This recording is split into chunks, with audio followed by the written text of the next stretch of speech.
Dee, dee, dee, dee, dee, dee, dee, dee, dee. What the? Oh, give me a sec. Don't have my sound alerts. There you are. There you are. There you are. And then, all right, that should do it. Let's continue. The imprisoned turnabout beginning. Yes. Here we go. Episode 2. Hey. Oh. Okay. Spooky blood. Very spooky. Somebody's dead. Well. The Nightly is dead. Oh shit, already, huh? Interesting.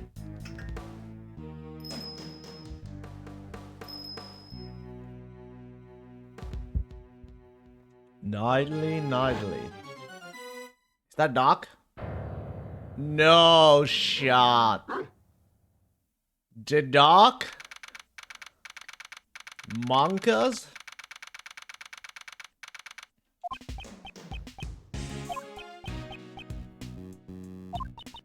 Is that coming?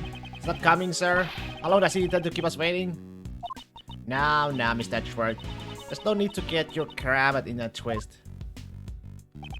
Eden Rook's murder. 2 days after the incident, we visited the detention center.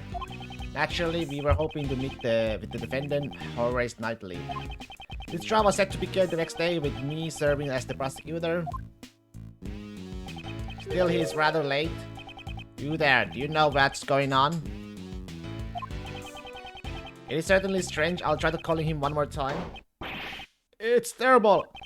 It's Knightley. He's been murdered. What? What did you say? Murdered? Inside the detention center? Edgeworth, let's go check it out. You there, take us to the crime scene post-haste. Yes, sir. Knightley's not in his cell. I thought he was being held there. What are you doing, sir? This way. Where are you taking us, pal? Through this door is the... it's the prison. Prison? Then what of the small rooms back there? Those cells were just passed are part of the detention center. They're used for holding suspects temporarily while they await their trial. What lies ahead is a facility that serves a completely different purpose. This is where criminals who have been declared guilty serve out their sentence, pal. It's the one place a great thief does not want to end up, Kay. I'm opening the door now, please follow me.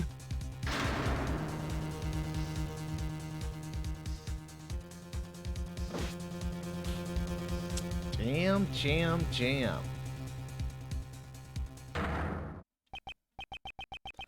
There's no mistaking it. Knightley's dead. Moreover, he was murdered inside the prison walls. How exactly did this happen?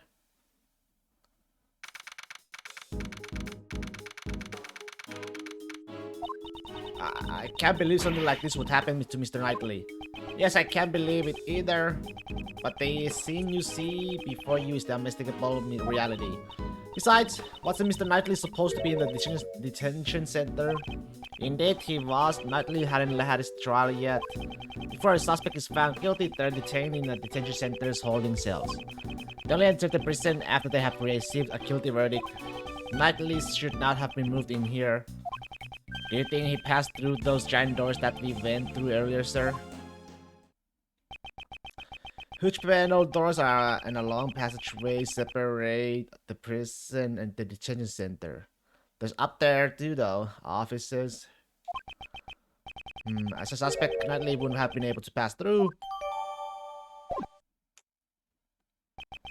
What happened to Knightley? In order to solve this mystery, we must first investigate the crime scene.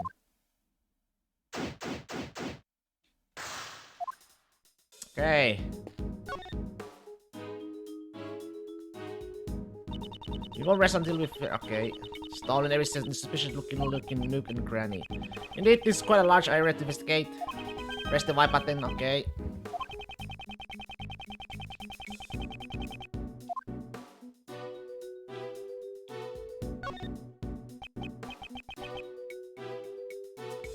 It's a pulley. Is that used for prison labor too?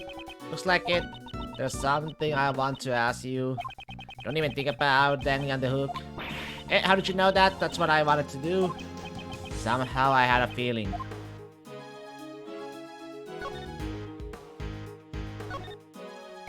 Those are some colorful sheets. Stack sheets. They're the most eye-catching thing in this room.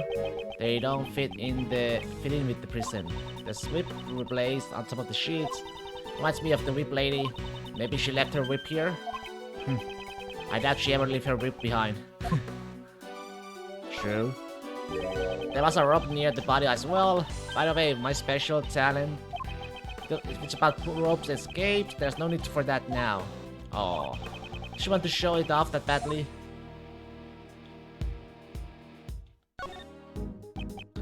It's a pulley. Okay, same thing. It's a cage inside the cage that is the prison. It's like a cageception. I believe the correct term is prison cell. They're the same thing. You need to look more at the essential. Actually, it's more important to get the correct information.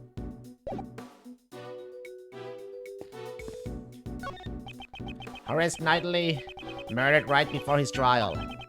Let me take a closer look. The blood from his neck has stained his bracelet bright red. The cause of death was most likely from his neck wound. Probably died instantly. He couldn't have even cried out in pain. There are small bumps on his head. Are these bruises? Maybe after he was stabbed in the neck, he fell back and hit his head? I wonder at this point in time there are too many unknowns. Okay, do you have a Euro digital camera with you? I'd like the detective to take the photo of the body. Would you let him borrow it? Sure thing. Here, Gummy. Thanks, pal. Alright, I'm taking the picture, sir. Still, he's wearing some awfully dirty clothes.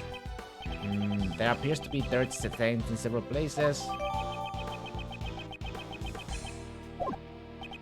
He's wearing those clothes even though they're dirty. Just like me, sir. Detective, I hope you realize that not everyone shares your lack of hygiene. Huh? What's this? Statuette has something that's similar in his office. It's a portable chessboard. It was probably the victim's. Mr. Knightley enjoyed chess, right? He was probably using it to pass the time in the detention center. Chessboard.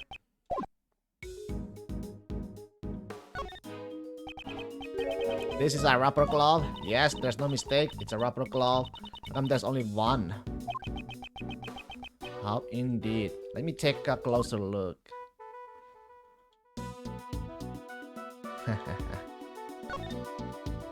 For inmate, this is for inmate use. That must mean a prisoner used this glove. Yes, that's what I was thinking. The fingers of the glove are covered in blood. This glove was dropped after the pull of form. Why is that? If it wasn't on the floor before the pool of the blood had formed, the blood would have formed an outline around the glove. Ah, I see. The blood would have only gotten on the edges of the glove. This glove was discarded after he was covered in blood.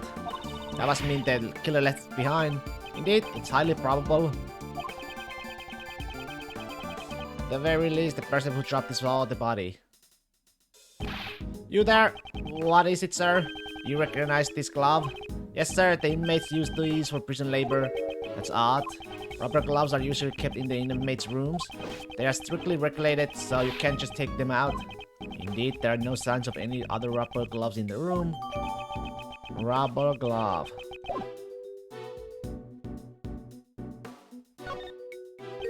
It's covered with a dirty sheet. There's a rope on top of the sheet. It's nicely tied up with this rope. Take a look under the sheet. We might be able to find something. Yikes, this sheet is bright red. These appear to be bloodstains. He's got something on his hand. He still might be able to find something. Let's search this area a little more closely. There's something on his finger. Let's have a closer look. It looks like an expensive ring. Don't steal it. Whew, I didn't do anything yet. Okay, we got something right. Probably these two for sure. The sheets act here have a very distinctive pattern. It's the same as the bloodstained sheet. That's right. Okay, don't steal my lines like that. Mr. Edgeworth, you shouldn't get caught off guard like that. I never lose my edge as the great thief. I thought she was on hiatus. Bloodstained sheet. Well, we collected quite a bit of evidence.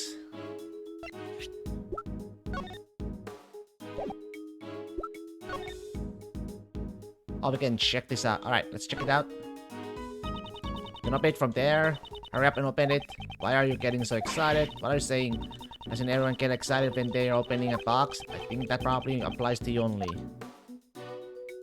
Any missing pieces?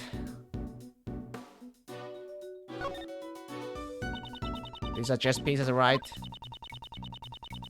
So I have something in the office. But the pieces here are black and white. Those are the correct colors. My pieces were custom made. Custom made. Sounds like treasure to me. Her eyes are sparkling. She intended to steal it. It's not missing anything. It has all the pieces too, I think. 2 rooks. Bishop, 2 bishops for sure. 2 knightlies.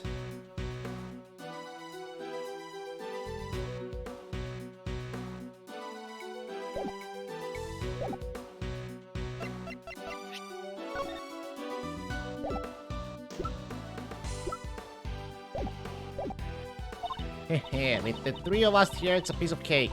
Alright, Gummy? That's right, pal. You're the invisible trio. It's too early to start celebrating, but there is still something we haven't found yet. What haven't we found yet, sir? What is missing from this crime scene? The murder weapon, for sure. The murder weapon that took the victim's life has not been found yet. Ah, now that you mention it, you're absolutely right, sir. Detective, get your act together. Isn't that the most basics of the basics? I'm sorry, sir. Don't worry about it, Gummy. I didn't notice it either. It's not much of a consolation. These present dangerous objects that could be used as a weapon are strictly regulated. It'd be quite dangerous if the inmates got their hands on them. Obtaining a murder weapon and carrying it around is not an easy task. I see, you have a point. What was the murder weapon? And where did it go? That could be the key to solving this case. Huh? There are visitors here already? You are? Sorry to be watching like this. Is this the crime scene? You are... Huh? You... Aren't you? That piercing gaze. That furrowed brow. It has been a long time. Mr. Shields? Yes, that frailty thing around your neck and that stiff greeting. There's no doubt about it. Ray Shields? Prosecutor Manfred von Karma? What's meaning you here? What are you saying, pal? Mr. Edgeworth is not that old man. Detective? It's fine. Oh, it's you, Prosecutor Edgeworth. I thought you looked a bit young. You two are so similar, it looks like your Uncle Ray got you two mixed up again. You never change. How many years has it been since we last saw each other? I already forgotten. Your Uncle Ray has been overseas these past few years. But you know, there's something I still haven't forgotten about you and your betrayal. I'm getting some bad vibes over here. Do you know this guy, Mr. Edgeworth? Allow me to introduce him to you, Raymond Shields, attorney at law. He's Attorney Ray Shields, at your service. I'm pleased to make your acquaintance. Detective Dick Cumshoe, sir. Okay, Faraday, nice to meet ya. I'm a great thief. But I'm currently on hiatus. Great thief? Well, that sounds romantic. How wonderful. Oh, Mr. Shields, you get it, right? I'm currently recruiting new members. The registration forms are easy to fill out. Splendid. Uncle Ray would love to join your little gang. I'm sorry, but we're only but we're only accepting bright, cheerful, and energetic girls. I see, that's too bad. Well, how about a hawk then? To see a sign of affection? No. I guess not. This is Europe after all. Shields, what are you doing here?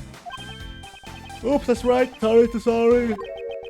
Preventing the attorney from investigating the crime scene is the one karma way, isn't it? Hey, you've been going on about one karma this and one karma that. What's your problem, pal? Detective, restrain yourself. This can't be helped. Yeah? Mr. Shields, are you the defense attorney for Always Knightley? That's right. Or should I say, I was his defense attorney. Mr. Shields is the defense attorney. If Knightley had not been murdered, I would have been going up against him in court. I should listen to what he has to say.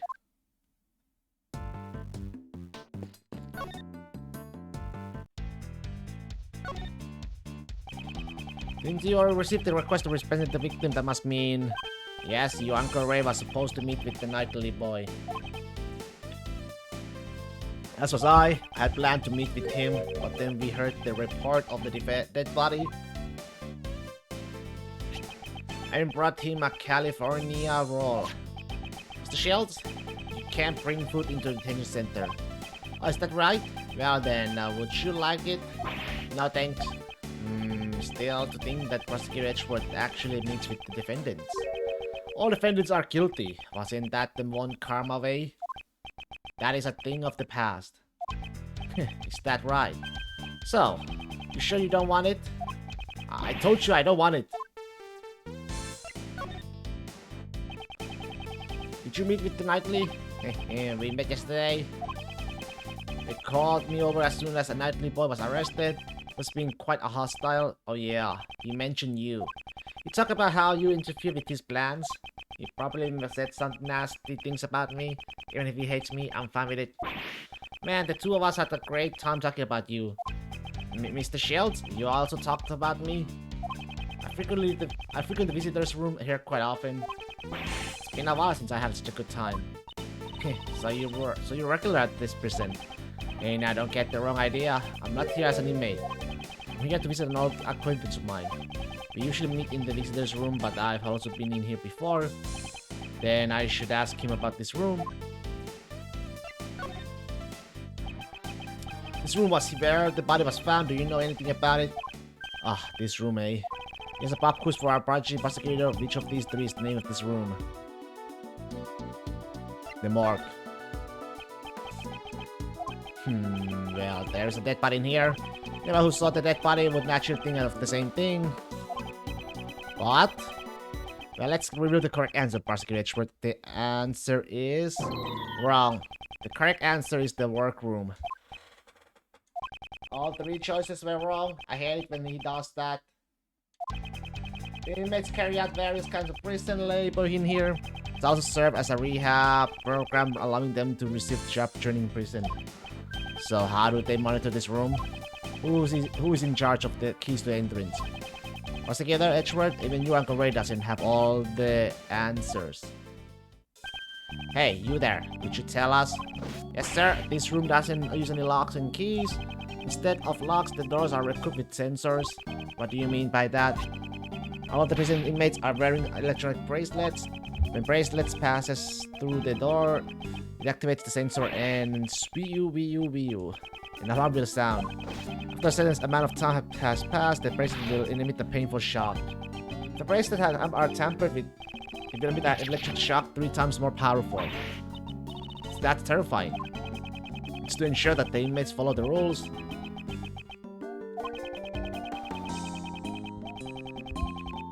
Guards accompany them to deactivate the sensor first. That's that. Any of the inmates use this workroom today? In the past few days, no one has used this room. I'm sure of it.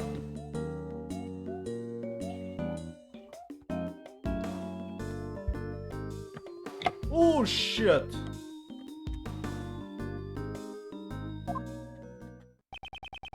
So not one inmate has entered this room today. If that's the case,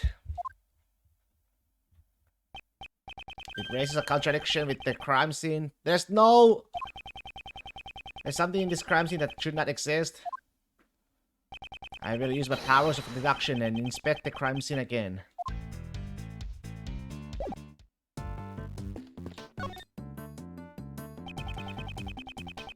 Okay. My guess. Inherit that. Is this a spot someone connected to any of the evidence I hold? Eureka! The inmates cannot freely enter this room, as they are wearing bracelets that set off the sensors. According to the guard, it seems that no inmates were scheduled to enter this room today. However, a rubber glove used by the inmates was left in here. That is a direct contradiction. Then who left this rubber glove in here, sir? I don't know. Yet. However, it seems that this rubber glove is connected to our case. Guard, aside from the inmates and prison guards, does anyone else have access to this room? Oh well, this is a prison facility after all. Only inmates and prison guards come here. Mr. Shields? What are you saying? There are others that come in here. Aside from inmates and prison guards, there are certain things that can enter this room. Are you talking about them? But they're... Mr. Shields, what are these things that you speak of? To be honest, you came all the way here without seeing one, Prosecutor Edgeworth. Usually you can find them walking around the prison facility. Well, you'll see once you leave this room, Prosecutor Edgeworth. Hey, you're just saying that to get Mr. Edgeworth to leave, pal. What now? Don't stretch me. Detective, you have a big body but a small mind. What did you say, pal? Hold it! Detective Gumshoe? Sorry, sir. Come on, follow me. I'll show you what Uncle Ray has been talking about.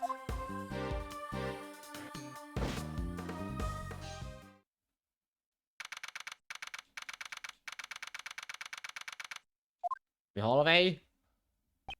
This place is a little different from your normal prison. There are more than just the prisoners and guards living here. Animals?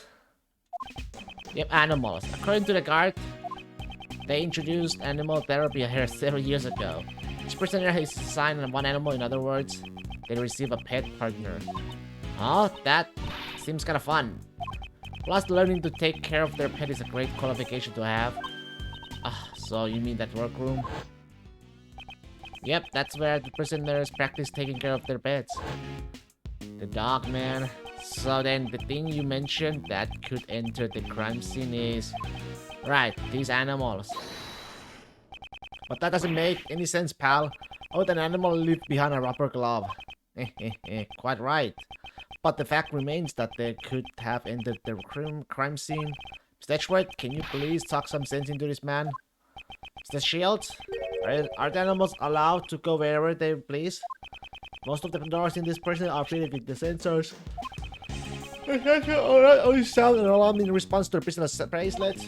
They also respond to the animal's microchip and open the door for them. Microchip. It's like a tiny machine embedded under the animal's skin, and it takes all it takes is a simple injection, push, and the microchip is inserted. Well, that sounds painful. I heard it's not that painful, but anyway, since the animals aren't criminals, they are allowed to move around freely. How ironic. The ones with the most freedom in this prison are the animals.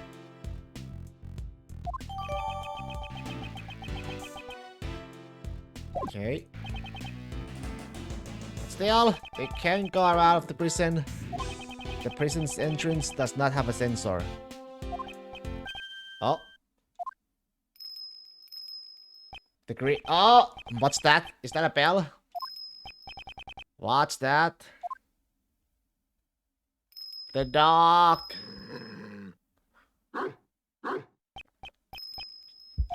What's this? This dog. It has a bell on its collar? Was this the sound that we heard earlier?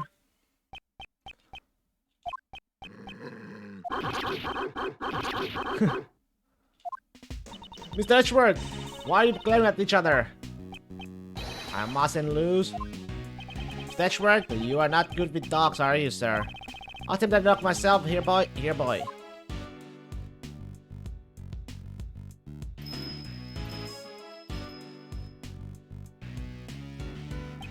It completely ignored me, sir. Compared to the other animals, there's something different about this one. I'm sensing a great hostility towards me only. Oh, well, now that I've introduced you to the animals, what's next on the agenda? Of course, we question those who relate to the case, pal. Yeah, we should gather information about the state of these things when the body was discovered. We'll start with you in that cell. Tell us what you know.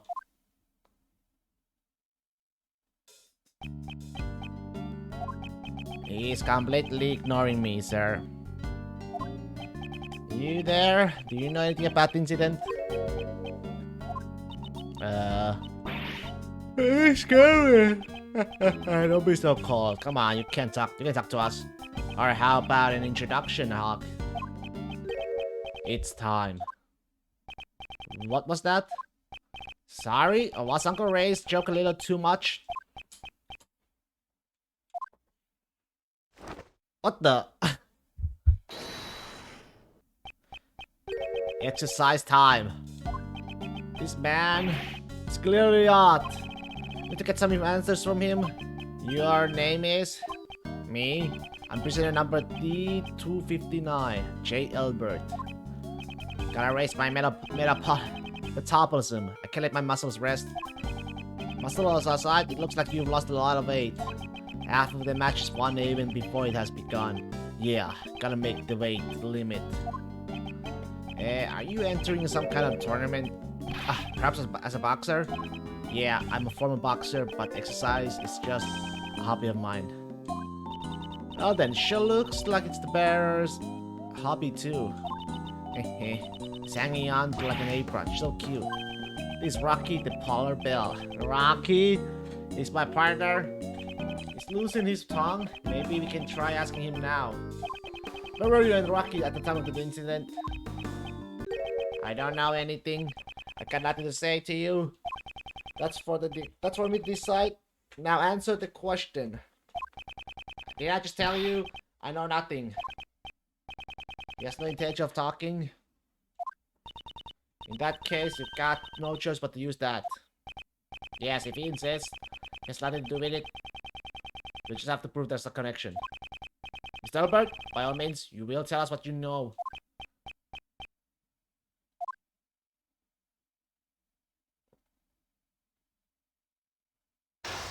Here we go, chess time. Now let's analyze the situation. A fighting stance, it seems that he has become agitated. In these circumstances, a direct confrontation would be pointless. When my opponent becomes agitated, I should calmly wait and see. When I see an opening, I will not hold back. Now let's question him about his knowledge about the incident. Start with, I'll ask about his movements today. I'll have to hire him out before the sound of the bell.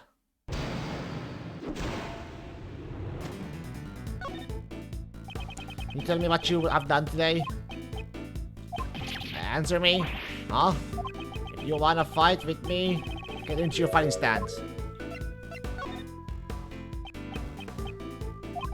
What? Are you throwing in the towel already? It's not a fist fight. Welcome to the world that is chess.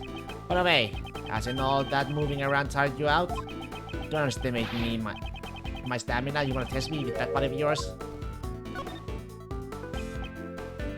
I ain't tired at all. Well, first off, I held back in my training today. I just stayed quietly in my cell.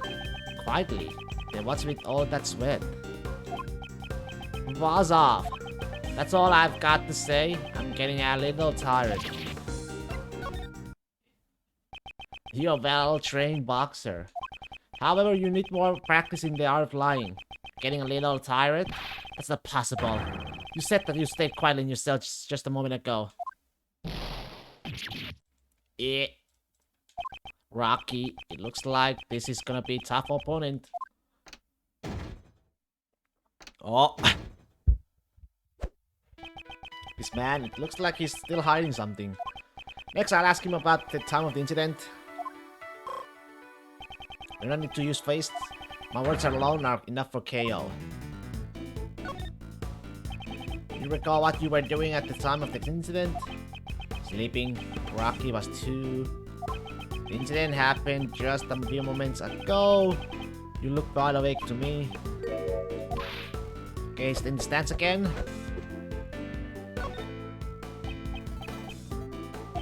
Muscles strengthened while they're resting. Sleep is important.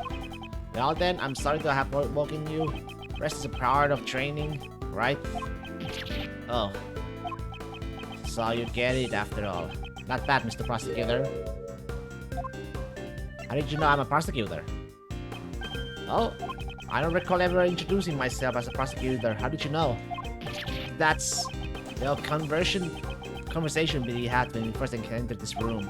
Were you by any chance eavesdropping on us? In that case, there's no way you could have been asleep. You lied to us. You got me there. You pack a nice punch. Yeah, I lied about sleeping. So what? I was just exercising in this room. Got a problem with that? Well, I now know he was awake. I should remember this clue. When the incident occurred, did you notice anything unusual about the prison? Huh? Answer the question. Answer the question. What was the situation like that at the time of the incident? Sorry, but I got no instance for you. I was asleep then. Rocky was 2. Let's try using that glue. Weren't you exercising? Stop telling such an obvious lie. Didn't you admit it earlier? You were exercising? Looks like I just ate a counter. Your back's against the ropes and there's no way out. Just confess already. Hey, quiet down a bit. If outsiders like you make a racket, you'll frighten the animals again? What do you mean again?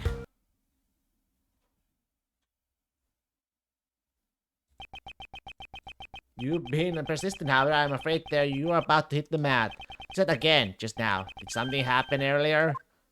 You frighten the animals?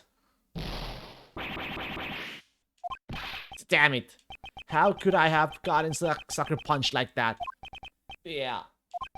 There was this great scream back then, it started with the animals. Damn, I would never have lost in a real ring. Checkmate.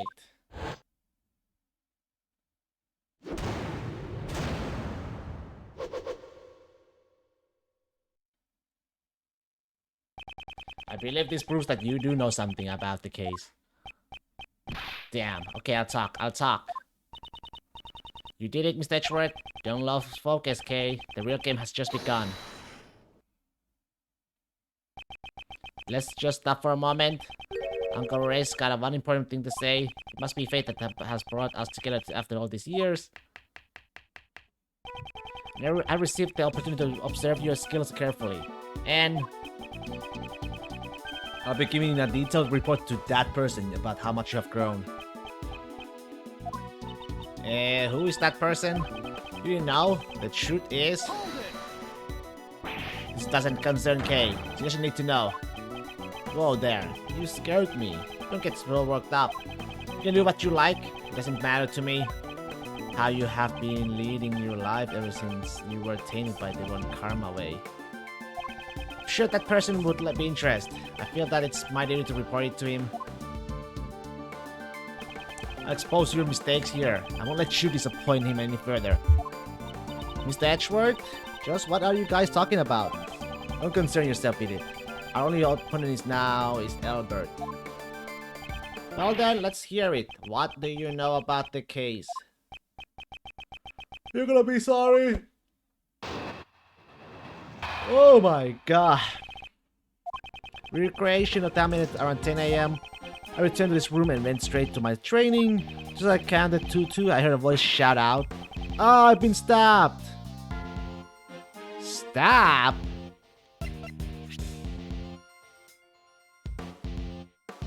It was touched instantly, man. How could... Sound like someone in the pain calling out for help. But I couldn't do anything since I was locked up in my cell, so I went back to my training.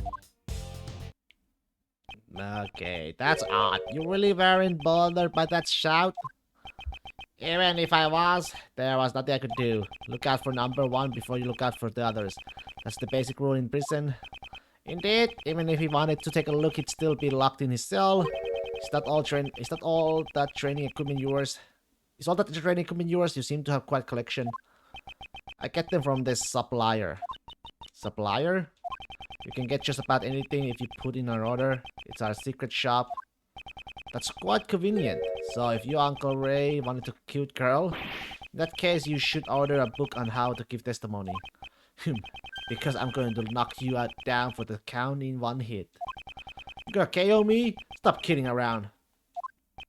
Hey, don't ignore your Uncle Ray.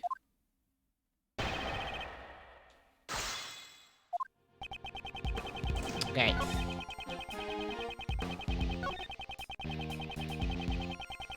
Okay, here we go. This is the one. There's no way, man. Mr. Albert, can you hear my voice clearly? Why you mocking me? The victim received a fatal blow to the throat, which means he couldn't possibly have screamed. So why did you hear a non-existent scream? There should have been a scream. Should have been a scream, you say, huh? There should have been one? Dang it, I ripped that smug look off your face. Yeah, you're right. I never heard a secret scream. The one who heard it was the guy in the next cell. The next cell? The next cell? There's a birdie on the other one. Oh, what's up? Yeah, I heard the scream. Recreation time had just ended. I happened after we returned to our cells. So did I tell that guy I heard a great scream? Can you describe that scream for me? Sure, I never told that guy about the content of the scream though. Someone come quickly. Man's been... Something like that. So it wasn't the victim. Well, rather, it was the first person to discover the body who screamed.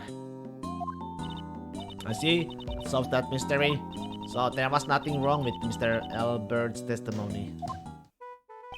Is that really true? Or is there still a problem with Albert's testimony?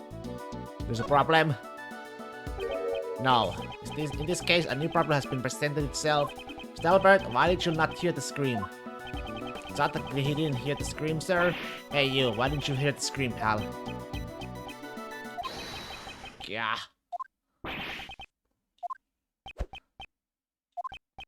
You guys, do you suspect me? I was shut up in this stupid cell the whole time. How could I have killed someone in the workroom? That would be impossible, wouldn't it? Yeah, none of us could have killed him. If we could have killed him, we would have already killed you guys by now. You guys don't think you are going to get out of this prison alive. I nearly forgot. Despite being locked inside cages, these guys are still dangerous criminals. Looks like we got ourselves in a pretty bad situation here. What can I do? I can't talk to them in these circumstances. Who was that? El Guru? Uh-huh. Please be silent. What? Who are you? Can you see if you're busy here? Silence is golden. What the? Now, your hands. You shall remain silent while under the judgment of the law. You should be thankful. You get to live your life without the need of money. You are to receive the blessings of the goddess of law. Guard, if you would, please. Congratulations, you get to spend the night in the disciplinary room. Eh? That's... No, not there. A little but there. Accept this wonderful blessing. Let your heart be reborn. Cast away your sins. Stop it! No! Oh god, I'm so long. Give this man up. You are? My name is Justin Courtney. I'm privileged to be a judge, an emissary to the strength of the law. A judge, you say? Why are you here?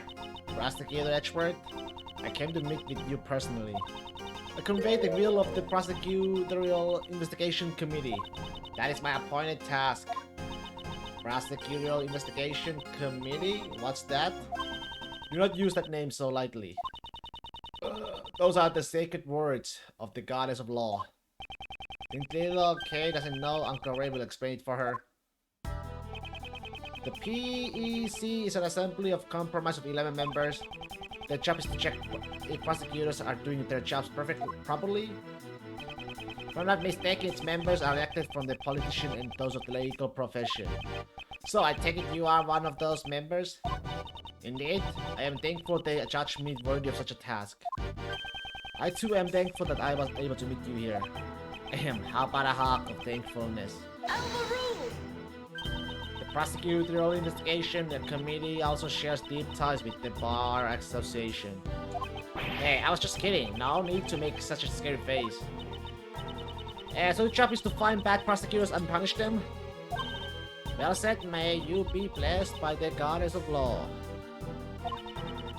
Our job is to remove the problematic prosecutors from their cases, and so those people not fit to be prosecutors will be stripped off their prosecutor's badge. What business does this colleague committee have with Mr. Edgeworth, pal? We're in the middle of an investigation here. Objection!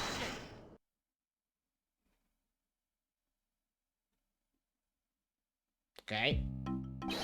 Wow, you're thick. Seriously, how thick-headed can you be?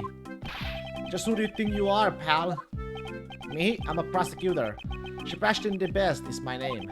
Haven't you heard of me? At the prosecutor's office, everyone calls me the best. I'm so beloved there. I've never heard of you. Hey you, Mr. Flatfoot. You heard of me, right? This is the first time, pal. Oh well, it can't be helped. There's no way someone who's so thick on the intake could have good ears.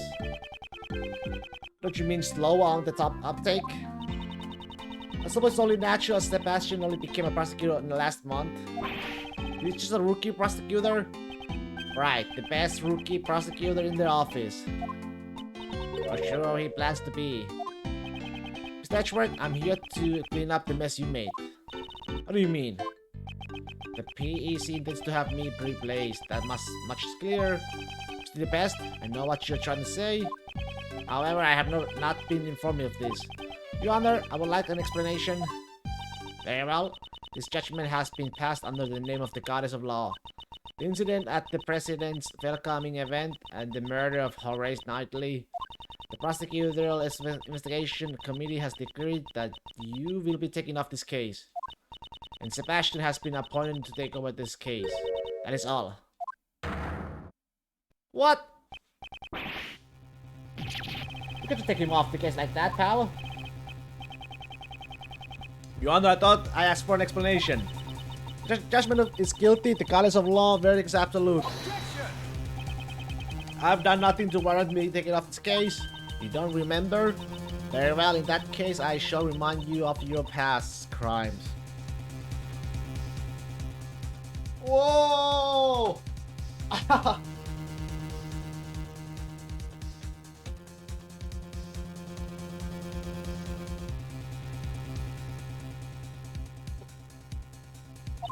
You boarded the President's plane, which was protected by the extraterritorial rights.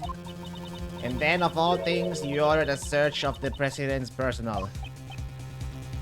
A single mistake could have sparked an international incident.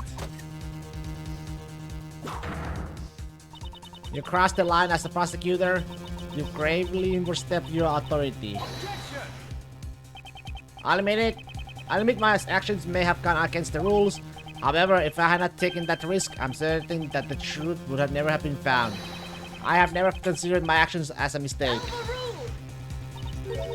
So you're saying that as long as the end justifies the means, it's alright to ignore the rules?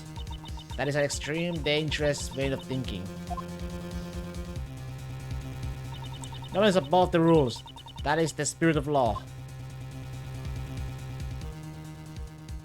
I'm sorry, but I cannot accept your way of thinking. I see, that's a shame. Even so, the gavel must slam down at the conclusion of the trial. Even if you or the defense attorney or the suspect do not consent to the verdict, all you can do is accept the blessings of the goddess of law. Or, will you fight it? Risk losing your badge? She means to take my badge if I don't obey? Oh, that's too bad. Seems you understand. Now then, guards, please proceed. Hold it right there! Hey, what are you doing? Are you supposed to be on our side? You should listen to the new prosecutor in charge. I don't want to work with you, pal. But isn't that the job of a flatfoot? We're at an overwhelming disadvantage here. It's useless to resist any longer. Detective Kamshu, you are now under Mr. DeBest's authority. What? That's... Your Honor? Yes? What is it? This does not mean I have accepted your decision. We will meet again. Certainly. Look forward to that day. Let's go, okay? Yeah. Wait, don't forget. I'll be reporting today's events to that person.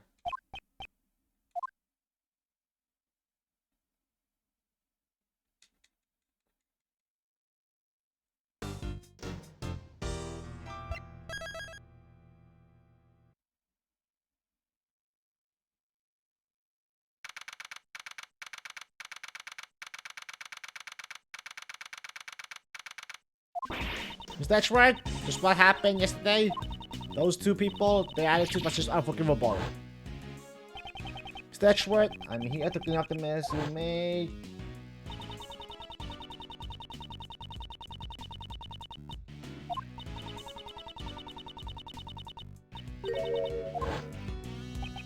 Judge Courtney and Mr. DeBest.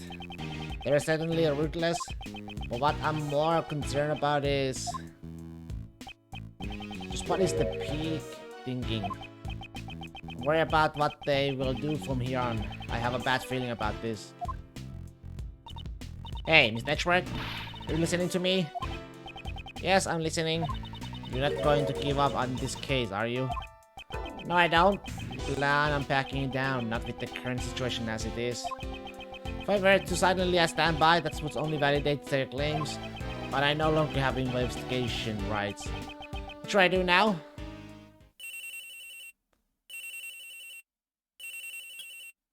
What is it? Detective Gumshoe? Bad news, sir.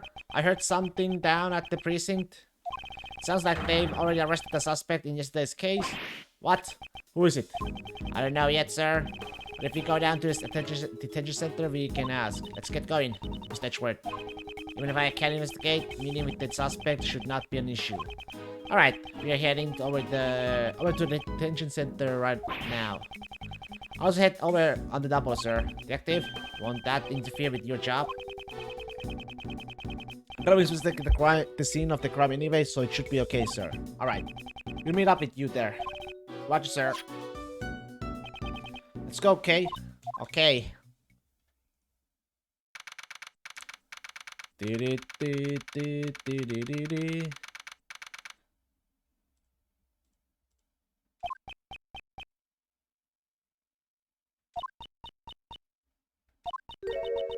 He's not coming easy. He's not. It's happening all over again. Don't joke about that. No way, I mean it. It's not happening. Yeah, it's happening, alright. There's just someone here to talk to you. Hmm? That sounds like a pretty screechy voice, huh? No way, no way, no way. Don't be so stubborn. Aren't those prosecutors like crazy scary or something? Always giving you a death glare. Pardon me, but would you happen to be the suspect? Ah, I knew it. Okay, why does man seem so distraught? Well, because you're you. That doesn't help me at all. Hello, Mr. Suspect. Would you mind talking to us for a little bit? Who are you? I'm Mr. Edgeworth's assistant, Kay Faraday. Well, it's just a part-time job. I'm taking a vacation from my real job. I don't remember hiring you. This is Mr. Edgeworth. He is a prosecutor, but he's not as scary as he looks, so it's okay. How rude. Really? Really? Really? Really? Eh. Anyway, can you tell us your name, Mr. Suspect? Yeah, I'm Simon K, yes? Nice to meet you, Simon. You can just call me K, K. I'm Miles Edgeworth, a prosecutor. I would appreciate a word with you. Please, it's for your own good, Simon. Really? Finally, it looks like we'll be able to get something out of him thanks to Kay. Simon K, yes. First, I'd like you to tell me a little about yourself. No, wait, not that. I couldn't do that. Impossible, I'm not worthy. There's nothing interesting about me. Your occupation? No way, not that. No big deal, honest. Yeah, I'm just a regular employee. Good grief. But the victim Knightley? I don't think he's going to talk to me about this. Okay. Simon, did you know Mr. Knightley from somewhere? Knightley? Yeah, I did. He was a friend. Friend? So did he know that Knightley was arrested? Did you know that Mr. Knightley was arrested? Yeah, I came here to meet him. He visited the detention center too? When was that? When did you visit him here? It was 2 days ago, in the afternoon. I received a call from the police, so I came over right away. From the police? Why did you get a call from the police? It was a request from Knightley. He had a message for me. Message? Yeah, he wanted me to bring him his pocket-sized chessboard. So I retrieved it from his house and came here to give it to him. Did he say chessboard? Did you say chessboard? Is Kay stealing my thoughts? No, Mr. Edgeworth. Just reading on your face. I was just guessing from your facial expressions. See, I can be used for assisting, right? So do you know what we need to do next? You bet, we gotta show that to Simon, right? Correct. Let's present it and see how he reacts. You recognize this chessboard? Ah, that's Knightley's. Just as I thought.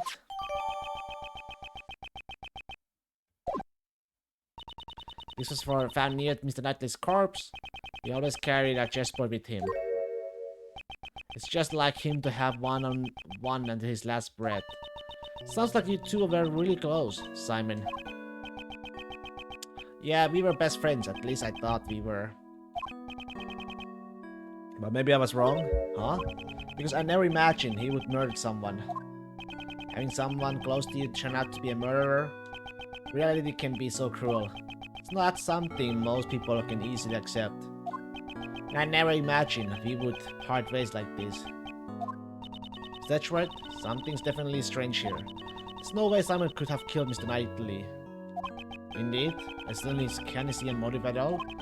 However, the fact remains that he was the one who was arrested on that charge. So what was the justification for doing so?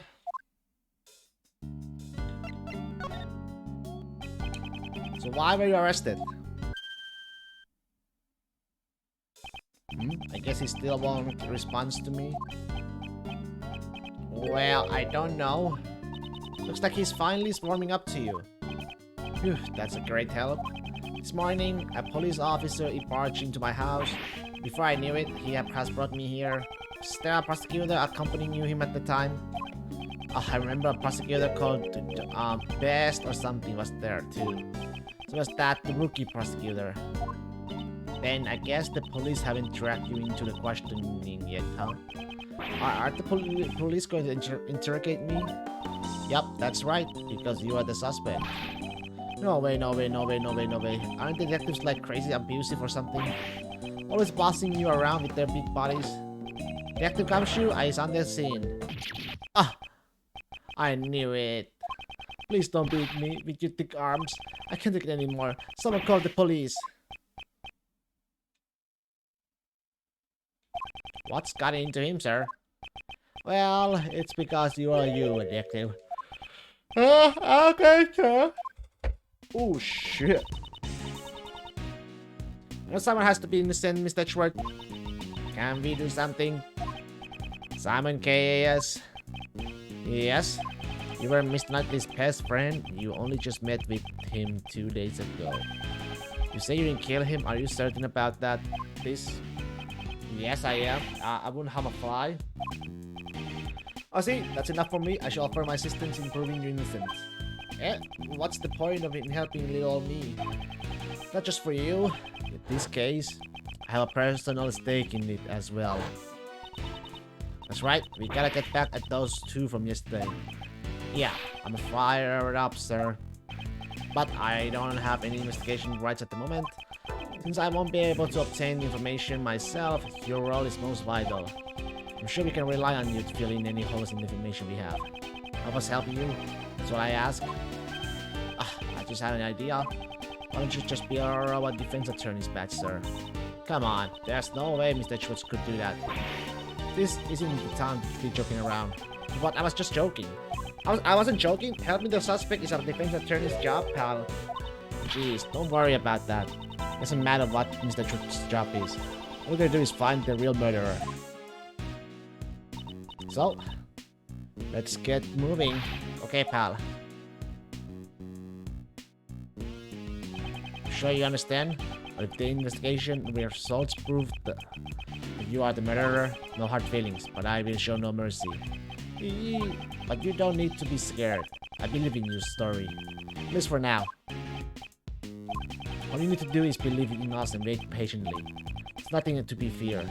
Now, if you excuse me, I must be off.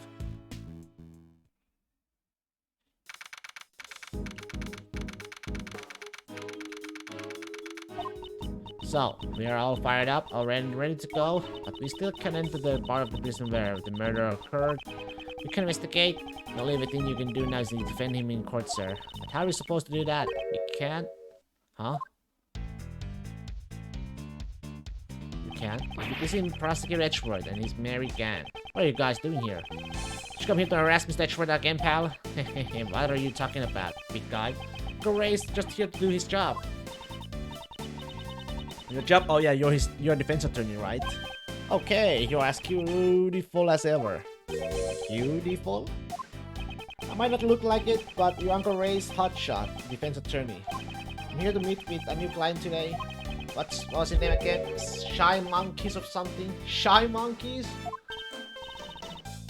What, you mean Simon Keys? KS? Yes, it's K. Looks like you know the deal. Mr. Edgeworth, he's the defense attorney. I thought as much. Guess we have no choice but to resort to that method. In the past, whenever I had to investigate cases I was not placed in a charge of, I was able to gain access by becoming a subordinate to whoever was in charge. Not my preferred option, but it's the only one I have now. Mr. Shields, if I may ask. By the way, I don't take on sidekicks. I refuse to take on male assistants who lack charm. Especially someone who was like a son to one Karma. Mr. Shields, as I thought, he won't forgive me so easily. Mr. Shields, understand that you cannot forgive me for what I've done. I'm also fully aware of your hatred towards those involved with the one Karma. I don't know if you'll believe me, but I'm no longer the same as I was back then. Back when I idolized one Karma. Yeah, pal. Mr. Edgeworth is a changed man. Sure, he may have been cruel and inhuman prosecutor in the past. But now he's completely different from pal. When you put it that bluntly, it kinda hurts. That's right. Mr. Edgeworth's not a bad guy anymore. I wouldn't even call him a prosecutor. It's more like a hero, yeah. You helped me out in that big case last month. A hero? That's some pretty big talk there, Missy. He's a magnificent hero, although he'd be no match for a great thief like me. Mr. Shields, don't the actions of the pig appear strange to you? I believe there may be something else hidden behind this case. I can't afford to quit at this juncture. Please let me help you with the investigation.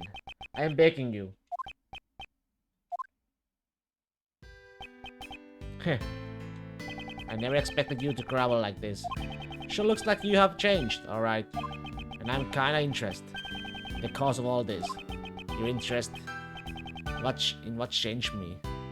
If I had to say, it would probably be the courtroom itself. All the experiences I have and all the people I met inside the courtroom. And perhaps reuniting with my old friends. Never expected you of all people to change. Who would have thought that you'd lay open your heart like that? I'm sure that man would be surprised as well. Guess I can't turn you away. Maybe a long overdue, but allow me to properly reintroduce myself. You would be so kind as to read this. Edgeworth Law Office's Raymond Shields, head attorney. Edgeworth? Mr. Shields was an assistant to my deceased father, Gregory Edgeworth. Really? Your father was a defense attorney? So that means that man Mr. Shields talked about is... Correct, my cute little K. Prosecutor Edgeworth's old man. I never changed the name of the firm. It's my way of showing my appreciation for his help. Prosecutor Edgeworth? No, wait. Miles. Corey doesn't fully untrust you just yet. It may have been temporary, but the fact remains you were once a disciple of one Karma. You say that you have changed, but you'll need to prove it to me with your actions. Even your old man would have wanted it this way. Yes, I understand. Alright, I'm getting tired of all this stuffy talk, so let's get rid of the rest and move on. For now, I'll make you my temporary assistant. How does that sound? I'm sorry to trouble you, but this outcome is kind of moving, yeah? The prodigal son returning to work in his late father's law firm. What about me? What about me? Of course you can't help too, Kay. Alright, thanks a lot, Mr. Shields. I mean, boss. Now then, let's get right to work. Let's see. First off, what do you think we should do, Miles? That's right.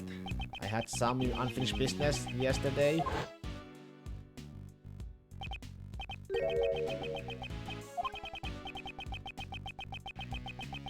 But scream.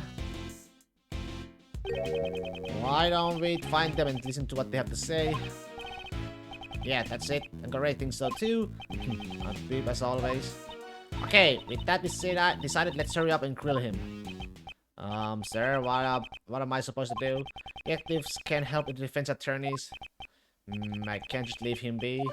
Detective, I will give you a special assignment. I want you to assist Mr. The Best. Mr. The Best in his investigation and follow his orders. I just realized his name.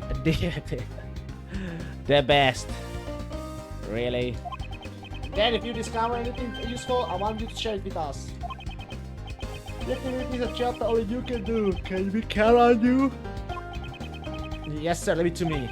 I'm really good at leaking investigation reports to defense attorneys. Normally that would be a problem for me, but it may come in handy this time.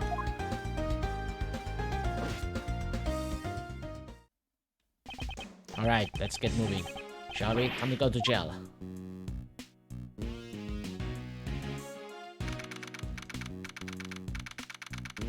It's a berry there. That berry is very familiar looking. Now the arrested person who discovered the body. For now, all we can do is ask around. Oh, right there. Who is this woman? Excuse me, but... Oh, you are simply irresistible. Huh? Do you mean me? Very nice indeed. What an elegant mustache. It's a pleasure to meet you, Madam Moise. Defense Attorney Lorraine Shields at your service. How about we exchange some greetings with a hug? Oh, but of course.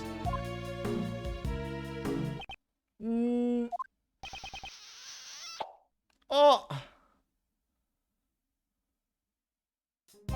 Uncle Ray's lips. A proper greeting should begin with a hug and a kiss. It's almost like it was stolen from him. Yes, a remarkable feat of goodness that would put a great deal to shame.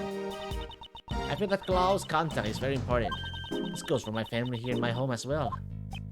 Quite a splendid way of thinking there. I'm the warden Patricia Rowland. But please just call me Patty. The warden, so she's in charge of the prison and detention center. Nice to meet you. I'm Miles Edgeworth. I'm Mr. Shields' assistant. Pardon me for asking, but were you here in the prison yesterday? Well, of course, this day was a day that I wouldn't have missed for the world. Did you have some kind of important meeting? Oh heavens, no, I let it spice meetings. It was the animal show, of course. A wonderful spectacle, picture animals dancing and flying through the air. I always see it along with everyone else in our home. We're one big happy family.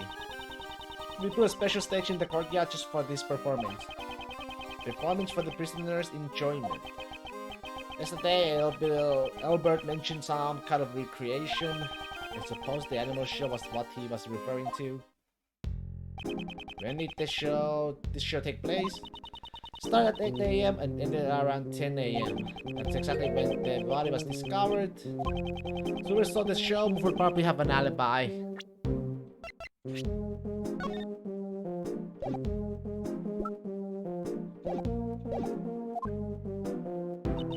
If you'll excuse me, I must be going. I have business to attend to. Please take your time and have a look around our home.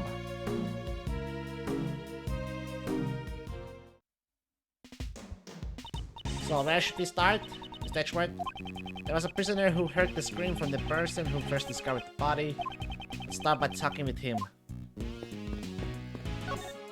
Where is the person who first discovered the body right now? Around this time, I think he should be in the workroom in the back. The workroom, I should go take a look. Which one though? Hello, is this occupied? Okay, that's not a restroom. Hey guard, do you have a minute? Sir, what is it? Is anyone using that workroom right now? Recently, there is one prisoner working inside. Possibly he's been in there since the noon call. We would like to ask the prisoner a few questions. That is acceptable? Yes, sir. I will bring you out. So please wait a moment.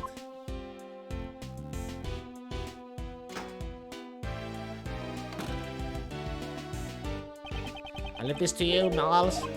What do you mean? Because I don't know what kind of scary guy will come out of that room. The Shields? You're a scaredy cat, even though you are not a dog. So I aim to you, Kay. Here he comes.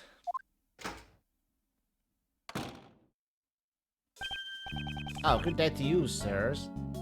This guy? Why is he so familiar looking too? Are you the one who's requesting my resents? He doesn't seem like a dangerous criminal. My name is Miles Edgeworth. I'm a prosecutor. Prosecutor? Is that right?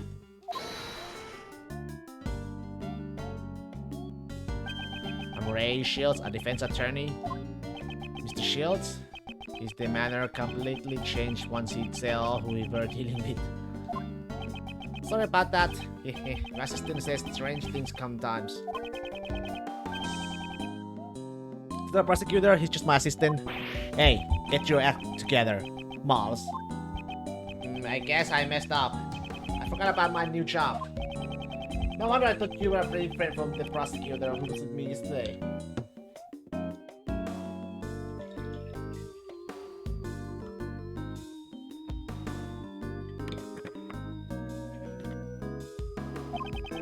Looks like he's already spoken to the best.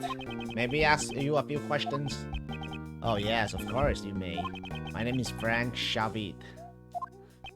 Okay, go for it, Miles. Guess I'll be asking the questions after all. Mr. Shavit, you are aware of the murder that occurred here yesterday, correct? Where were you when the body was discovered? I was in this room. There I had been working. What kind of work? Well, my goal is to become a pet groomer, an animal beautician, so to speak. Oh yes, I was inside cultivating my skills. Any other prison such as training would be unheard of. That was all. Honestly, I did not see a thing. Why did he say that? I haven't even asked him anything yet. Which is why I sad to say I won't be any help to you. Mr. Savit, I haven't asked you anything yet. No? Wait, that's... Even if you were to ask, I would not... You know something, don't you? Oh, that's... Seems he is indeed telling something. Let's try to press it out of him.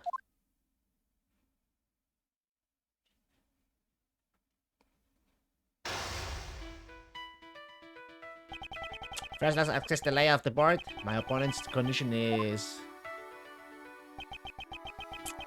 I'm afraid I didn't see a thing, so I won't be any help to you. This man's expressions do not change much. It's a true poker face. Maybe difficult to read his emotions from his body language. Perhaps I should focus on how he phrases his words. It may reveal what's on his mind. Now for the opening move, I'll start by asking about who this man is. If he hides his emotions, if I push the right buttons, I'm sure I'll cause a change.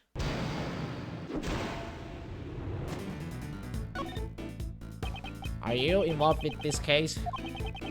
Are you referring to me, to the murder that occurred inside this prison? I had nothing to do with it at all.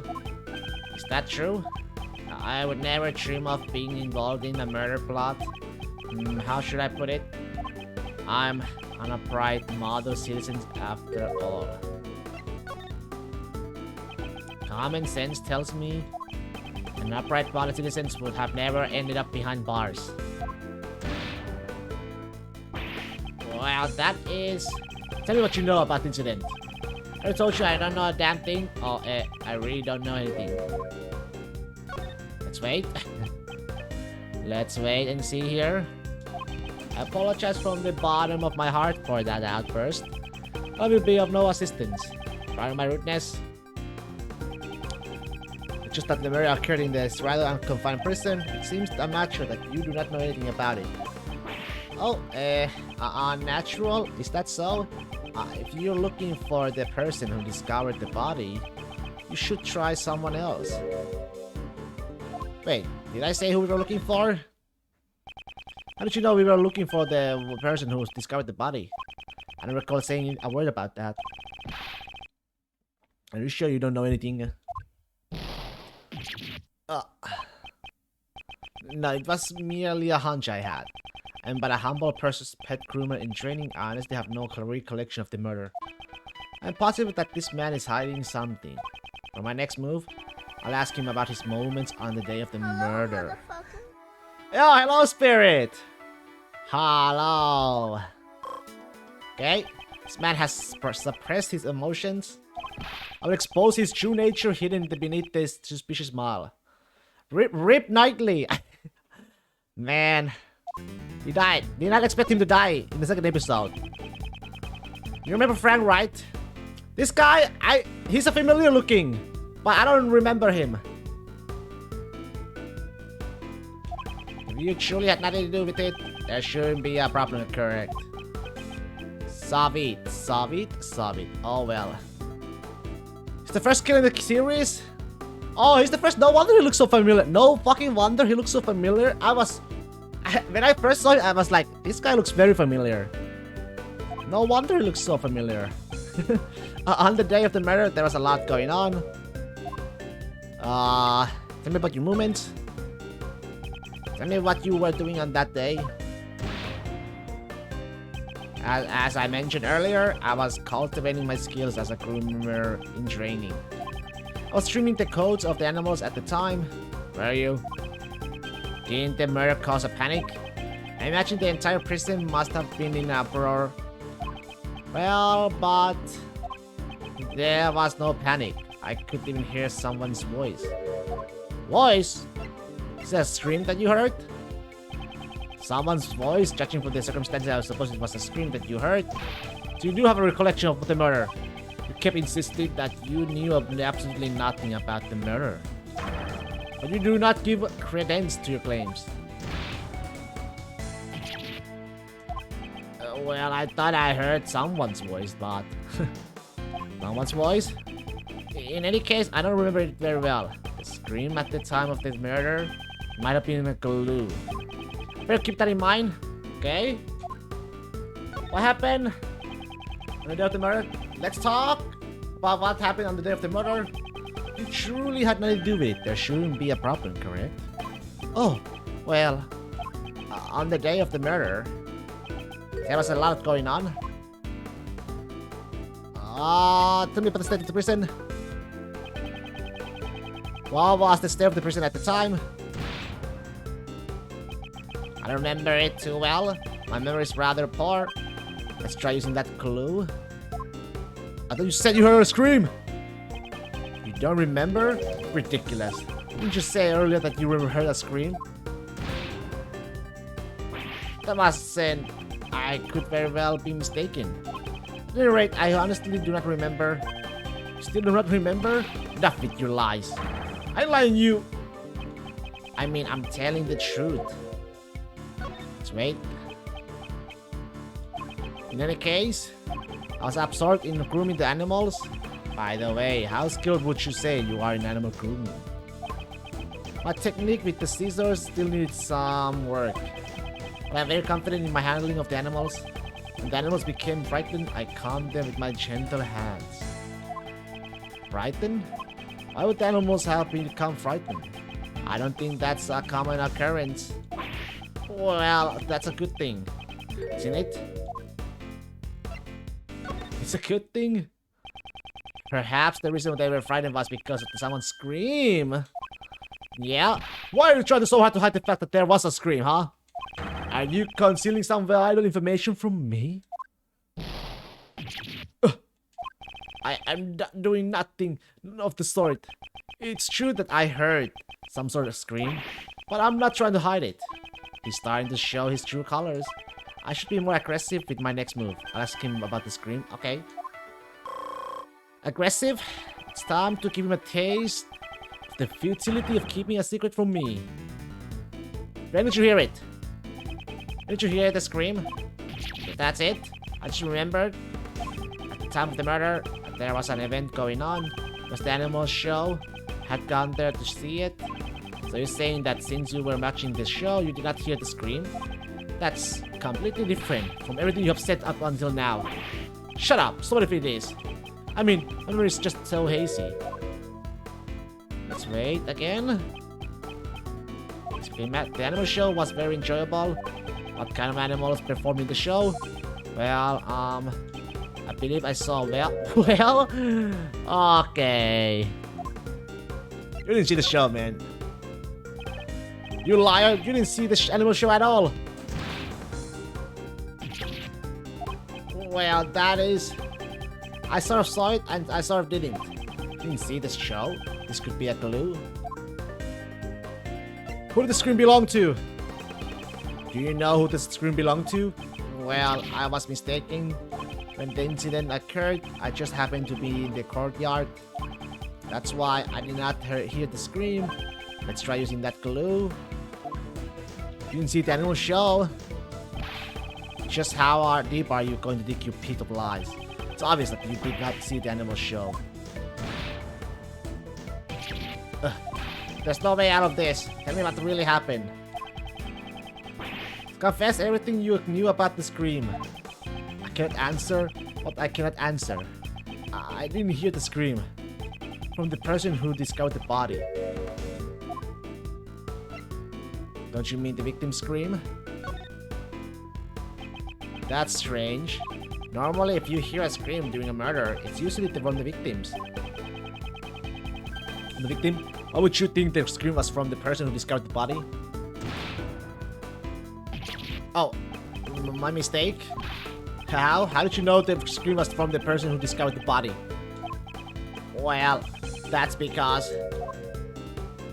you're the one who found the body. Allow me to answer for you. That is because you're the one who discovered the body. And the scream that was heard from the murder occurred didn't come from the victim. It came from you when you discovered the body. Just who do you think you are? It's just as you say, but what gives you the right to do this? Right to do this? Checkmate. Check freaking mate. Hew. It's now clear who discovered the body. You have no more reasons to withhold your testimony. Correct. Very well, I'll tell you. Why now my testimony is worth hearing. Whether or not it is worth hearing is for me to decide. I will expose the truth with my own hands. That is my sole duty. I think you're a little off there, Mr. Edgeworth. What do you mean? We're not trying to expose the truth. We're trying to save Simon. Isn't our goal to help out our clients? I mean, you're not a prosecutor right now. You are a defense attorney's assistant. Hey, well said there, Kay. She's right on the money, Miles. The official task of the Edgeworth Law Offices is to defend our client. Your old man who founded the firm truly valued the bonds he had with his clients. So if you are not willing to do the same, maybe you are not cut out for this job. I don't want to fire you on the spot either, so have a heart, okay? The heart of a defense attorney, huh? In any case, it's important that we hear the testimony of the person who discovered the body. Start talking, Mr. Savit. Savit? Tell me what happened when you found the body. Okay, here we go. Let's see. I was in the workroom over there practicing my skills. By some chance, I got curious about the adjacent workroom and went up to the door, peeking through the small window on the door. Then I saw him lying there, a man not moving, dead. I couldn't fight and found myself letting out a scream. If I may confirm one thing, you were in the room, right next to the one where the dead body was found. Within the prison we call it workroom B. You were in there the whole time on the day of the murder? Yes, after the 7 AM roll call and remain inside the whole time. In this prison we have a roll call 3 times a day at 7 AM, noon, and 9 PM. They check the workrooms during those times too? Exactly. I see, so during the 7 AM roll call there was nothing amiss? Knightley's body was not in the workroom yet. Roll call 3 times a day, okay. So it sounds like the murder occurred after 7 AM, huh? That's right, when the animal show started, correct?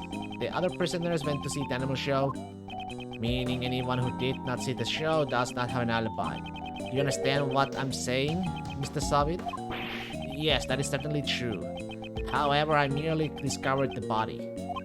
His testimony has a clear contradiction. I should press him about that first.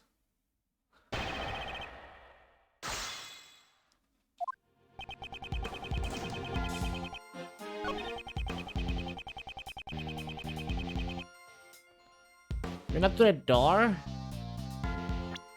But, doesn't that... Let's just gonna move free.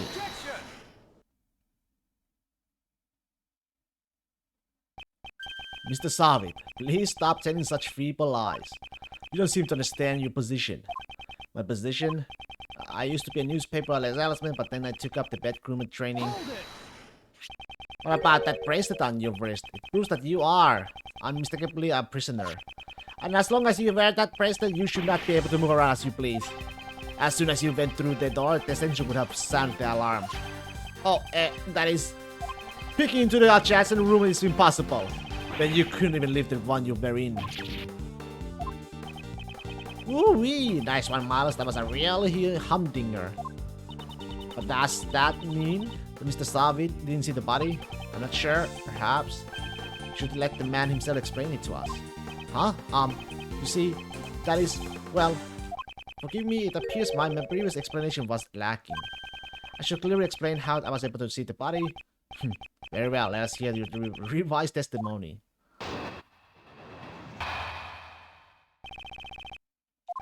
There is a rather well-known technique among the prisoners here. If the hand with the bracelet stays in the room, you can step out without sounding the alarm. What? That's how I was able to peek into the adjacent room. The moment I realized that the man inside was dead, I let out a scream. And that means... Kept his arm inside workroom while he peeked into a chat. Is it possible? I appreciate it if you didn't mention this to anyone, especially the guards, okay? Was that what he was trying to hide earlier? I should try asking him for more details about a few other things as well.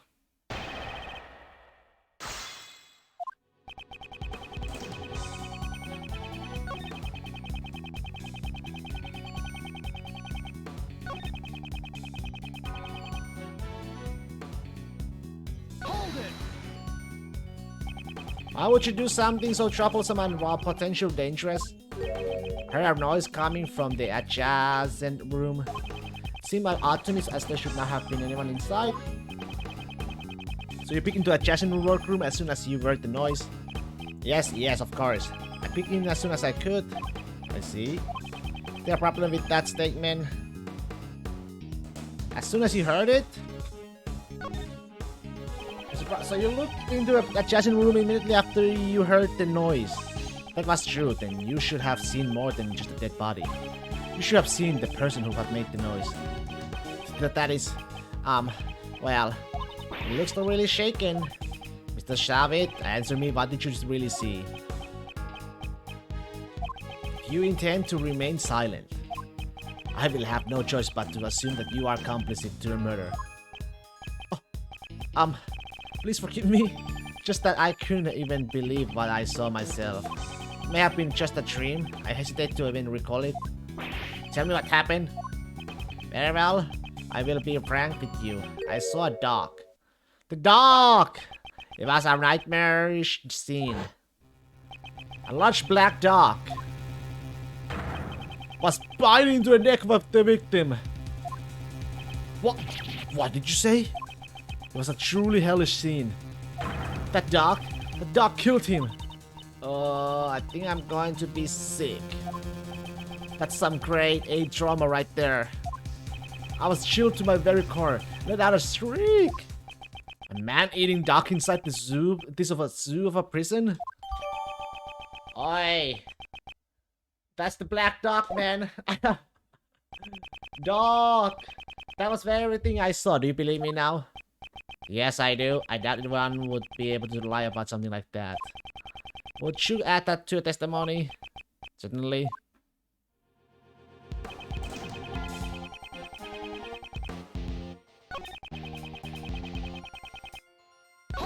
Black dog. Black dog was biting the victim's neck. Yes, blood came pouring out, and as a result, the dog's mouth became stained with it. Stop. You don't need to get that detailed. At that time, was the victim... Mr. Edgeworth, why did you ask him that? Okay, why did you hit Uncle Ray? The man did not even flinch. He must have been dead already, but the blood continued to gush from his neck. He most likely had passed away already. His hands moved nary an inch. What? Way too much detail. Are you doing this on purpose? Certainly not. I am just trying to give an accurate testimony. Mr. Edgeworth, shall I add that testament to my testimony? You would? It was terrifying. A true terrifying sight. He most likely had passed away already. His hands moved nary an inch. Even possible? Instantly though. Oh. No. Okay.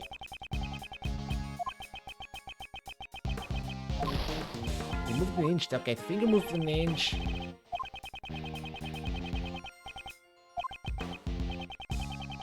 Console me. More or less that passed away already. His hands moved nary an inch. The ring with the snowflake instantly glimmer with no purpose but to catch my eye.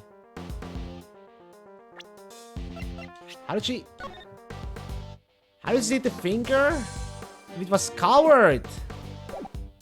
Objection!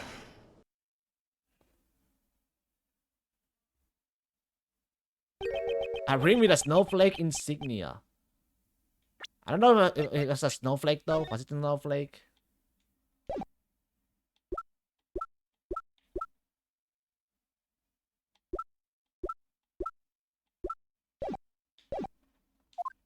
Yes, that is correct. It was clearly engraved on the surface. I see your testimony is very accurate, but it's a little too accurate if you ask me. And what's wrong with being accurate? You state that you saw a ring with a snowflake insignia engraved into it. And it's true that the victim was wearing such a ring. See? Wasn't that correct? That is not the issue I have with your testimony. Take a look at this picture. As you can see, the right hand is covered by the sheet. It should not have been possible for you to see the engraving on the ring, unless you had approached the body and lifted up the sheet for yourself. You said you only looked into the workroom, though, through the door. And yet you gave such a detailed account of what you saw. You think you are acting all high and mighty? I'm telling you, I saw what I saw. Oh, the victim must have moved his arm after I saw it. I don't think so. You said it as much earlier.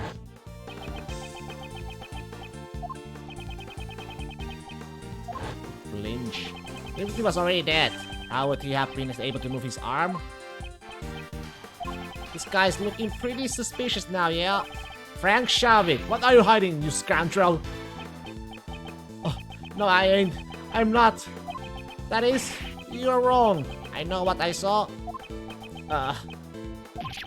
Gah.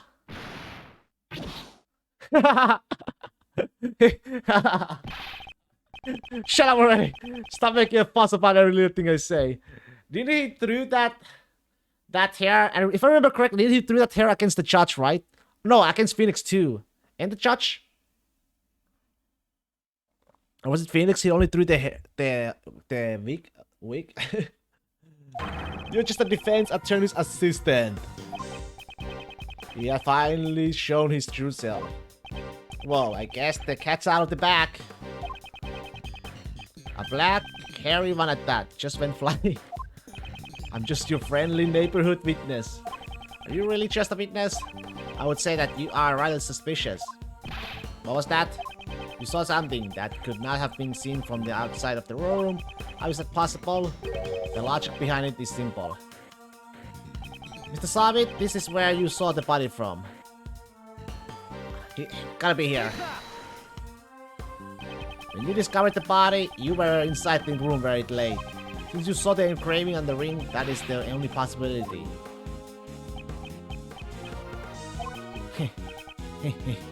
Even if you say that, you ain't got no evidence, do ya? Where's the evidence that shows that I was in that room? I was grooming pets at that time, in the room adjacent to where the body was found. I even went so far as to borrow some rubber gloves. Show the evidence that proves that I was in the room where the body was found. Yeah, there you got the rubber glove. You goddamn idiot. Mr. Savit, what were you doing when the body was discovered? Didn't I tell you already? Practicing being a pet groomer? I see. In that case, do you happen to recognize this glove? Oh, that's... This was found near the body. It is believed to have been dropped by the culprit. By the way, I noticed that you also have a rubber glove hanging out of your apron pocket. No, this is something else. Looks like you're missing one of your gloves.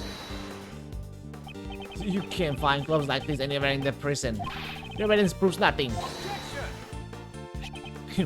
Perhaps we should hand in this glove over to the police for fingerprint thing. I'm certain they will find some interesting results.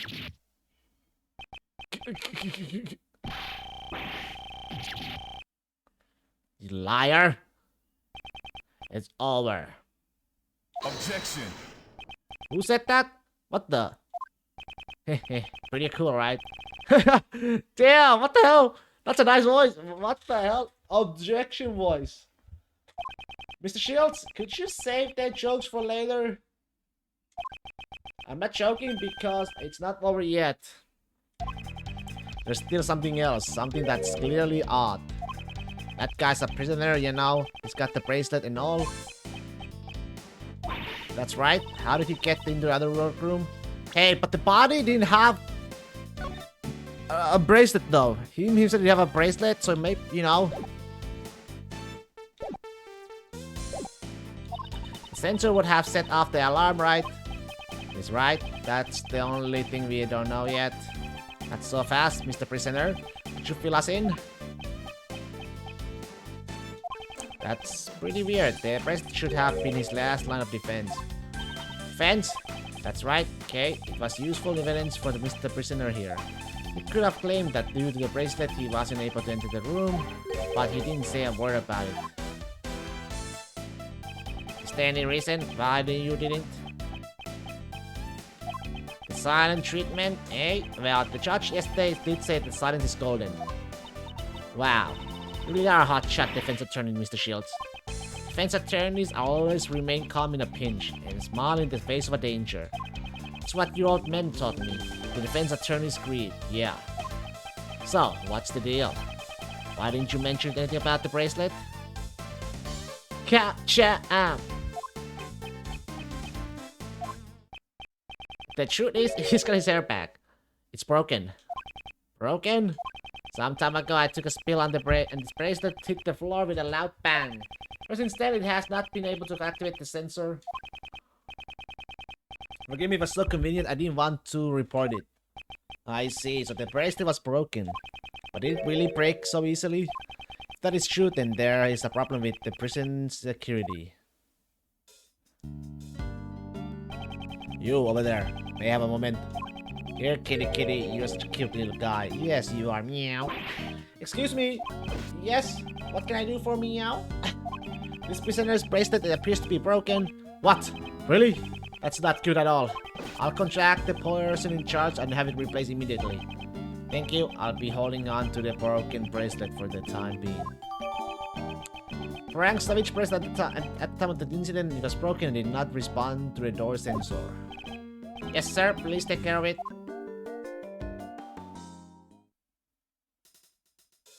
Now that the bracelet's been taken care of, shall we move on to arresting you for murder? What? Perished the thought. I didn't kill anyone. But your bracelet was broken, right? Doesn't that mean you could have gone anywhere you wanted to during the animal show? But all I did was find the body, honest. And it is true that I saw the dog biting his neck. However, I entered the workroom after the dog had left. Why did you do that? Well, it was just... I was curious if he had anything of value on him. He was planning to loot the corpse. That's why he remembers the nightly spring so well. Why are you so looking at me? Sledgeworth. I'm a great thief. Please don't put me on the same level as him.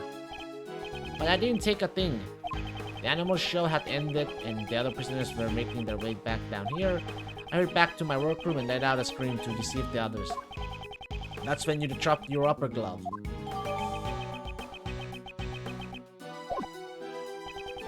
Okay, so this whole time, what are you doing? What? Whether he is the murderer or not, one big question remains. How did Knightley get all the way from his holding cell to the prison?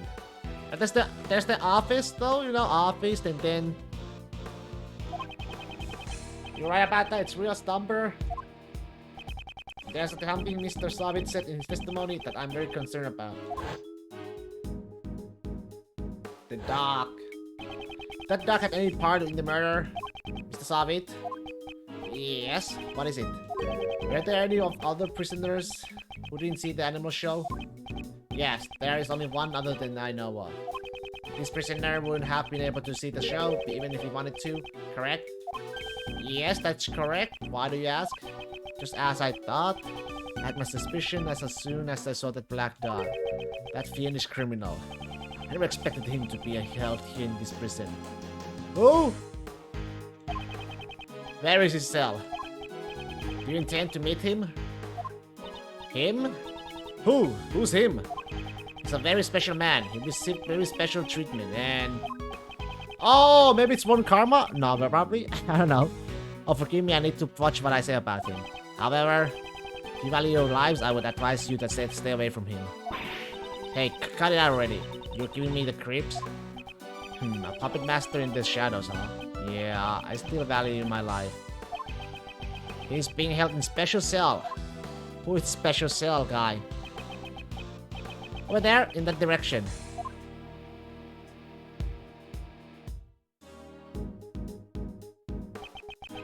Special cell. Certainly seems like he received special treatment.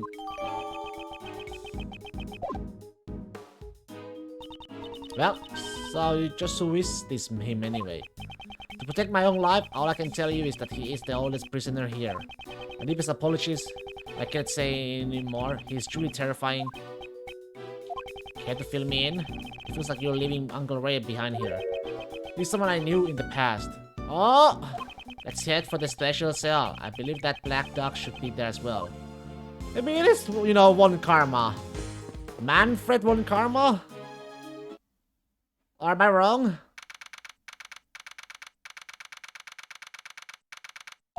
Hey, it's pitch black in here. I can't see a thing here at all. Aren't you always talking about how the Yatakarasu is able to flap even in the darkest night? Even in the depths of night when no other bird dares to take flight, one alone soars to shine the light of righteousness and the world's blight. That one is me, for I am the great thief Yatakarasu. Oh, that was pretty cool. But still, I can't see what I can't see. I'm still just a human. Eh?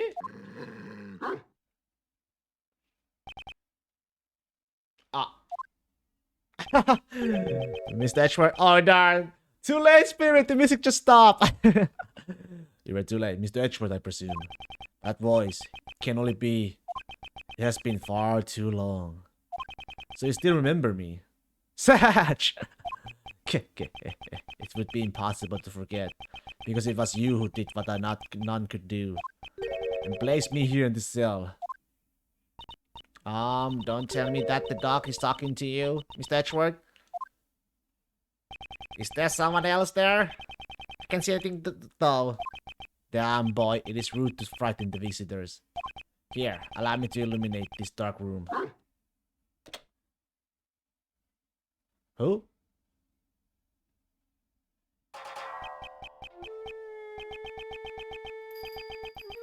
Do I know him?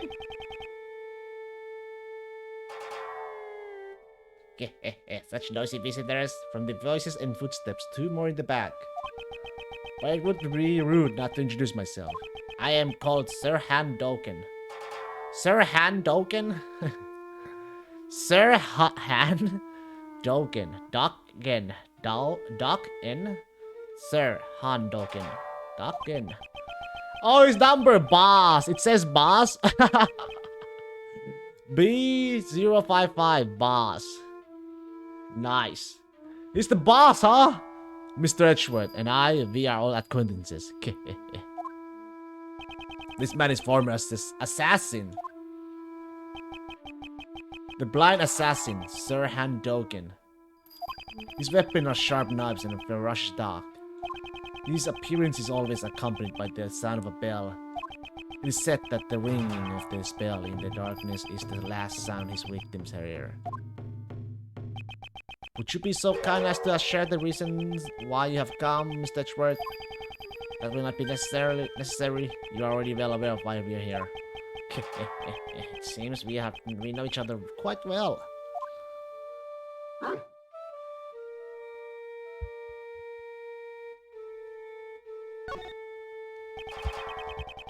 We suspect your dog of committing the murder. The witness who discovered the body saw him putting it. There must be some mistake. My boy is our opinion. He would never do such a thing. Right? Anubis? Anubis! Good boy, good boy, good boy. Anubis may be your guide dog, but you raised him to be a vicious killer. It was one of the weapons you used as an assassin. To begin with, is the witness of a reliable sort. It's true that Savit is also one of the suspects. It's difficult to say if we can trust his testimony. In any case, I think you have the wrong eye, Doc. Right, Anubis? Right, boy? I wonder if he knows who the witness is. The alibi. I would like to hear your alibi from 8 AM to 10 AM yesterday morning during the animal show. I was in my humble cells the entire time. I took up the whittling recently. My focus was solely on the wood and chisel in my hands. The prisoner have free access to a chisel here. Normally, that's not allowed. The warden is a kind soul. She has given me a special permission. Kind? Ridiculous. Even 5 metal chisels. 5 would become deadly weapons in his hands. I started out by carving these Buddha statues, but I moved on to other shapes after the 674th. Really? That many? All it takes is time, which I have plenty of. Here is what I am working on now. The chest. Didn't I know that you played chess? There's Cerberus! Do you play as well, Mr. Edgeworth? I would like to test your wits in the game sometime. I only started playing since my arrival here, so I am still inexperienced. What is this piece? It's a three-headed dog. Cerberus. Just for the fun of it, I carved this hound piece. Chess is a game of war, pawns, knights, and castles. Each side pushing their forces to the limits to take the life of the enemy's king. However, I found the absence of dogs to be strange. Hounds are an indispensable part of warfare. But it's nothing more than folly. I still play by all the normal rules of chess. Seems difficult for you to find opponents here in prison. I always play correspondence chess. Correspondence chess? So you play chess through the mail. What? Prisoners are allowed to send and receive letters, although they are subject to inspection. At the moment, I am waiting for my opponent's next move. Through a mail, huh? So he plays chess with people outside of this prison. Do you know who was murdered? It was Horace Knightley. A most unfortunate lad. His ears are as sharp as ever. They are all I can rely on. As I thought, he has full knowledge of everything that goes on in this prison. Second thought, he might be fortunate after all. Fortunate? How so? He committed a grave crime, but he was able to avoid punishment for it. An assassination attempt on the president. What a bold man. Assassination attempt? Hey, Mr. Edgeworth, did Mr. Knightley just... He may have killed his own superior, but he never attempted to take the president's life. Are they trying to conceal the fact that the assassination was staged by the president? Whoa, hold your horses, Knightley. Did he attack the president? Uncle Ray was requested to defend him in court on charges of attempted assassination. You didn't know either, Uncle Ray? So they're trying to pin the whole thing on Mr. Knightley. Now I see why the pig is taking action. So that's why they removed you from the case. The best guy, the best, was going to indict him on charges of attempted assassination. In doing so, they would have twisted the truth. They got... I suspect that it was a false charge. Gotcha. I heard about it from one of the guards, but Knightley, he kept desperately insisting. I didn't assassinate anyone. The courts are supposed to bring the truth to light. I may not be well versed in law, but I can say one thing for certain. You like the pig theme?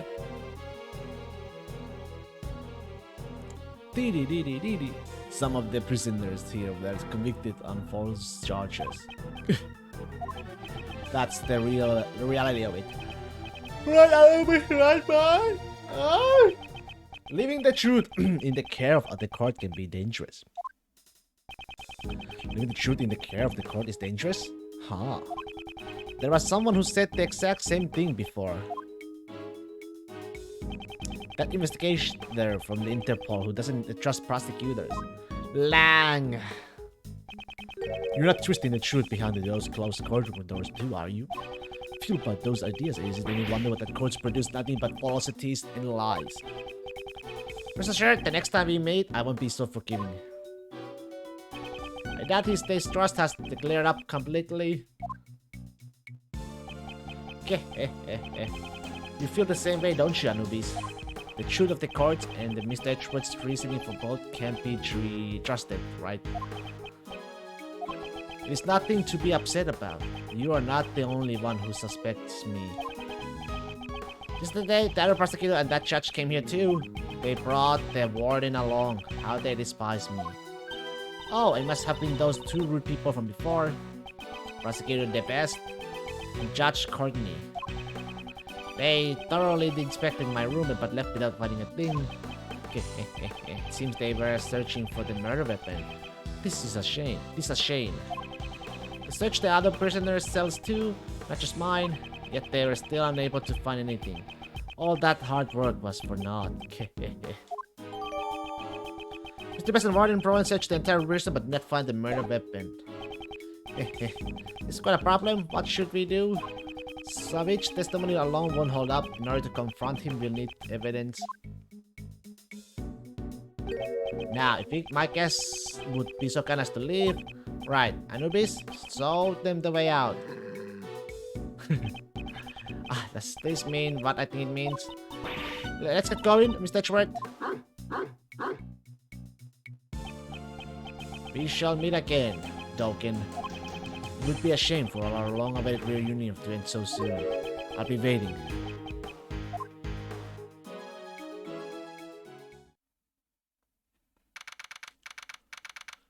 Oh my god, why am I yawning this much? Now then, we still need to find that murder weapon. Stitchwork? She went all the way up there. It's fine now, Kay. Come down from there. Where is Mr. Shields? It's me. He just took off running like dead was after him. Good grief, that man. What should we do now? Mr. Edgeworth. Well, continue investigating. First, we should start by solving that one mystery. Knightley's body was found in the workroom inside the prison. However, it was supposed to be the detention center holding cell. How did he get to the prison under such tight security? It's very involved to investigate the holding cell at the detention center. That was where Mr. Knightley was held, right? But what about Uncle Ray? Just leave him be for now. I thought we were supposed to be his assistants, though.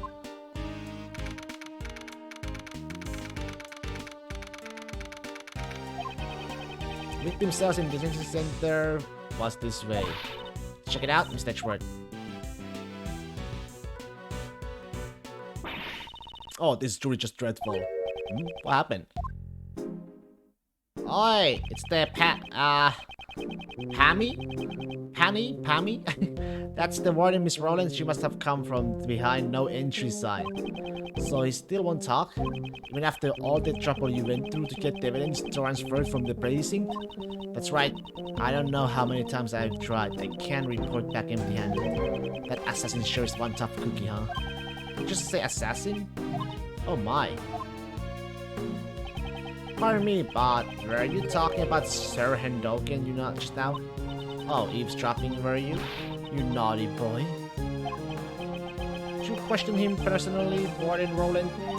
Not just him. I tried to have a heart-to-heart with all the prisoners and suspects. In my home, we're all family here.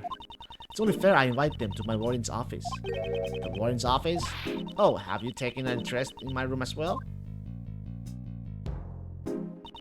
Just down this hallway, but outsiders are not allowed past this point. Down the hall is around here. There. See, you can go to prison is easier. It's such a lovely room. People are doing so enjoy being invited back there. I'll show them the splendid view of my workers. The courtyard of this animal-filled prison. I sure love to see it. She has a nice scarf. Very, very... I don't know what kind of animal that is. Dog? Fox? Something?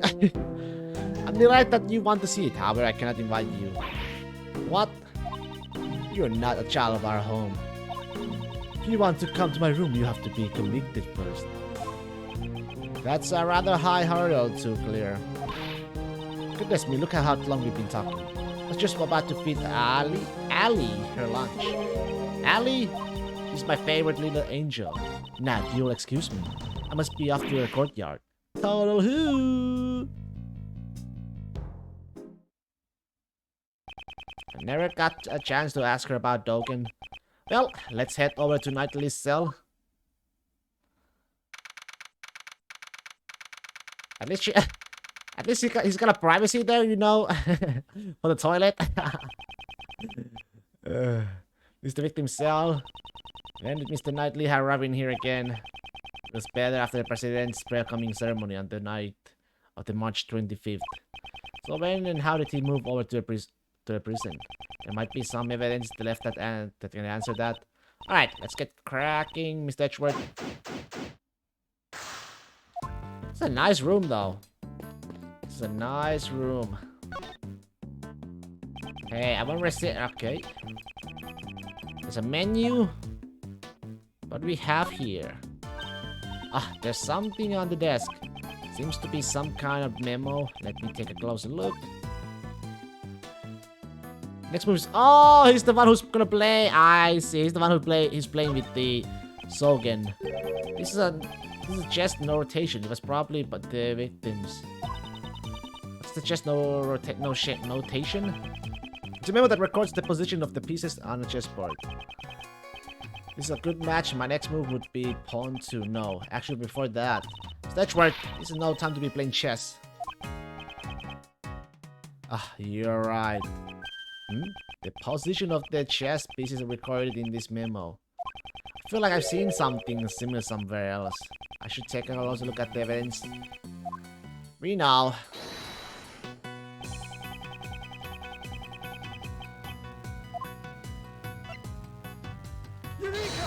Eureka! This chess rotations, I've seen it before. You're still thinking about chess? Focus on the investigation. Focus. Chess, man. I used to be in a chess club in elementary school, I remember. Just is quite important to this investigation. Okay, have a look at this. Are these chess pieces from Dokkan Cell? Chess is okay. I don't know much about the rules of chess. The rules of chess are not important here. Look at the position of the chess pieces in this memo and the pieces in Dokkan Cell. Do you notice anything? I don't know anything about the different chess pieces. But if you flip the board around, the position of the chessboard are completely the same. Yes, although the memo doesn't include the Cerberus chess piece. The positions of the other chess pieces are identical. What's going on here? I always play correspondence chess. This might be hard to believe. A Dokkan's chess opponent was... you're saying he was playing against Mr. Knightley? With this, we now have the evidence to link Dokkan with the victim.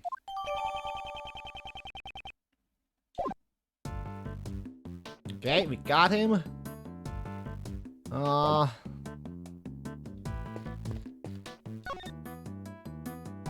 What the? The reflection in the mirror?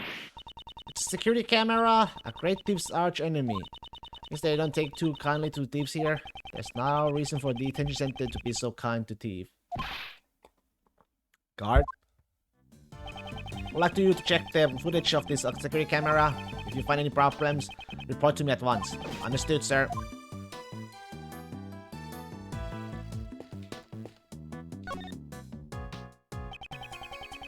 This jacket is a newspaper. This newspaper is missing a few pages. Torn up. Okay. Why would someone tear out at the pages from a newspaper? Maybe they used it to clean the cell instead of a rack? Clean the cell. It's quite possible. It's a Horace Knightley suit. According to the results of my investigation... What did you find out? A man who looks good in that suit leaves a more favorable impression with the ladies. Next time I'll investigate men who look good in frills. Please don't bother. What the? Something seems off. The floor here is clean. Was it mopped recently? Seems strange the only area in front of the bed has been wiped clean. Perhaps? Perhaps? The floor here is clean. It's probably wiped down with something. Someone spilled grape juice here. I don't know exactly what was wiped away, but I can imagine what was used to wipe it. It's very likely it was torn up newspaper. Wouldn't he have asked one of the guards if he could borrow a cleaning rack?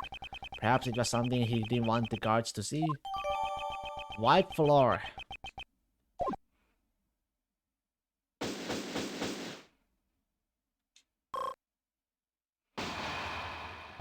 So this is what our investigation turned up. It seems we have found a major connection between the victim and Dokkan. This is terrible. What happened? The security camera recorded something terrible. What? Can you let me see it? Of course, sir. I have a portable playback device right here. So let me see it right away.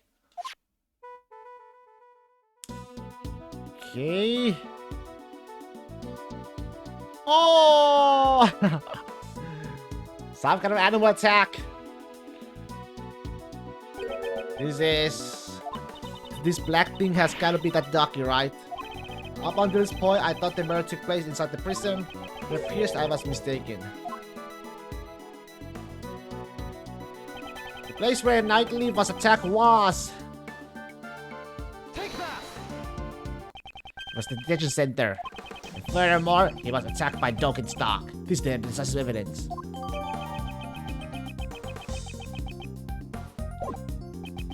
Knightley was killed in this room. This was found in the cell takes on the new meaning. Which piece of evidence takes on a new meaning? It's gonna be this. For some reason, someone wiped the floor clean. It's possible they were wiping away bloodstains. Luminol, thank you for your hard work. I'll have your attention. May I ask for one more favor? What would that be? There should be a detective by the name of Dick Gumshoe in the detention center of the prison. Would like you to give him a message. Tell him to check this room for traces of blood and give the results to me. Yes, sir.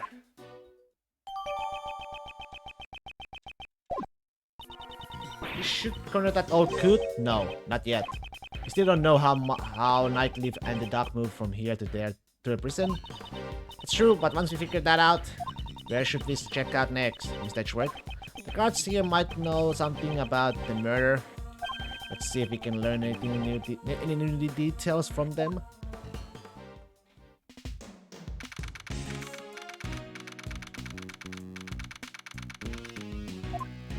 Alright, let's continue our... Oh. Hey, look who it is! Mr. Lang. When Shang-Chi, Shang Fa. What was it again? Oh, sorry to intrude. Lang Shi, right? Lang Shi. Lang Fi. Zhang Fi. Whatever it was. Well, if this is Mr. Prosecutor and the little lady. Fancy meeting you here. This man is Xinglong Lang. Xilong Lang! Interpol agent. About 2 weeks ago, he was in charge of investigating one of my cases.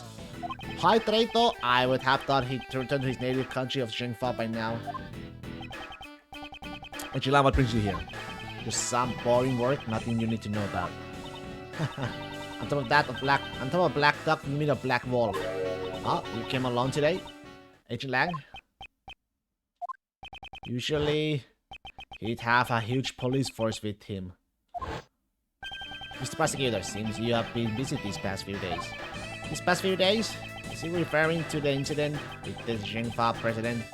I would have thought you'd be involved in this insecurity too.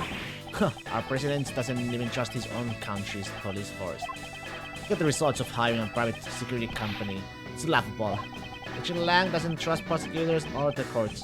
That's why it brings along a large force of capable policemen to thoroughly investigate the crime scene. Yes, if you and your subordinates have been there, the results might have been different. My subordinates, huh? They are no longer with me. They're not with you? Funny, it looks like I'm a real lone wolf now.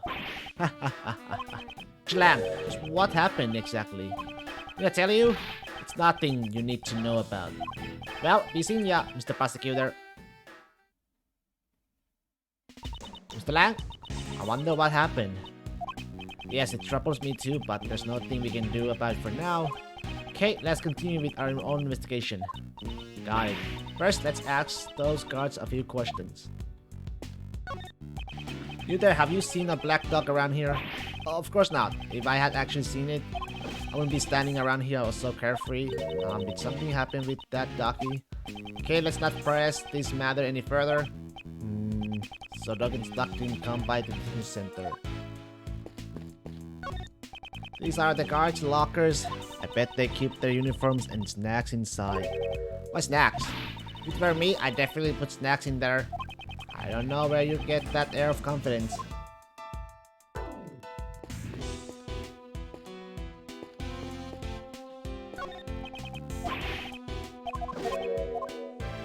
Wait, what?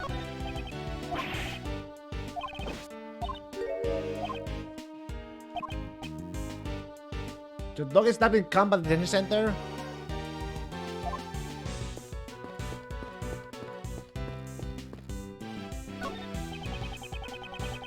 Surveillance room, surveillance, does this mean repairing watch? You have to tone down your shenanigans, Mr. Schwartz. What are you trying to accuse me of?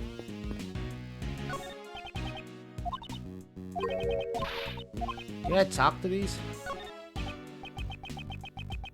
Difficult case? What's wrong? Something troubling you? Sir, one of my uniforms has gone missing. I'm certain that I placed it in this locker. Maybe the uniform grew legs and walked off somewhere? What kind of logic is that? In the case, I wish you the best in your search. I'll be rooting for you. Yes, thank you for your support. Okay, stolen uniform. That's not good. That is so not good. Oh, there you are. Oh, great. Mr. Shields, ready to go. Where indeed. I've been searching for you guys this whole time. Walking all around the prison is hard work, you know. Cat. Not jam anymore. That's strange, seeing as you came from the opposite direction. I've got some new information. You wanna hear it? Do you? He should change the subject quickly. You got a bad timing, Spirit! I heard a little something from the guards. It seems Knightley caused a bit of an incident 2 days ago. An incident? You know how Simon said he came to visit Knightley, right? After the visit, when Knightley returned to his cell. Naturally, a guard escorted Knightley back to his cell. While the guard was unlocking his handcuffs, all of a sudden, Knightley struck the guard and knocked him out. It seems he was going to attempt a jailbreak.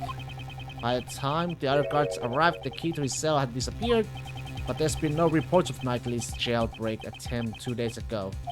Exactly, it's strange, isn't it? Right up until his death, he was still in his cell. What's more, Knightley claimed he never stole the key in the first place. In fact, they searched his cell and the key was nowhere to be found. Did the guard who was struck have anything to say?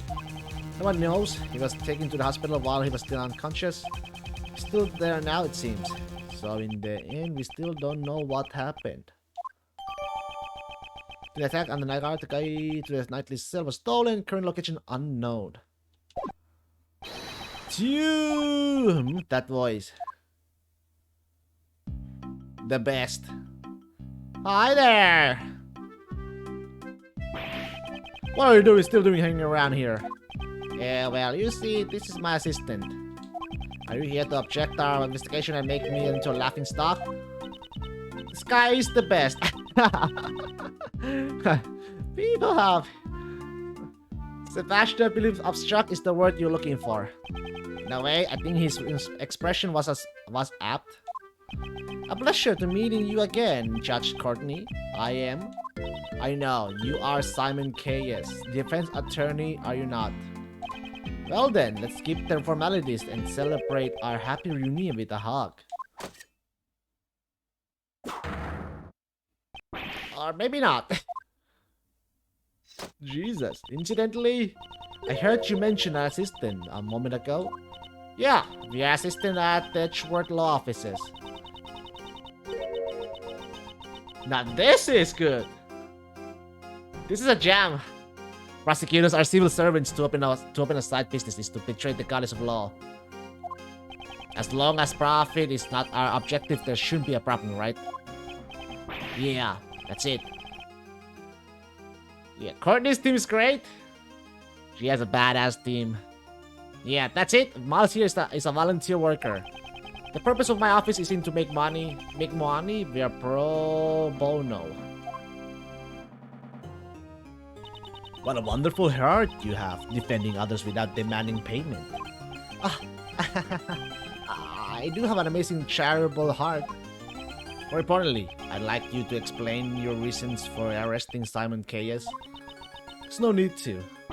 Is that challenge against me? No, I was speaking with Judge Courtney. Guess it can be helped. If you want to take on the best, you will fall like the rest. I haven't said anything yet. but this is convenient.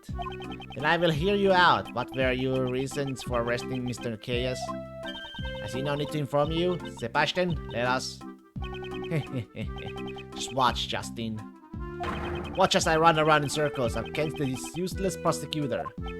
Nothing you mean run circles around me. Yeah, that's what I meant. Prepare yourself, Mr. Edgeworth. Great. So, you want to know my reasons for arresting that man? The answer is simple. Yes, we found traces of that guy over there. Traces? Let's go, traces. How's that? Perfect. Perfectly simple, perfectly decisive, right? Of course, I was the first to notice because I'm the best. I was supposed to go about pressing at that. How's that? Got nothing to say? Speeches in my presence. This guy sure talks a lot. So...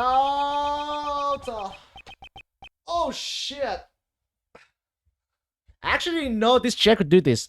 I had this chair for a few years now. I didn't know I could do this. So you're the one who addressed Mr. Chaos, I take it? Mr. The Best, do you have the right to do such a thing? Well, obviously it was the police who carried out the arrest. But since it was under my direction, shouldn't it also count as my arrest? If only I had a mic where, stand-up mic? Maybe? So I can lay down while playing and commenting. It's very difficult to deal with the both of them at the same time, however. Her silence is troubling me. Just what is she thinking?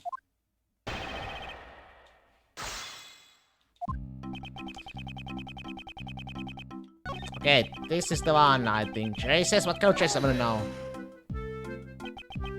Eat free? What the heck is that? Eat free in your prison? Or something. That guy, eat free or stay in prison. Eat free or something. That guy over there that's suddenly awake. Well, don't they say? The best hears one thing and understands ten. You're just being lazy. Explain it more clearly. Sebastian, if it's alright with you, would you please explain it to them in more detail? I'm sure that everyone wants to hear what you have to say. Alright, if you insist, Justin. You discovered that? Perhaps you didn't know, but the victim carried a chessboard with him. From it, we found that suspect Simon K's fingerprints. Well done, Sebastian. I bless you on behalf of the goddess of law. Please amend your testimony. Are you alright with that, Prosecutor Edgeworth? Yes. Chessboard from it, we found Simon K's fingerprints. Belong to Knight?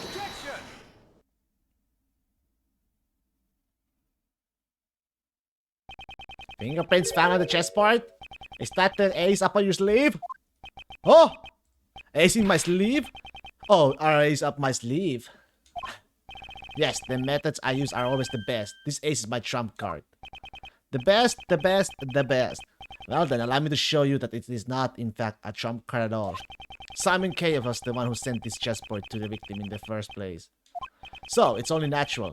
Some of his prints would be left on it. Oh! That took way too long. These fingerprints are hardly decisive evidence. Perhaps your arrest was a little too rash. Rash? To begin with, this incident occurred in the detention center and the prison. Suspect Simon, just because it he's a prisoner or a guard, is a little unreasonable. What? What's with him all of a sudden? Oh, I finally get what you're trying to say. Rash? You mean we were too quick to arrest the guy, right? He was stuck on that? Sure, I was the first to lay eyes on him. And I was the first to notice the evidence. That was even faster. But I am not rash. Sure, Simon Case is in a guard or a prisoner, but... El Guru? Or what to say? El Guru? El Guru? Sebastian? Judge Courtney? What are you doing, Justin? Don't butt in like that. Pardon me, Sebastian. Yes, your words on the suspect are very interesting. However, shouldn't you get to the best part first? The best part? Why don't you tell them? but your wonderful reasoning regarding the murder weapon. Good one, Justin. Nice suggestion. Is that right? Listen to my first-rate reasoning. Objection! Will this reasoning explain why you arrested Mr. Keyes?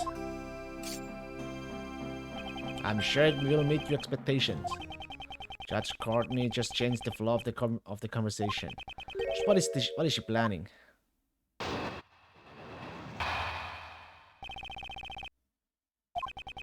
It's obvious the murder weapon was a sharp-minded object. However, the prison maintains a strict control over potentially lethal items. So, that's why I reasoned that the murder weapon was brought in from the outside. Yes, it was hidden inside that chessboard. And since only the victim and the suspect fingerprints were found on the chessboard, is it obvious who brought and used the murder weapon? But, I already checked the chessboard inside. And, there's no blood. No blood, and there's not a piece missing too. It is fitting. Let's just clear than his last testimony. It's the best reasoning you can get from prosecutor the best. How do you like that? Now he's mixing up the best with his own name. But could someone really have a weapon inside a gift sent to a prisoner? You'll find a good place if you examine the inside of the chessboard. Inside the chessboard, is there some place to hide weapon? Again, behind the... So I thought there are only chess pieces inside. Wow, what an annoying laugh. Inside the chessboard, huh? Perhaps I should examine it a bit further. What is there to examine? Wait, this is the top panel is removable? It's quite deep. Yes, there's more than enough room to hide a small knife. Understand now? This is how the compliment smuggled in the what? What's with the Wasn't even finished. Mr. The Best, there's something you have forgotten. It's a gate at the entrance of the detention center. Yeah, well, there is, but... He means the security gates with the metal detectors, Sebastian. We had to pass through that same check when we entered the prison, remember? Yeah, that's it. Remember now. Looks like he completely forgot. It would be impossible to smuggle a sharp metal object into the detention center. Therefore, your reasoning never held even from the very beginning. Elburu. That gate is only used on people. In other words, package sent to a detention center undergo a simpler check. So they don't use metal detectors for that. This never should have happened. It seems that the guards were too careless. Okay.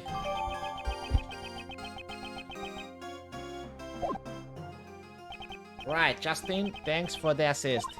You're welcome. Now then, Prosecutor Edgeworth. Your cross-examination, if you please.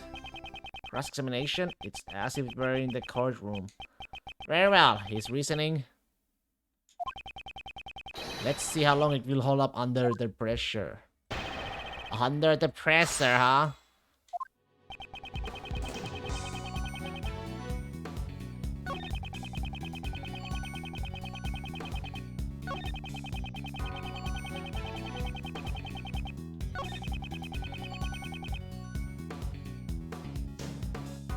Could have been though? No weapon was found at the crime scene, not even inside the chessboard. So where did the murder weapon disappear to? I'd like to hear your answer to that. That's, well, after the crime, the culprit must have hidden it up somewhere in the prison. Is there a problem with the statement? Big problem. The murder weapon is hidden inside the prison? I don't think so. It's clear from this piece of evidence. What shows that the murder weapon can't be inside the prison?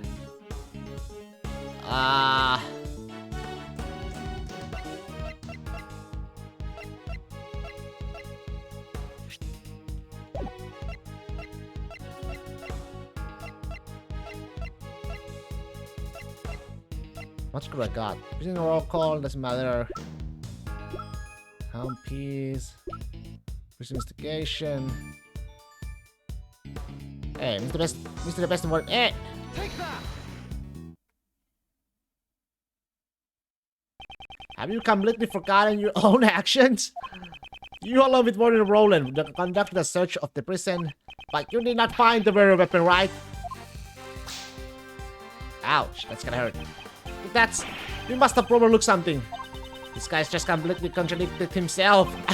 You carry out such a sloppy investigation. I'm amazed that you call yourself the best. Are you mocking me? Sebastian? Please calm yourself. Don't get caught up in the opponent's pace. I'm fine, Justin. Did you really think the best prosecutor would be shaken by someone miles behind him? Someone miles behind him? Wow. We should stop messing around with other people's names. Oh, in that case, Kay Faraday is far, far ahead. Okay, don't you get caught up in this too. Yes, if my best investigation didn't find anything, then there must not have been a single weapon in the prison. In that case, there's only one possibility. The criminal must have taken the murder weapon with him when he left the prison. So it's only natural we didn't find it in there. Yeah. Objection! There was no way the culprit could have brought the weapon out of the prison. And this piece of evidence shows why. Take that! Maybe this one. You completely forgotten your own testimony? That's twice you have insulted me. Oh, I think you remember what I said earlier. But you do well to remember further than that. What is that? This guy, he really doesn't remember anything. It seems that way. The detention center and the prison are equipped with security gates.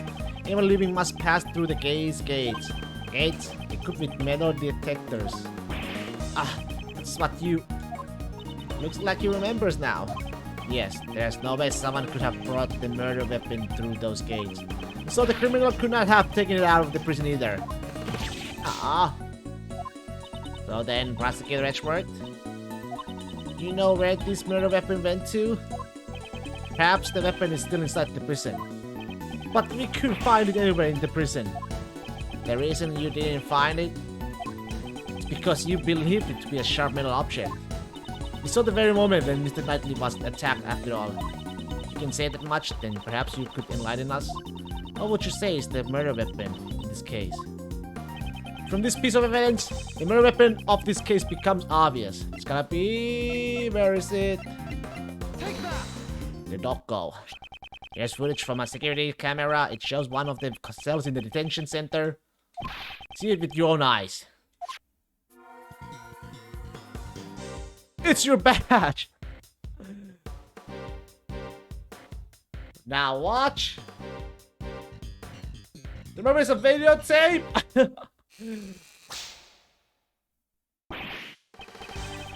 What? This is... It can't be. This tape clearly shows the moment or the victim was attacked by a black dog. I believe this is sufficient proof, wouldn't you say? Indeed, this is a vital evidence. Horace Knightley was killed in the detention center by that dog. After that, the body was moved to the prison workroom. It was you! The doggo! Our witness claims to have seen a dog in the workroom when the body was found. Of course, the dog couldn't have planned this crime on its own. However, there is someone who could have. Or not. That's enough, Prosecutor Edgeworth. Judge Courtney. It's true that this camera footage is vital evidence. However, there is something else you must prove. Actually, you have already noticed it, haven't you? It's just as she says, there is still a huge flaw in my reasoning. The black dog is a prisoner's pet. How was it able to move between the detention center and the prison? Easy! It's through the fucking warden's office! Warden's office and boom!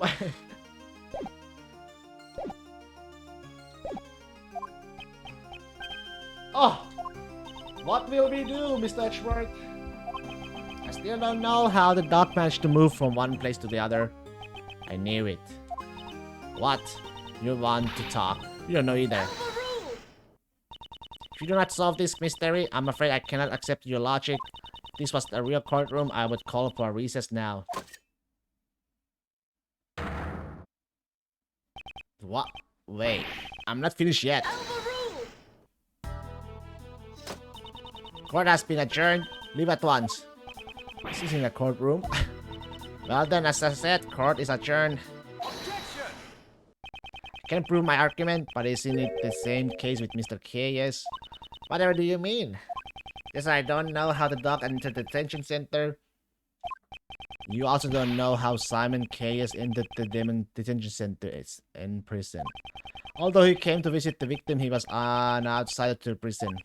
Don't you think it would be difficult for him to commit a crime inside the prison? Judge Courtney, now the burden of proof lies with you. Show us evidence that Simon Keyes entered the prison. El Guru! You want me to present evidence? I'm happy to oblige. What? Does she really have evidence? It's about time I told you. Now that I know the basics of your reasoning, Prosecutor Edgeworth. What is she thinking? It seems you don't even know Simon Keyes' real occupation. He's a circus performer! A circus performer? Yes, have you ever heard of a very big circus? Circus?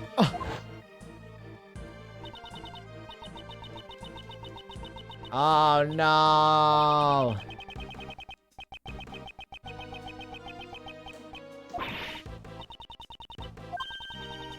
Animal show! Seems you have realized. On the day of the incident, an animal show was being performed at the prison. The show was put on by the very big circus. Circus? So then do you mean Simon Keyes entered the prison as a staff member of the animals show? That we know for a fact. This woman, she's been concealing this fact the whole time.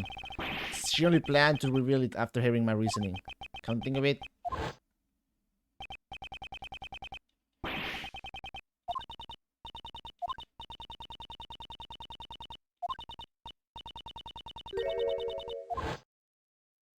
Mr. Best was going to say it then, but she stopped him? How do you like that, worthless prosecutor? She didn't do anything. Well then, now it really is time for a recess. I'll end with some advice. I had already doubted your abilities as a prosecutor. Which is why I relieved to you of your authority. You best not forget that. What are you trying to say? The pig can still take away your badge. If you value your badge, I advise you not to show your face before me again. Is that a threat? The goddess of law is merciful, but that doesn't mean you can get away with everything. One more thing, must digress. I suggest you stop with this Defense Attorneys Act. That's none of your concern. I don't intend to abandon a case that I'm involved in so easily. Defense attorneys, a relationship of mutual trust with their client is vital. It's very different from the pay of the prosecutor. In any case, you didn't even know about your client's occupation. Well then, I must be going. May the blessing of the goddess of law be upon you.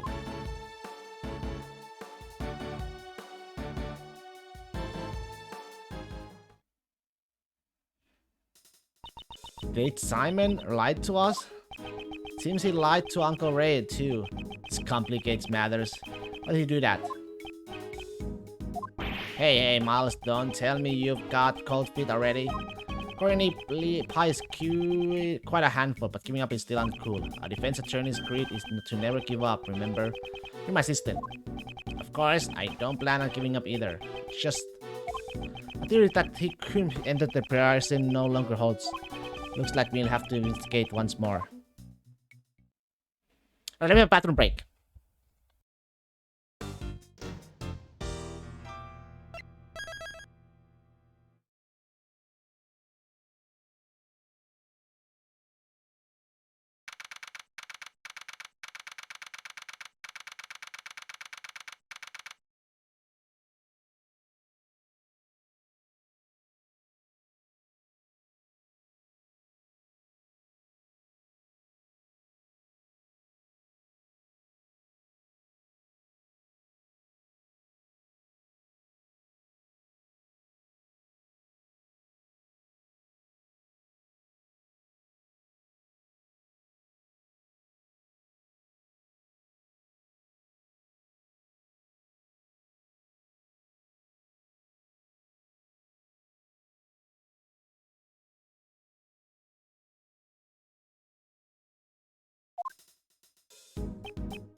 Alright, you liar. Why did you not mention that beforehand? No, but I did. What didn't I mention? That you are a member of the very big circus. No, just that, you know, I'm not. I can't call myself a member yet. I'm just a new recruit. Regardless, that still makes you a member. You passed out? Huh? So why didn't you tell us that before? If I had told you I was part of the circus, it would have made me look suspicious, right? Since I also knew Knightley and all that. I didn't think anyone would believe what I had to say. Not even you guys, okay? Didn't we promise to believe in you? But, Mr. Edgeworth, you're just kinda scary. Man, you're just terrible at getting info from people, aren't you, Miles? That's none of your concern. Looks like we need to have a talk with him again. So, what did you do in the circus, Simon? I guess you could say I'm a wild animal tamer. I'm still just an apprentice, though. Wow, that's incredible. So you command lions and tigers to do your bidding, right? No, not crazy, nothing crazy like that. No way, no way, no way, no way. My partner is this little guy, right? Hey, isn't that... Is that the monkey? And that makes you a wild animal tamer? He's more like an organ grinder than a wild animal tamer. Hey, Money, cut that out. He can be quite a handful sometimes.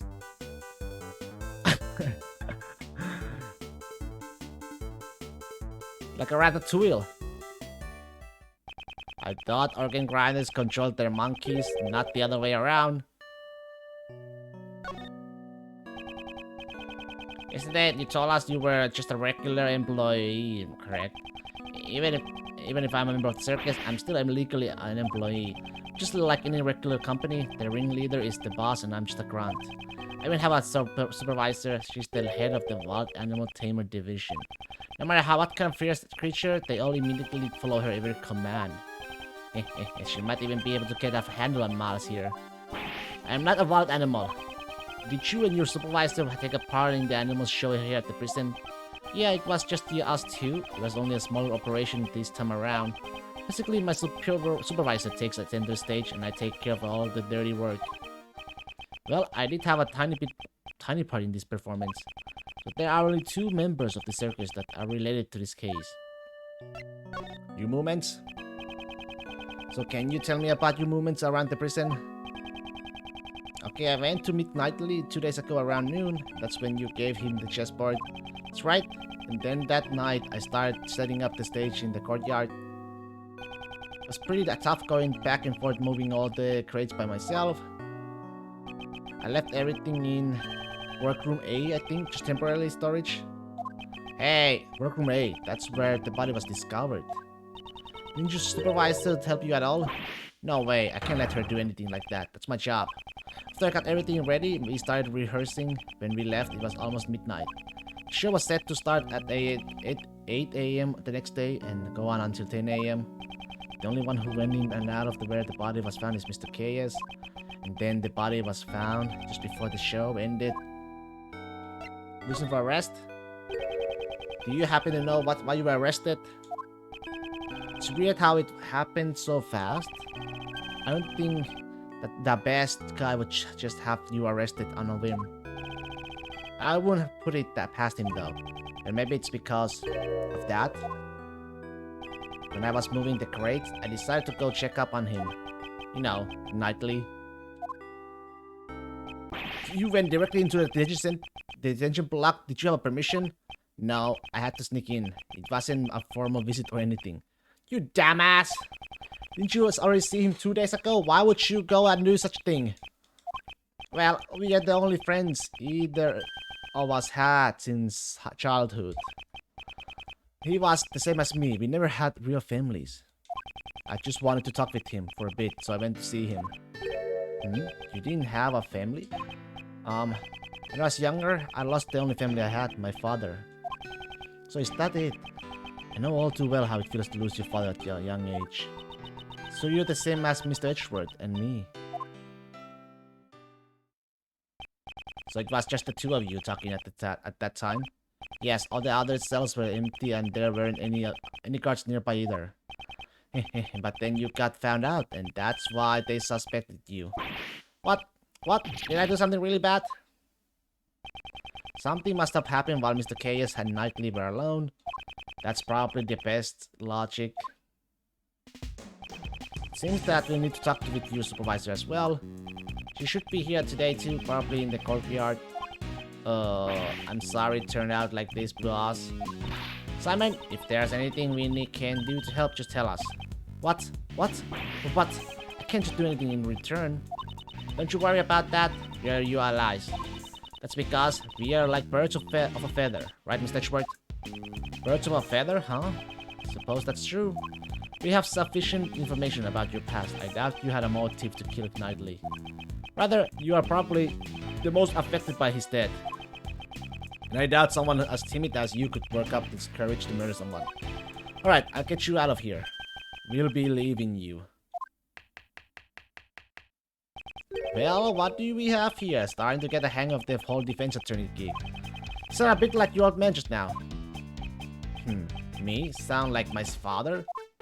He would say, defense attorney's job is to be an ally to the deserted. You are going to ride that stallion into the sunrise? Wait for me, I want him to. Mr. Shields, then you mean sunset? Yeah, of course. It's just a joke. Want some candy? No, thank you. I don't like sweets. Oh, really? What a shame.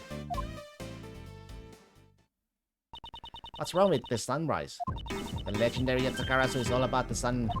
Since the sunlight always exposes the truth. Good grief. For now, let's just head to a prison courtyard and see what we can find there.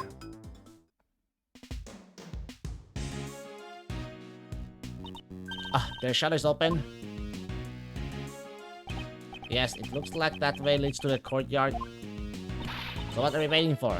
Come on, let's get the move on. She's suddenly in high spirits.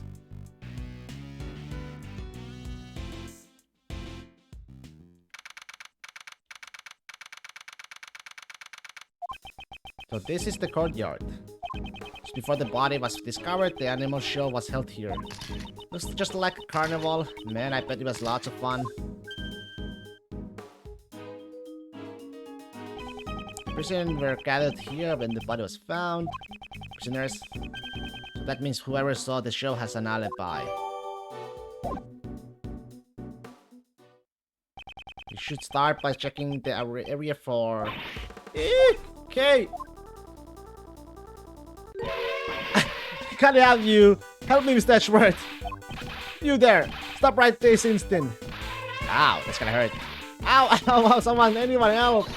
Down, Astik. Down. Who are...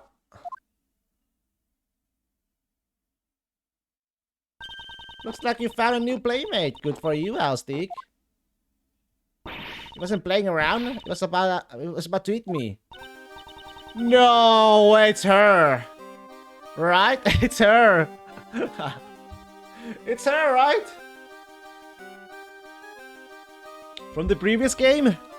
Huh? No way, that's impossible. This child doesn't bite. Often. Often, huh? It was the tiger. Was it tiger or lion? Who was it again? People are normal that case. Yep, she's from the Turnabout Big Top. People normally never get to play. She had both. The boat? Let me meet with the elephant up close. Isn't it wonderful? Yo, no, it's not. It's wonderful, right? It was simply marvelous. Little lady. Mr. Shields? Richard the Tiger and Leon the Lion.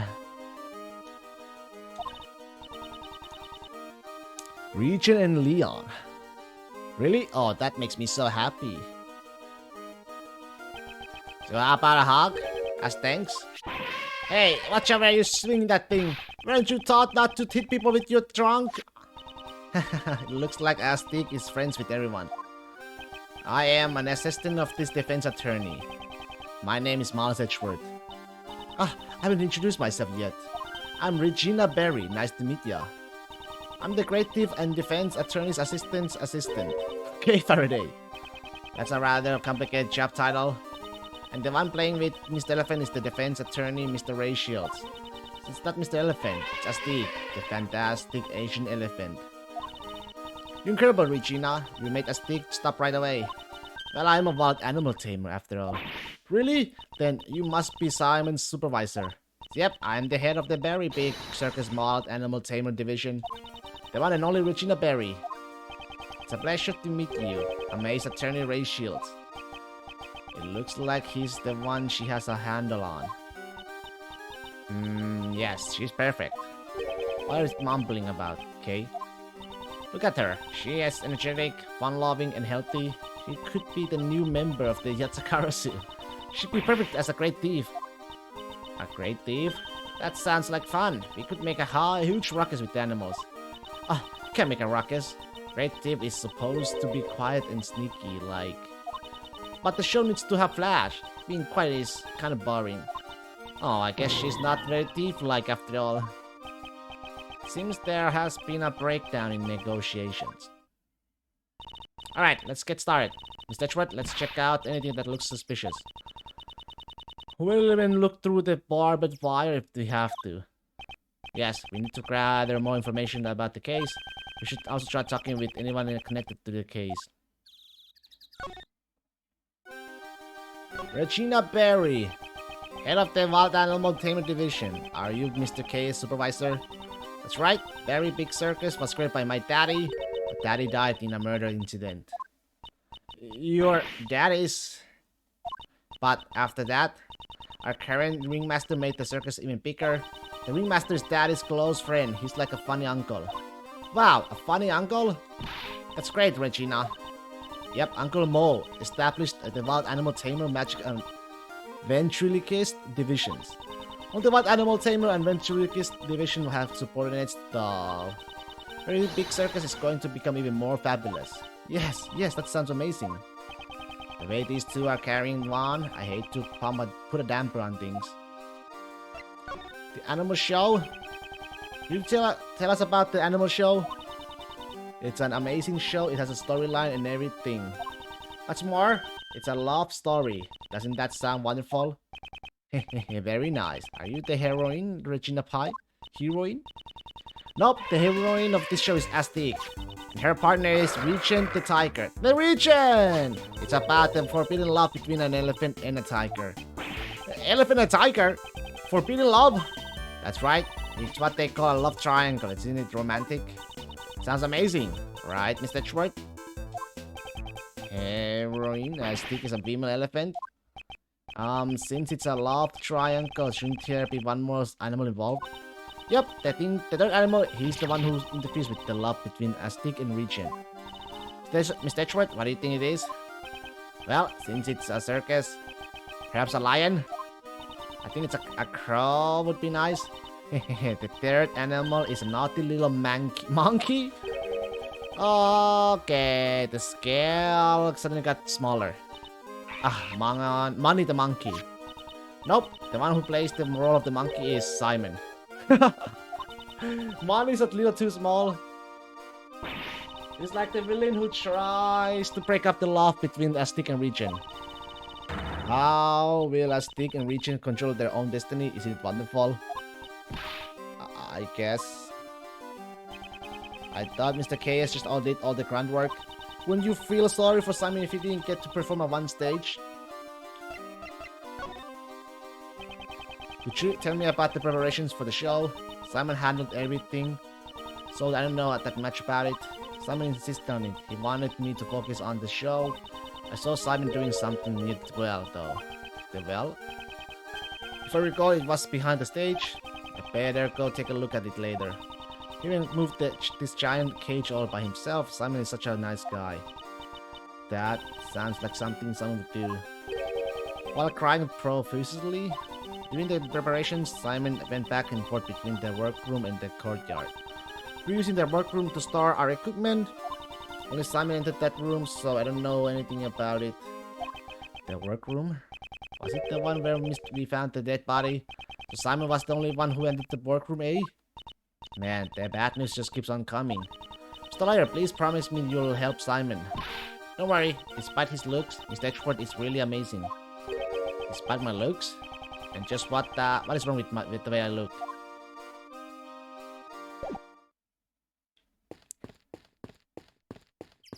What the heck is he doing here? Mr. Attorney, how are we doing today? We just met a few moments ago. Please do forgive me.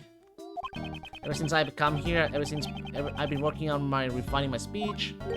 That's not the only thing that needs refining. Right now, I'm helping out with the cleanup after the show. But if there's anything you need, please let me know. You'll have my full cooperation. Helping out the show? I'm in the middle of a volunteer work right now. As you can see, I am a model prisoner. I have been reborn inside this prison. Reborn as a thief? That was... The devil made me do it. How can you blame the devil? You're a disgrace to thieves. I have nothing to say. I still have much to learn. As a thief. But as you can see, I've exchanged my bracelet for a working one. I will continue to devote myself to being a model prisoner. Again with the model prisoner, give it a rest already. Bed grooming. I'm training to pay my debts to society, and once I become eligible for parole. So you were training instead of watching the Animal Show? So there were only two people who did not watch the show, Savit and Doken. Why didn't you say anything about Doken earlier? Well, if you asked any inmate at this prison, they'd all think twice before telling you. That person is like the ruler of this place. Around here, we call him the supplier.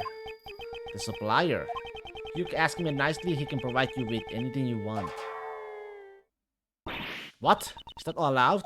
Normally it's not allowed, but with him, it's another story. He supposedly has a secret route to procure these goods. As a supplier, Doken would be in a position of power. However, I put all that behind me. All I care about now is applying my mud packs to the animals. Mud packs? Coat the animals' fur with my mineral-rich mud packs to give it a beautiful shine. To help with my training, I give them to all the animals in the prison. Each and every one of them. What? Huh? Could be related to that piece of evidence. Should present it to him. I think it must mean this one, right? That's the rubber glove I dropped. Where did the mud on this glove come from?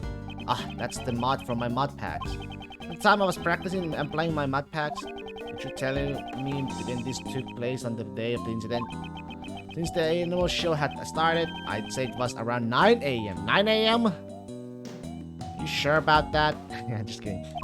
The mud packs turned the animals' bodies pitch black and my heart was pure white. I was totally engrossed with the covering the animals in mud. Personal life must be taxing stress levels. Also covered in blood. Savage mud. Thanks to the warden's policies, I can undergo job training here. I will hear a debt of gratitude.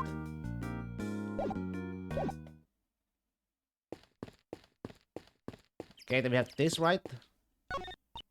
Danger, high voltage. These signs really do exist. On the other side, you can see what appears to be the detention center's garden.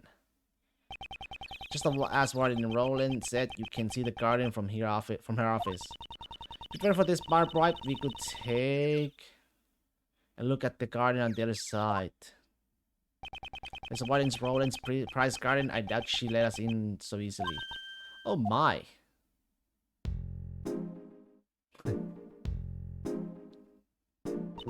There you are, Regina, darling.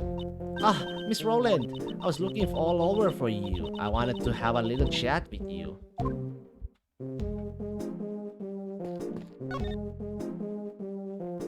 The prison? Could you tell me a little about this prison? Currently, this place is my pride and joy, which I like to call our home. When I first came here, this prison was in a terrible state. Terrible state? You mean the prisoners and the attitudes? There are no bad children in my family. It was the environment that was terrible. That's why after giving it a lot of thought, I enlisted the help of the animals. Being together with the animals will soften up even the most hardened criminals. Right now, everyone has to return to their most honest self. Just take a look at Frankie. He's a model prisoner. A model prisoner who was trying to steal him from a dead body. There are lots of model prisoners here, but Frankie is number one. He's proud, proactive with his job training and helps up with the chores. All of the other model prisoners do job training and the chores. Don't be silly. They all do, of course. It's just that Frankie here, he has his sights on set on something different. Something they feel strange. In any case, he's a very good boy. Please get along with one another. The enchanting music, the prancing animals, the very big circus is fabulous. If you come here, you can see the show once a month. Really? Then maybe I should. Was she just thinking about committing a crime? Once a month, you say, is it always the very big circus? Of course, the Regina Darling Speakers fan. I'm Regina's. My darling Regina, she's just so fabulous. What the? On the lips? She's just such a cute tea pie. I could just eat her up. She really likes her darling Regina. That's why I'm worried about poor little Simon. If he's found guilty, Regina Darling will be heartbroken. Mr. Lawyer, please take care of the little Simon. If there's anything I can help with, please don't hesitate to ask. What should I? Hey.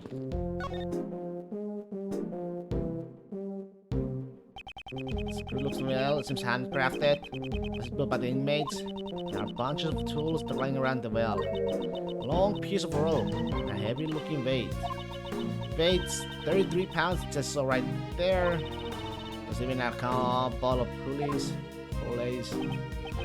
Capey, stop touching other people's things. Stingy pants, I'm just checking stuff out. It's not like I'm going to take them home with me. Still, these tools, what were they used for? But really, I would have loved to show everyone yesterday. You did a whole wonderful job on the stage, Regina Darling. I'm so happy to hear that. I'm glad all the prisoners came to see it. Well, about that, just between you and me, not everyone came to see the show.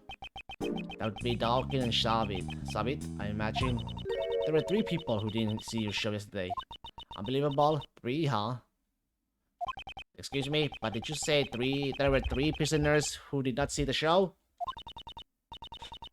That's right, I took a count and there were 3 empty seats. And we even had the correct number of seats set out.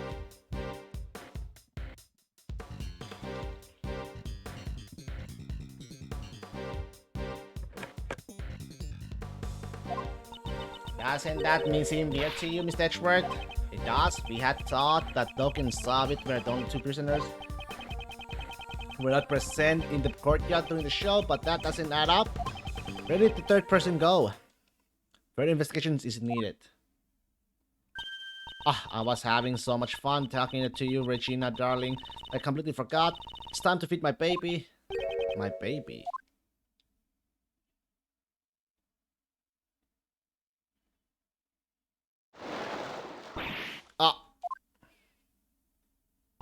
It's a alligator. Oh, Allie, you look as cute as ever. Jesus. It's a freaking alligator there. Oh, how cute. So her name is Allie. Yup, she is Allie the alligator. She's my favorite out of all my family. How lovely. I want to try petting it. If Regina Darling wants to pet it, go right ahead. I'll allow it. I'll allow it.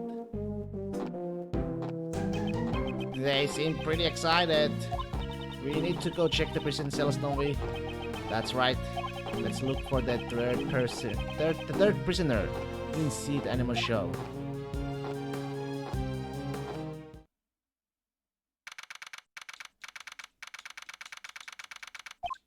Mr. Edgeworth, I finally found you, sir. Detective Gumshoe, I take it the investigation is running smoothly. Judge and that prosecutor haven't shown up yet. Oh yeah, I also got your message, sir. What was the results of the examination of the victim's cell? Hit the jackpot, sir. Traces of the blood were found on the cell floor. There wasn't a whole lot there, though. It should prove that the murder occurred in the holding cell. Indeed, the probability has increased, however, we still cannot say for certain. I thought you said that, sir, so I asked the lab guys to look into it a little further. They're running an analysis on the blood, so we'll know soon if it's the victims or not. Way to go, Kami. Good thinking. Detective, you've outdone yourself.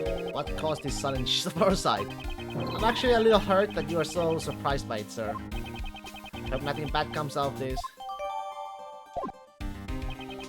Once we get the results, we can prove that the scene was the holding cell, which leaves finding out that how that Daki managed to sneak his way in here. Just leave that to me, pal. Since that other prosecutor is in here, we can investigate as much as we want. That's why I brought my secret weapon with me. Secret weapons?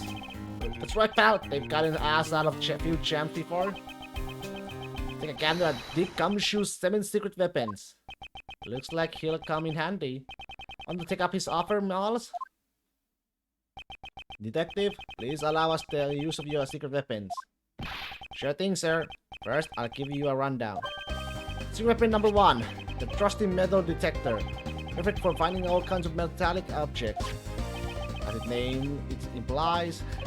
Next, secret weapon number 2, everyone's favorite pal, missile. You can track any scent you want, especially the scent of food. It's much cuter than Mr. Dokin's dog. And then secret weapon number 3, it's this. Isn't that a fishing pole? Oh, he's trying to catch. Nope. Actually, I just brought it by accident. Never mind that. What's next, detective? That's all of them, sir. What? You killed them the 7 for secret weapons. But there's only 3 of them? That's all I have for now, pal.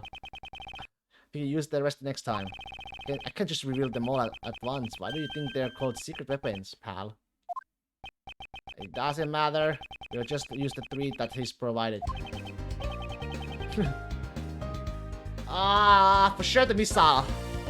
If the weapon is a knife or something, you want missile, sir? Hey, pal, over here, missile. I mean, not the weapon, not the missile. I mean the metal detector. Oh well. There he is. First, let's decide what scent he should track down. We are searching for the crowd Dokken Star used to target the... Oh, this works too. The detention center. The shot would have also been the same patch used to carry the body to the prison. So we have him track the scent of the body. That should lead us to the path. Sniff, sniff. Do you smell something sweet? Really? All I can smell is the scent of blood. It's a very faint scent, like cake or something. Scent of a cake from the body? Alright, missile, get a good whiff of that scent, pal. Come on, let's follow after him. That way is... He's heading towards the special cell. He's gone straight inside. Yes, let's follow him.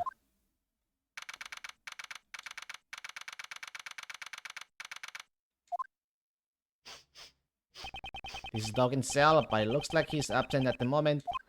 Maybe he's being interrogated. What's in here? Shh! I think he's found something.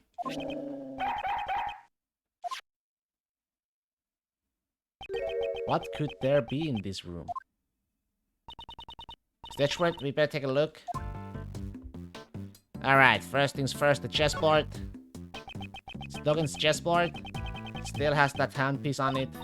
The chessboard has legs. And this thing's expensive. They can be. This is very good craftsmanship.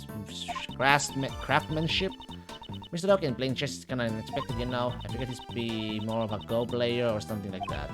Yo, do you play Go, Kate? Pretty good at Go Bang. But that's not Go. Look at this, Mr. Edgeworth. There's a small chisel here. I'm not well versed in woodworking, but this seems to be a pocket-sized chisel. Pocket-sized chisel? It must be convenient to have one wherever you go. Is that from a thief's point of view? No, it's from a great thief's point of view. She didn't even skip a beat. The Chisel's token uses more than enough for him to murder someone with. Speaking of chisels, it looks like someone used the chisel on your forehead, Mr. Schwartz. And what is that supposed to mean? See, that fur between your brow is getting deeper. It looks like just like a carving. I would leave the subject alone if I were you. Missile maybe? This is what you're barking at? Whoa, hey, knock it off, pal. Chocolate cake is bad for dogs. If that's how it's gonna be, I'll eat it all by myself. Wow, that was perfectly good. Good for you. It looks like someone else has a problem with that. That wasn't fair, Gummy. I want to eat it too. I doubt it's wise to eat food for you find lying around a prison. Anyway, I guess Missile was barking at the cake, sir. That was pointless. Is that police dog going to get the job done? He's fine, pal. He was just following his stomach instead of his nose. Let's track down the scent of the body for real this time, Missile.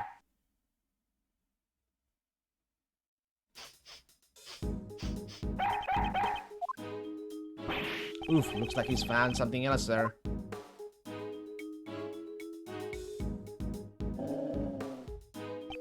That's this cell. This would be Mr. Albert's cell. I'd like to examine the interior. Detective, call a guard. Roger that, sir. Good work, detective, by the way. Is J. Albert still being held in this disciplinary room?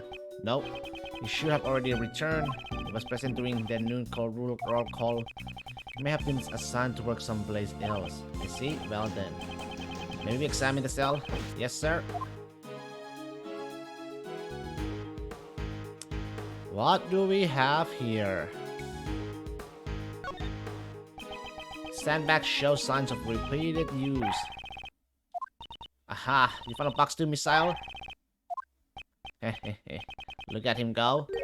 Can't be. Detective, move this sandbag at once. Yes, sir. Oh! Well. Oh, this is... Hey, Missile, come back here. I'm going to. Hold it. I'll set up them, sir. It's too tight for me, sir. Detective. Can't be helped. I'll have to wait for her to contact me. Well.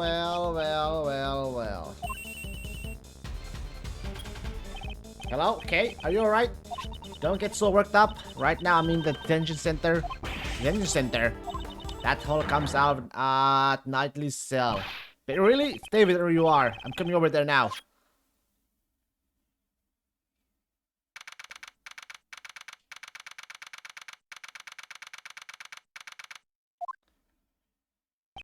Okay, that's right. I really helped out, didn't I? Indeed, she doesn't appear to be injured. The floorboards have been ripped out from under the bed, sir. How did they miss that spot when they were investigating for the plot, you know? I see. Seems we have found what we were looking for. The passageway between the detention center and the prison is blocked by solid doors. However, there was a secret underground tunnel beneath it. We are forming a sweet scent and arrived here. That means the scent must have come from Knightley's body. As a sweet scent. Come think of it. His body was covered in dirt. It may have been caused by passing through this tunnel. Okay, what was the inside of the tunnel like? It was pitch black, so I really couldn't see much, but I took some photos. Please show us. What the? This is spoons and forks. Were these used to dig the tunnel? But more importantly, what are these footprints? These footprints, could they belong to a dog? Dog, huh? This will certainly be vital evidence. However, before we consider that, we have a big problem. Problem? J. Alberts could use this tunnel to move around freely. Detective confirmed his whereabouts opposed haste. Perhaps he's... You may be right, sir. It's a big deal.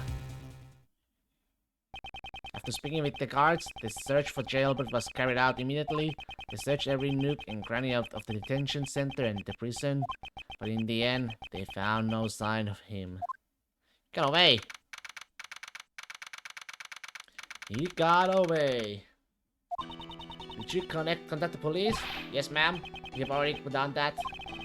We have set up a security perimeter around the prison, ma'am. Right, this is the first scandal in our prison history. We're so sorry. She's completely different from before. Miss Edgeworth, was it?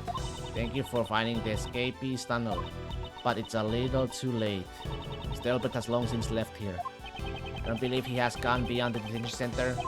There are security gates located at the exit of the detention center. I believe it would have been difficult to get through those. Wouldn't you agree? Maybe he has another tunnel. We certainly can't deny that possibility, however. Anyway, there's no use in you being here now. Please return to your investigation. Yes, we'll do that. You guys get back to post 2. Yes, ma'am. Detective Gumshoe, sir. we got the results of that blood test you requested. Good work, pal. These are the forensics results of the blood stain found in the Knightley's cell. So what's it say, Mr. Edgeworth? The blood is confirmed to have been Knightley's.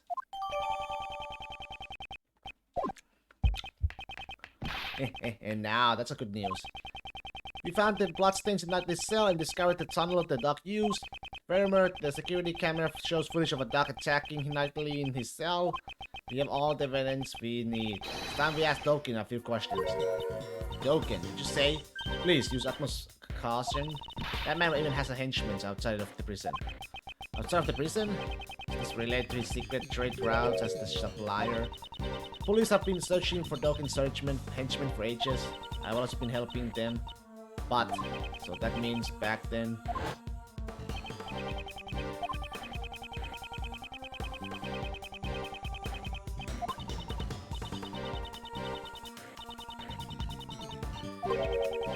That's sure is a one tough cookie, huh? You had evidence transferred from the precinct? Yes, we borrowed all the evidence concerning Doken. I've been interrogating him personally in my office, but no matter how much evidence we have on him, we can't get a single word out of him. The one who interrogates him in her cell, why go that far? We should focus on he'll eat you alive. Be on your guard. Whoa, you made Uncle Ray a little nervous.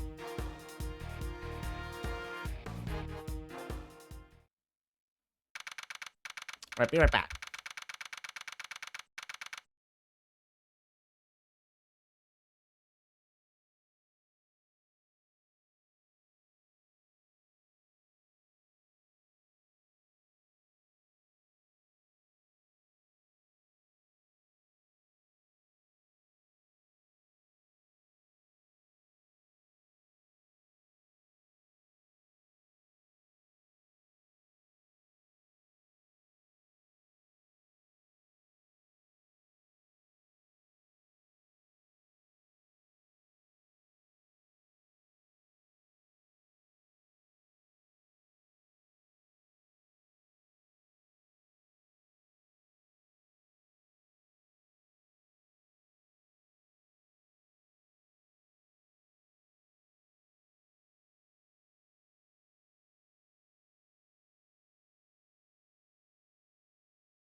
Okay. Judge Courtney, what are you doing here? Questioning a prisoner. Did you forget that we are investigating as well? I'd rather have you forget my warning. If you value your badge, you should not have appeared before me again. I'm sorry if you had thought that I would apply by those words. I won't overlook something important just to heed your warning. I come for a testimony about the truth of this case, which you have overlooked. You mean to say you require my humble services? As I promised, I've returned to prove that you are the culprit. Interesting. Do you tell? Objection!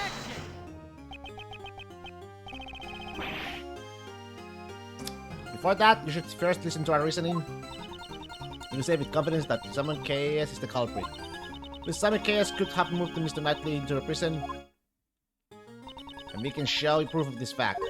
But first, I'd like to hear your resolve, Prosecutor Edgeworth. If the reasoning is correct, will you submit it to us? The prosecutor's badge? You deprive him of his badge? Is that a threat, pal? No, it's not a threat. Rather, an act of compassion. Normally, I wouldn't even have taken notice of you since you have no right to investigate. However, if you are able to show proper resolve, I would be willing to let you be my opponent. Are you willing to risk it? Your prosecutor's badge? Mr. Edgeworth? Mr. Edgeworth, sir. Very well. I trust my own reasoning. But moreover, at the moment, I am currently a defense attorney's assistant, the first and prosecutor's second. I will not sully the good name of the Edgeworth law offices. I intend to see my job through. I won't yield to your threats. So be it. Is this bravery or simply foolishness? On the goddess of the law's behalf, I shall be the judge of that. Sebastian, allow me to... Yeah, I got it. I'm counting on you, Justin. I presume you know of the incident Mr. Knightley caused the day before yesterday. He attacked a guard and stole his keys. Afterwards, Simon Keyes tore up himself with an animal cage from the show. During this time, Mr. Knightley was able to use the stolen key to exit his cell. And hit him in the cage while it was moved to the prison workroom. So Mr. Keyes went to his cell after all. After hearing you talk about the security camera yesterday, we investigated it ourselves.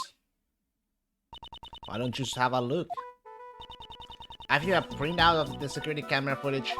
This is the moment when Mr. Keyes visited Knightley. Exactly, as you can see, the cage creates a huge blind spot in the cell. So in this blind spot, Mr. Knightley could have entered the cage. That is our reasoning. In a blind spot, that means the camera doesn't actually show him entering the cage. This time, there's still an possibility that Knightley never left his cell. Why would he be hiding inside an animal cage? Miss Knightley was planning to escape from prison. That is the only possibility. Prison escape? That's so cool. First Mr. Albert, now Mr. Knightley. I won't let them show me up. Okay, this isn't the time to get excited. J. Albert's escape is no laughing matter. Simon K was aiding Mr. Knightley in his escape. In other words, he was an accomplice. Not bad, Simon. Don't praise him. That cage was transported temporarily to the workroom. Originally, Mr. Knightley was to remain hidden until the end of the animal's show. He would then be carried out along with the cage. I presume that was the plan.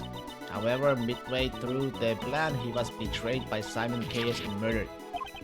Judge Courtney's reasoning does appear to make sense. However, there must be a hole somewhere. I must not overlook anything. Alright.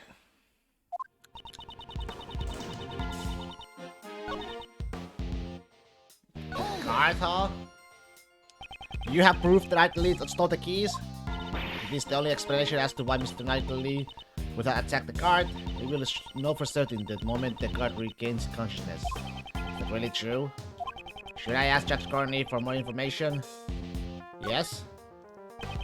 There's one point in your reasoning that is odd. Knightley did indeed steal the key. I expected he tried to escape immediately. Was it really necessary for him to wait for Mr. Chaos to help him escape? He simply chose the method with the highest probability of success. After stealing the key, he concealed it on his personage. As he waited for the opportune moment. That is what I believe. Concealed the key. Catch Courtney, such an oversight is unlike you. Knightley could not have concealed the key, and I can prove it. Knightley did not hide the key. The proof is...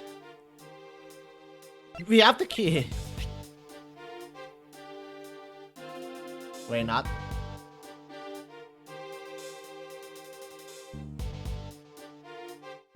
Knightley had the key, and the proof is, during the attack on the guard, the key to Knightley's kill was stolen. Take that! Because haven't the guards informed you yet? They searched Knightley's after them attacked the guard, and the key was nowhere to be found. Since the key's location is not known, your logic doesn't hold. That is not an issue. There's an explanation. Miss Knightley had the key, it simply wasn't found. The reason being he concealed it inside the chessboard. Chessboard? You mean the one that concealed the murder weapon? Come now, how do we know whether or not the murder weapon was still really there? What? Take some responsibility for your own words. It was all Sebastian's idea, after all. So those two don't always agree on their reasoning. In other words, once we put all the pieces together, Miss Knightley concealed the key he stole from the guard inside the chessboard. When Simon Chaos arrived, Mr. Knightley used the key to slip out of his cell. He entered the animal cage and was transported to the workroom, all thanks to his accomplice Simon Chaos.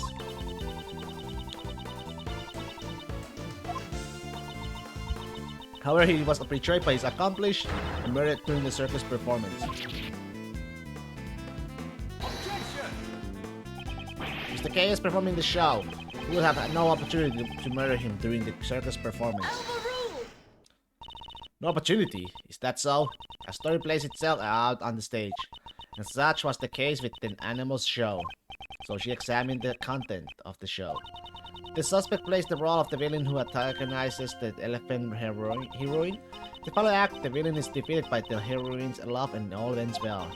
At that point, the suspect in the role of the villain is blown away by the heroine's burning love and makes his exit. Blown away by the elephant. Was he hurt? After being blown away, the suspect disappeared from the stage. The suspect was absent from the stage for about 15 minutes. Are you saying the crime was committed during that time? Even in such a short period of time, it would still be possible to carry out the murder. Don't you think so?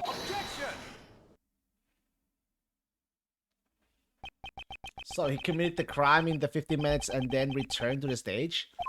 That may have been possible if the crime scene had been the prison.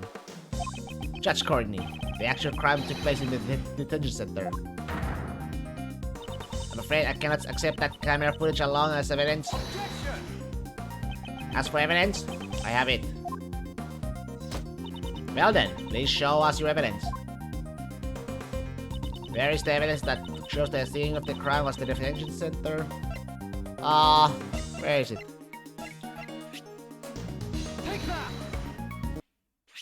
This is the floor.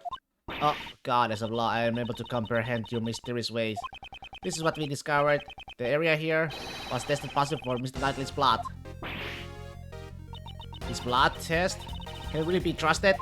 To begin with, how were you able to conduct the scientific investigation? Zhangzhou! I happen to have a support in it. I can't vouch for his incompetence, but he's a man that I trust. That detective concerns me. I cannot think why one would disturb the order or law. The prosecutor's investigation committee's influence goes as far as the police department. Tom is in trouble. Forgive me, detective. I'm afraid something bad may come of this. I will accept the fact that the blood was found at the detention center as evidence. However... How ridiculous. This is unthinkable of you. You third-rate prosecutor. Mr. Mr. The Best, you here?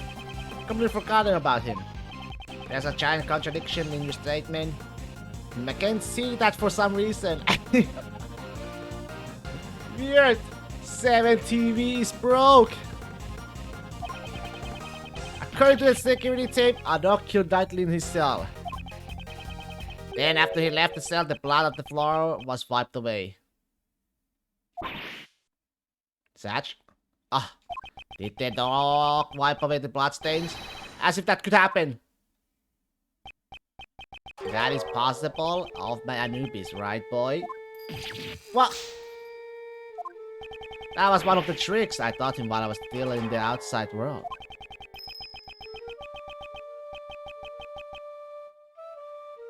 Now you can see the Jam Jam?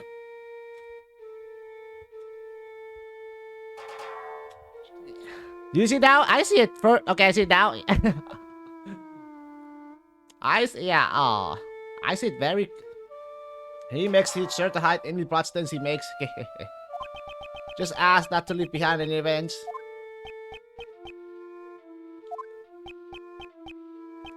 I was saved, if only by chance. Shouldn't you have thought you Dr. Shake or something? Anubis also performs that trick very well. The shake I taught him is a little different from others. First, he bites the victim's hand. Stop. I don't want to hear any more. Oh, give me a Secorino. The shit? What the shit?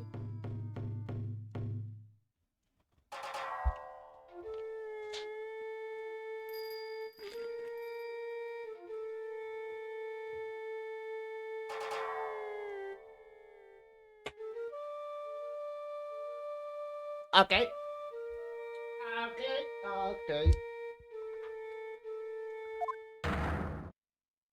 I see.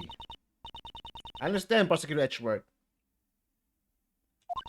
It appears you have a good hand. I'm glad you understand. Objection! My argument isn't over yet. Objection overruled. Hey now. It's a little harsh. Sebastian, would you allow me the privilege of explaining? Sure, Justin. Do you finally realize? The murder occurred in the detention center. Therefore, the assassin's bed dog. My opinion has not changed. Unless I can understand how the dog was able to enter and leave the crime scene. I'm afraid I cannot accept your logic, Prosecutor Edgeworth. There's a hole, you know. I've been waiting for you to say that. Now let me show you.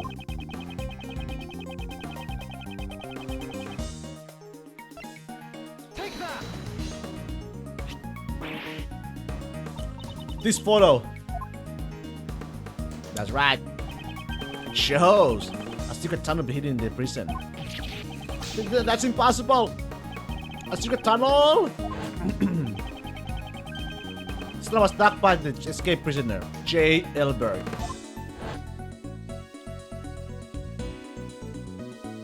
It begins in his prison cell, and it's connected to the holding cell in the detention center. Namely, the victim's cell. I'm shocked. How did this... Doken, you must have known of this, since you used this tunnel to commit murder.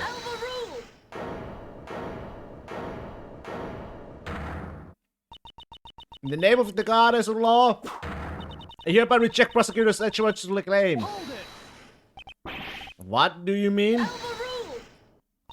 Evidence is everything that remains the truth here, just as in the courtroom.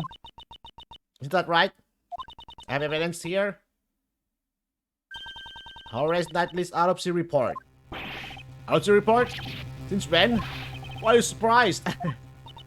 This was delivered straight from the police a short while ago. It's not complete yet, more of a preliminary report. Here, the very word of the goddess of law is written. Cause of death, stab wound to the neck, died instantly. Nerve weapon, sharp metal object. The victim was stabbed multiple times in the same spot with the sharp object. Although they were unable to determine the actual shape of the murder weapon. they have clear proof that it was a sharp metal object. So do you still stand by your claim? That Doc used to use sharp object to kill the victim? Yes? That is all? This court is adjourned. But wait, the tunnel contains the dog's footprints? Perhaps it may have been one of Anubis' walking courses. I can never tell what Anubis gets up to outside my cell. Something feels unnatural about all this, but I have no evidence. Courtney Pye, you sure pulled out a hidden gem at the very last moment. She waited for the perfect time to reveal the autopsy report. Have I let her out with me again? Appointed attorney Shields. Here's the autopsy report from earlier. I apologize for the delay. No, it's alright. Thank you.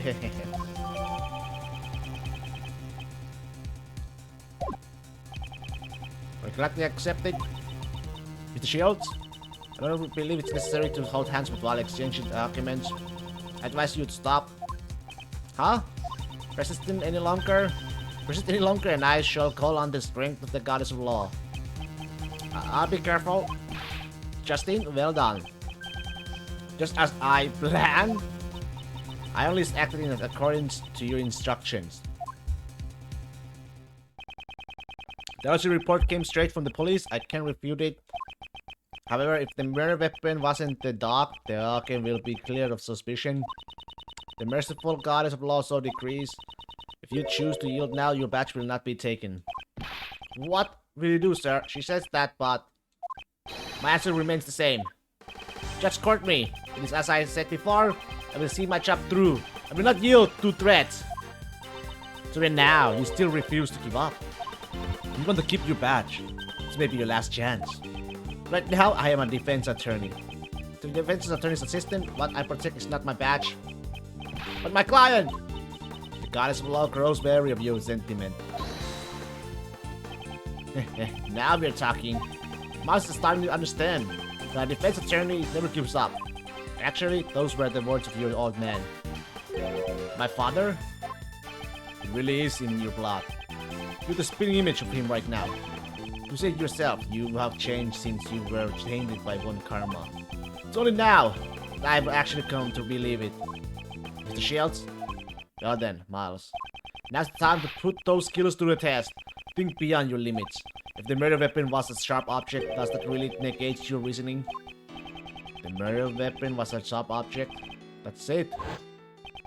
There were 5 chisels placed inside the special cell. Dokken is a former assassin. It's quite possible he could kill someone with just a chisel. In that case, the weapon that the killer Horace Knightley was. Is that all? Well then, I suppose you'll be queuing up. Evidence is everything, didn't you say? The murder weapon was a sharp metal object. However, such a weapon has yet to be found. What? What are you trying to say? The only decisive evidence is the actual murder weapon itself. And that was in plain sight this whole time. The real murder weapon is Dokken's chisel. Don't you say?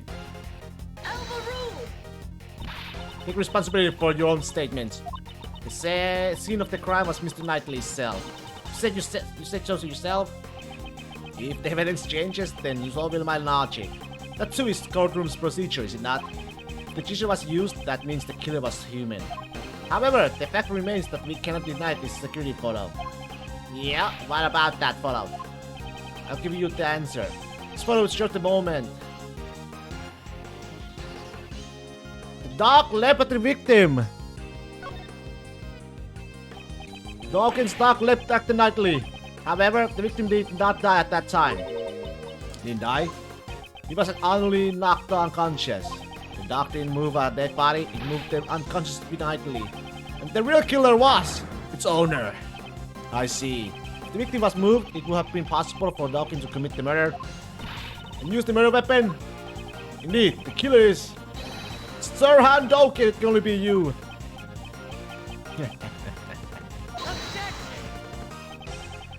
I bet your teacher used to write on your report card, needs to pay more attention on what others say. I would think that describes you more. We examined that room, every room and cranny. What, Justin? We examined all 4 of Mr. Dawkins' chisels. 4. Found no traces of blood. Hold it.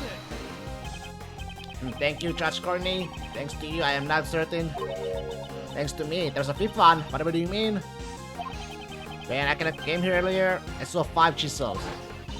That's right, there were definitely 5 there before. So the one that disappeared was the smallest one, presumably for portable use. Okay, where's that chisel? I'm not free to leave this place. I have no need of portable chisel. Not free to leave. In that case, he mustn't have been free to hide the chisel either. Logan, you just dug your own grave. Didn't you know something? Would you care to show it? Logan couldn't leave, so the place he hid the chisel is in here. In here. Take that. Logan's a prisoner. He can't leave his cell freely. Perhaps he could have sent his dog out to dispose of it, but he would not have been able to confirm the weapon's location. So what does that leave? Above all else, special metal tools are allowed in this cell. Even if one chisel were to appear here, no one would suspect a thing. You'd be a fool not to take advantage of that. I see, of course. It's always safest if you do something yourself. Objection. But I examined everything. I didn't find any hiding place in his cell. Objection. I'm certain that the murder weapon is here. The reason is you haven't found it is because it was cleverly hidden. You say I hid it? Where exactly? Think. Where could he have hidden it? I have to remember everything up to this point. There must be some clue. Does that mean what I think it means? Man, wanting to find the truth is such a banger.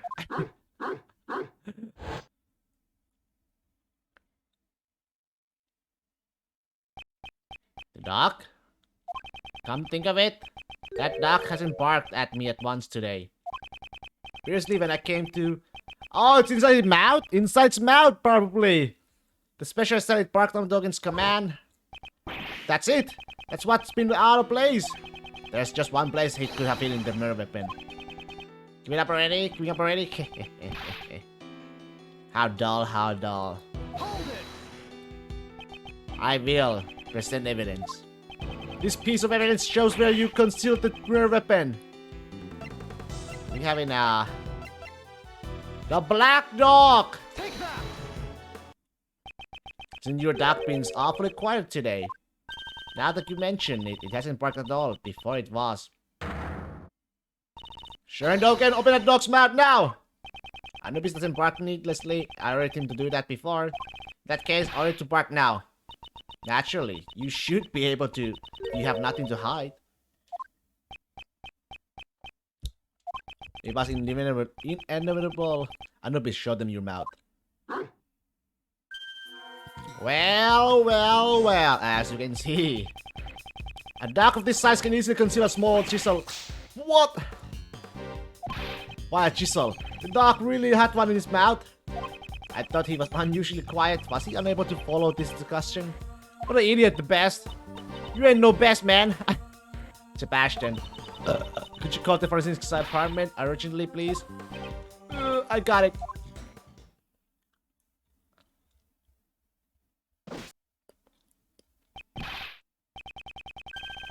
A reaction. This teacher is test positive for blood. Oh shit. What? I guess that proves my dear wasn't just nonsense.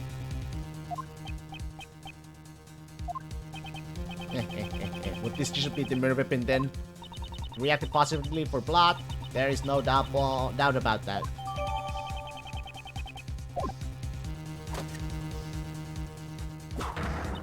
Mr. Sharon Dogen, now that the murder weapon has been found, I must ask you for your testimony. You know how your dog got to the detention center? You have found the murder weapon? You still think you can talk your way out of this? Interesting. this guy, even at a time like this, is still smiling. Well, Anubis, seems everyone has become suspicious of you. It's quite troubling, but since it has come to this, we have no choice but to tell the truth. Do not kill anyone. I've long since grown weary of killing. What's this? His face looks completely composed. Seems we'll need to listen to Mr. Dawkins' explanation. Please properly give your testimony. Certainly.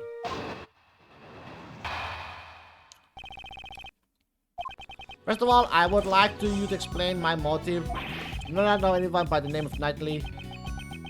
You share no connection. Okay. Come on. You play. Okay. So I wouldn't think some motive for murder would just appear out of nowhere. Or are you insinuating my Anubis had a motive? He only bares his fangs at others on my command. I do not hunger for blood so much as to kill a man. I do not even know. Coming from an assassin, it sure is persuasive. An assassin who only kills acquaintances. I doubt that would be profitable. I make you strangers in my line of work, but I never make it personal. Is there evidence that shows a connection between Knightley and Dawkins? Yes, there is. I should thoroughly review. There is.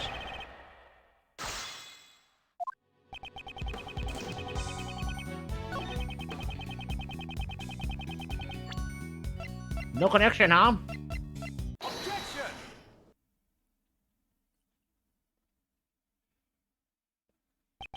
You have lost your touch, Sir Handowkin. If you had your dog clean up after you should have disposed of this too. This is a record of a correspondence chess game found in the victim's cell. This record and the chessboard in your cell both clearly depict the same game. What? I heard that the number of possible chess positions is around 10... What? 120? I don't know how to spell that. 10 times 10? 120 times 100,000. It's not even a real number. Indeed, there's absolutely no way these two could have coincided by chance. 10 to the power of 120. 10 to the power of 120? That's your reason for killing Knightley. Unless you intend to explain this as a coincidence. Well, don't they say that the truth is stranger than fiction? This, as you said, this is merely a coincidence. But there's no way that could have been happened. My correspondent's chess opponent was the victim in this incident. What a horrible coincidence. Aren't you shocked too, Anubis?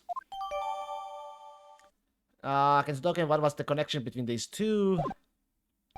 Looks like I have to tell them the truth, Anubis. The truth? The animal show of something that was when everyone left. Anubis brought the body to my cell. He had already been stabbed in the neck with the murder weapon. I did not wish to be suspected, so I had Anubis carry the body to the workroom. After that, he pulled out the murder weapon and returned to me. So you're saying the one who pulled the weapon out was Anubis? That's right. If I pulled out the murder weapon here, the blood would have been proper. Mr. Edgeworth, isn't this what that Soviet guy said? A large black dog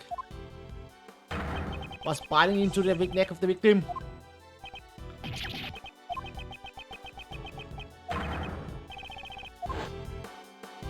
I see.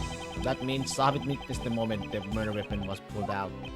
Oh yes, that prisoner's testimony, it surprised me when I first heard it.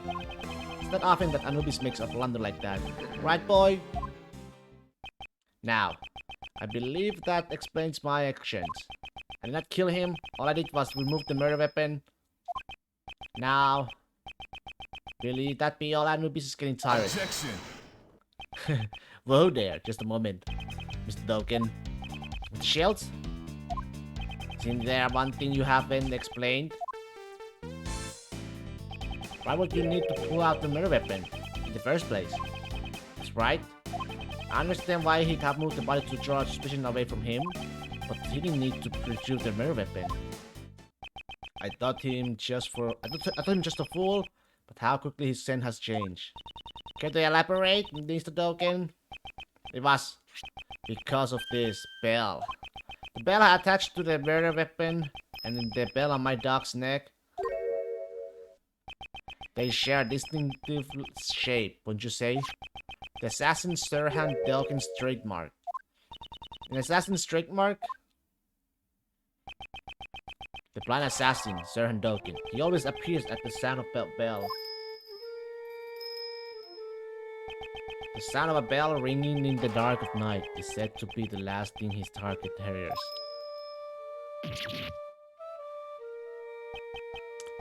You remember Bell. It has been a while since you last saw my bells, after all. When I prosecuted you in court, I confiscated a knife with the bell attached to it. Yes, my bells. There are only 2 in the world. Only 2? They're custom made, attached to my knife, and Anubis color. Even though I can only rely on my ears, I can easily identify them. Alas, one has been confiscated and is not in my possession. Only 2 exist, the knife has been confiscated. When Anubis brought the body here, I heard a familiar sound. I thought my knife must have been embedded in the body. So imagine my confusion when I found out that it was merely a chisel with my bell attached. Indeed, while your knife is nothing like this chisel. Either way, those bells are my trademark. Moreover, I'm the only one in this prison who uses chisels. With all this, I knew I would be falsely suspected. So I removed the murder weapon and hid it. Hold it! So you're claiming that you only moved the body? Didn't I tell you? That chisel is in mine. You think I'm lying? Go ahead and check for my fingerprints. Sebastian! Me? But how do I check for... for this forensics? Yes, ma'am. God damn it. Reaction! We have fingerprints. They're Knightley's. Justine. What about tokens? Nope. Just Knightley's. And there's no evidence of prints being wiped either. Only Knightley's fingerprints. It can't be. Should we re-examine it? See now? I never even touched that chisel. Because I ordered Anubis to carry it in his mouth. In other words, the fingerprints belong to the chisel's original owner. The murder weapon's owner was the victim. This is perplexing. Anyway, I did not touch the murder weapon. In other words, the killer could not have been me. Isn't that right? Yeah, I have nothing to refute that. How could this... Is he really not the killer? Could Token's testimony actually be true? This can't be. It seems this is sufficient enough to not warrant any further explanation. As it stands, you have not changed the state of this case.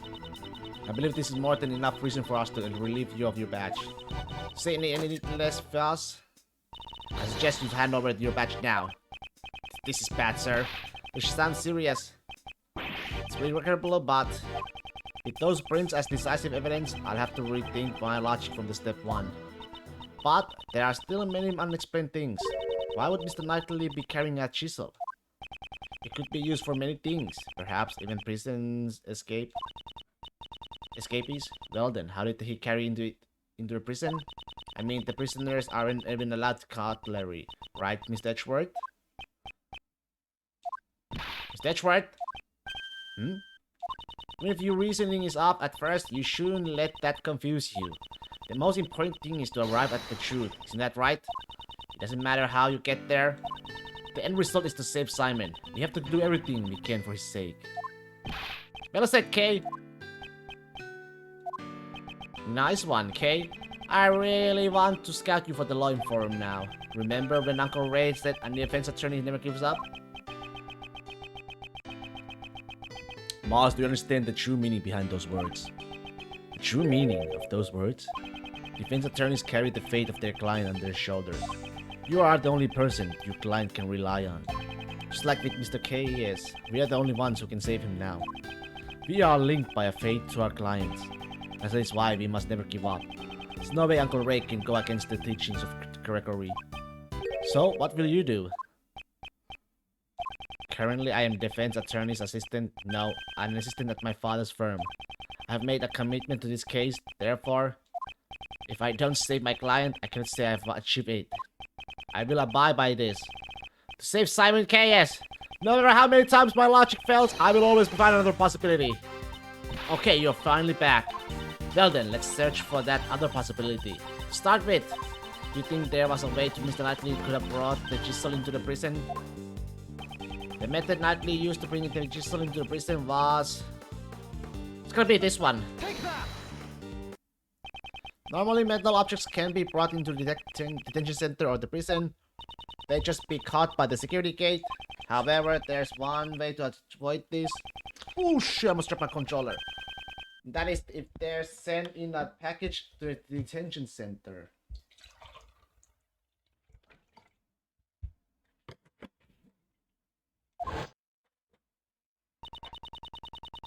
That case only used on people.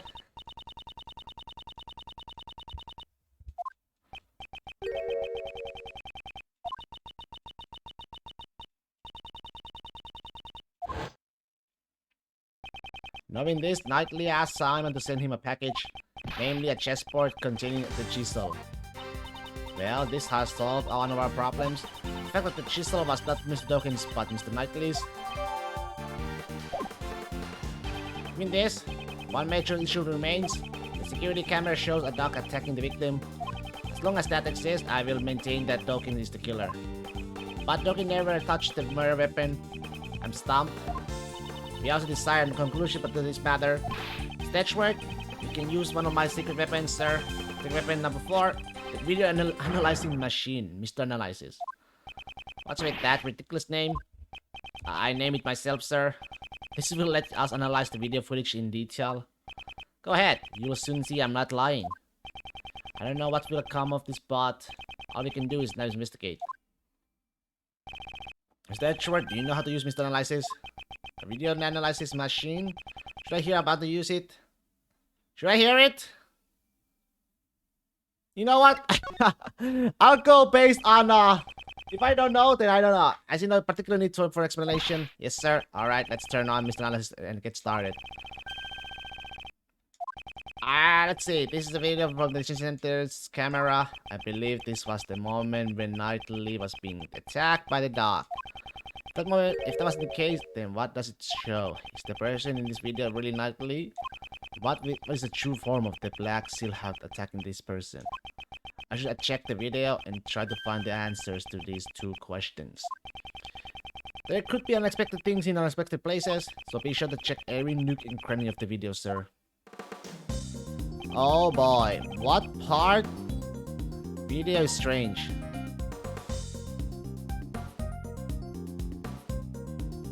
It's never that big though. Oh, it's paused.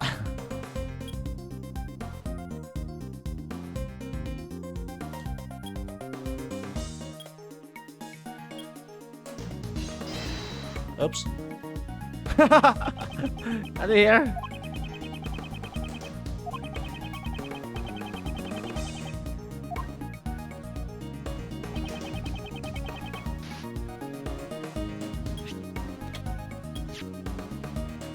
How can I do it like this?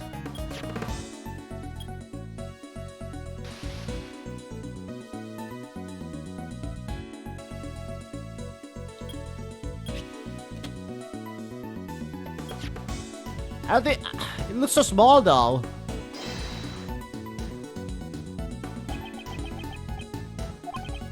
The hell? How do I? Okay.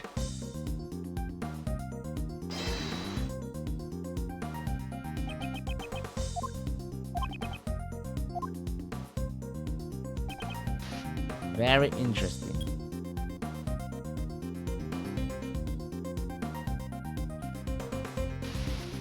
It's gotta be. How do I? Okay, the timing. I gotta time it right. No, fuck.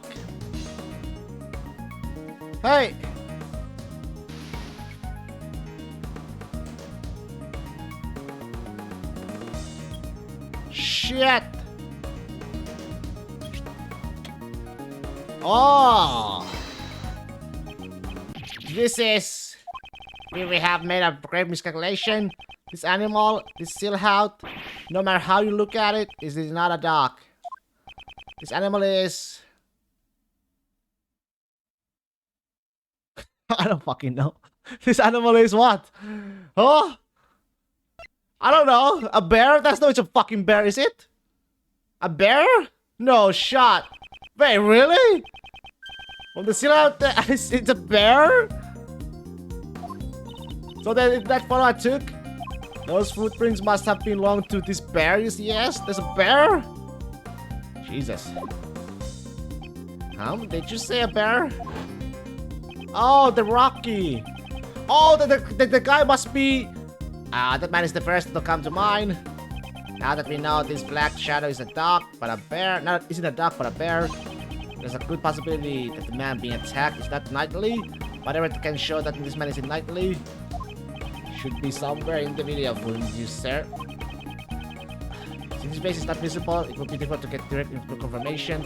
However, perhaps there is something indirectly reflected. Yeah, the mirror. Something reflected. Isn't there a mirror in the cell, sir? Indeed. It could be a part of examining.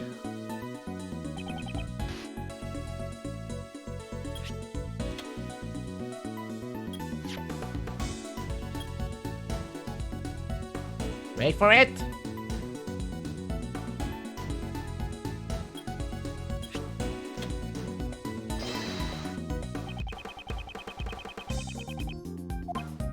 Is that a cap on his head? Actually looks kind of like caps the prison guards wear, sir. You don't think it was a guard who was attacked? Have you received a report of any guard being attacked by an animal? No, not that I have heard, sir. Then it was someone else wearing that guard's uniform. I see.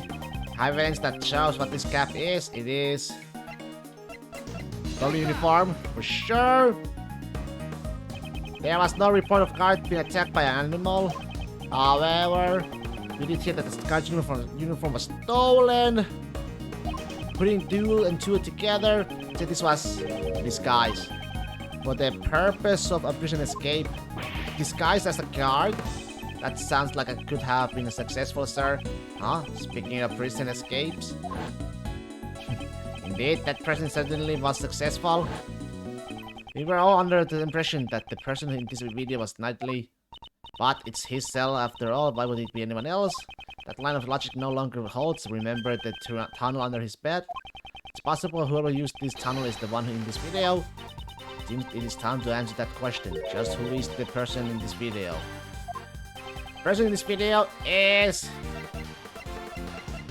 J. Albert. The person wearing the guard's uniform is... The escape prisoner J. Albert. The probability is extremely high. His pet is a polar bear cub. But the bear here is black. We have evidence that can be explained this matter. The reason the polar bears became black is... Ah, yeah, the mod thingy. Think back to Frank Sutcliffe's testimony. That's the Robber Club.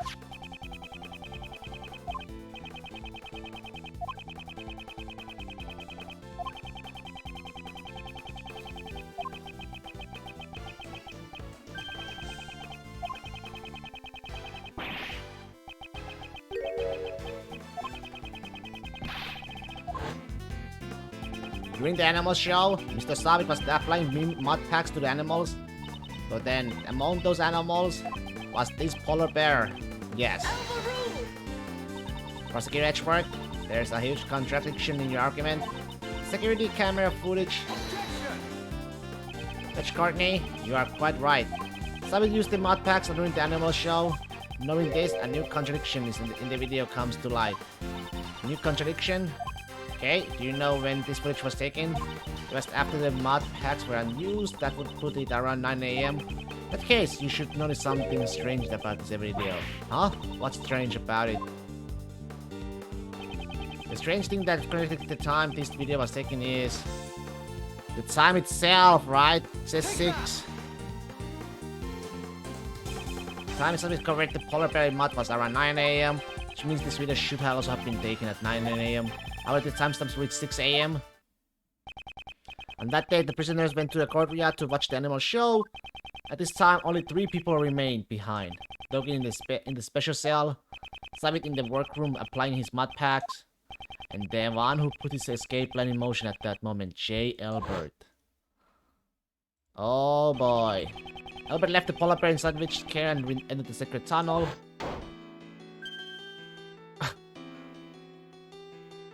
It's a long ass case, huh? However, the bear escaped from Sabit and then followed after its owner.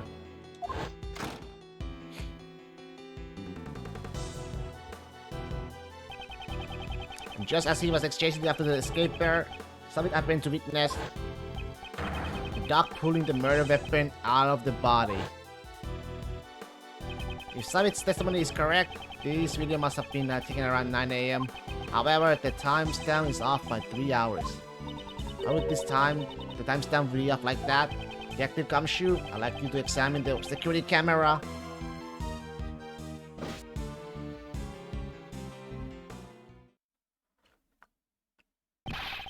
Just to keep you waiting, sir, I asked all the guards and... Seems the camera's power was cut off for a moment, throwing off the timestamp. What? The camera is an old model, so if it loses power, the clock stops as well. In that case, this means the camera's power was cut for 3 hours. While I'm at it, I've got some more information for you, sir. You heard that Knightley at the night stealing the key, right? It seems nobody would believe the words of a criminal, but Knightley testified I was knocked out too. That may not necessarily be a lie. My, there you all are. Making progress in your investigation? Can I be of any help? Actually, Warden Roland, there is something we must report to you. The escaped prisoner, J. Albert, is most likely still inside the prison. He has disguised himself. Here is the proof. The person invisible in this security video is Albert. So perhaps he is still in this very building. As a cop, you're one of them. Come to think of it, didn't Mr. Albert have a bracelet like the other prisoners? The bracelet would have been concealed under the uniform sleeves. Moreover, the person's main gate does not have a sensor to detect bracelets. All he would have to do is avoid any doors with sensors inside the prison. That's right, so if he didn't enter the cells or the workrooms, could one of you guys be J. Albert? Ah, Rocky! Found him! So stop it! What are you doing? It would seem that Rocky has answered that question for us. No! Rocky, this is all your fault! The little guy loves you so much, it's even inviolable. So you think, who do I think did the murder? At this, I am not so sure anymore. I am not sure, Spirit. I really am not sure. Like, this guy is the highly possible, probably, but... But is it him? Unless there's another culprit coming up. It was one Karma. Right, then seize him at once. Wait, there's something we must hear from this prisoner. It's necessary if we are to find the truth. I'd like to permission to interrogate him. Understood? What do you want out of me? Or is it, you know, Dogen after all? Albert's escape route is linked to a Knightley's cell. It's highly likely he knows something about the crime. I'd like to ask you about the day the body was found.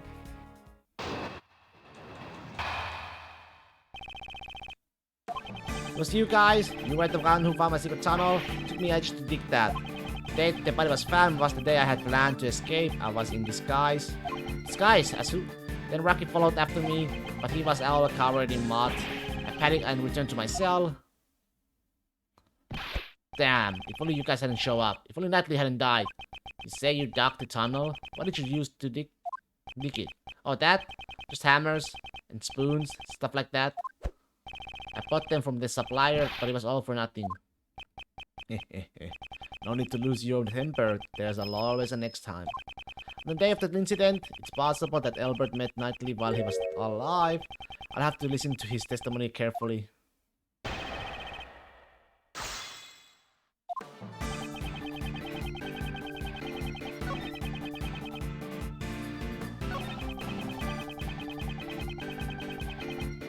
Okay, let me see here. Should obtain the guard's uniform from the supplier too? Yeah, that's right. Seems he got it by threatening a guard. That guy went and installed it from someone's locker. So when you went through the tunnel, you were already there dressed like a guard. Now to ensure that the clothes wouldn't get stained with mud, I carried them with me. Once I got out of the hall and changed clothes, getting out the cell doors was simple. I'll just get the...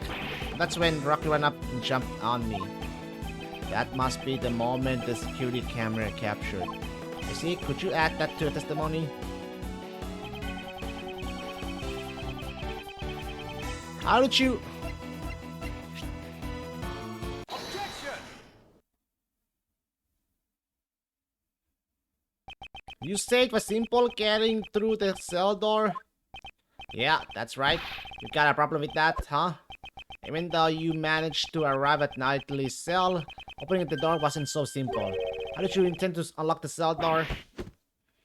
Jailbird, you had the key to the Knightley cell. I ain't got nothing like that. That's it. It was open. It was already unlocked when I got there. Indeed, the cell was vacant after the Knightley's dead. Which is why, at the time we conducted our investigations, it was unlocked. Your successful escape attempt occurred after Knightley's dead, so the door would have been open. However, you had tried to escape once before then. The plan was foiled thanks to Rocky, the video shows it. Yes, that was during the animal show before Knightley's death was known. The cell door was blocked because no one knew he was dead. Without the key to Knightley's cell, your escape would have been impossible. That means it can't be. It's exactly what you think. In the case of the stolen key, the culprit is J. Albert. You were the one who attacked the guard, weren't you? Oh! The guard and Knightley too. Surprise, motherfucker! Know to steal the cell key. It wasn't me. I don't know any Knightley. After stealing the key, you returned to your cell as a precautionary measure. Then you waited for a time when the prison would be mostly vacant. That was just before Knightley's death became known, in other words, during the animal show. But in the end, the plan was foiled thanks to Rocky. Don't screw with me. You don't have evidence, I'll still win by decision. Besides, it was that Knightley guy who attacked the guard, right? I think not. Regarding the theft of the keys, Knightley was the victim. It proves Knightley was the victim who was attacking his cell. Maybe it is.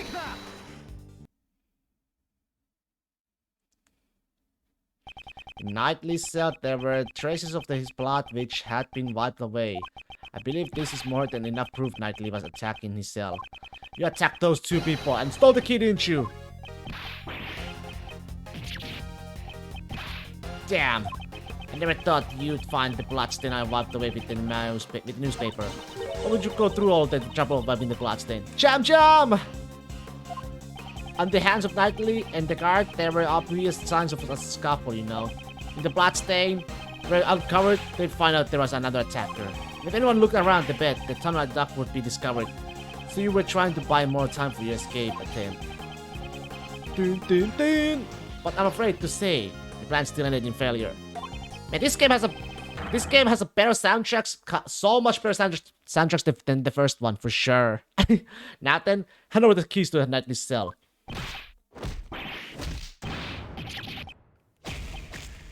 Ow. Oh, rip. Nitrate? Ripperino, I say. No way. How could an amateur like you knock me out?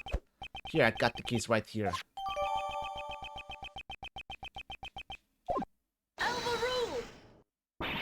Hold it, if you have that key, then that means... That's right, Judge Courtney. You reasoned that Knightley restored the key and used it to leave his cell. From there, he entered Mr. K's cage and was moved to the workroom. Overruled! Oh, so that's what she's yelling. Overruled? I keep hearing something like El Guru or something. Overruled. I just keep hearing El Guru or something, man. However, the very foundation of that hypothesis has collapsed. Oh, wow. I see. In that case, there was only one person who could have moved Knightley. The criminal must have been someone who knew about the secret tunnel. Hey, are you suggesting... Jailbird, you under arrest, pal! Wait, I didn't do nothing! Sure, I knocked out those two guys, then I stole the keys. And after that, I waited for the perfect time to enter that guy's cell. But the cell was empty then, there was no dead body either. And also, how could I have gotten into the workroom? I couldn't even leave my own cell, right? It's true, you only had the key to the Knightley cell, but there's also Dogen's dog. What? It'd be possible for the dog to carry the dog body from the cell to the workroom. I see. So, you're saying there was an accomplice.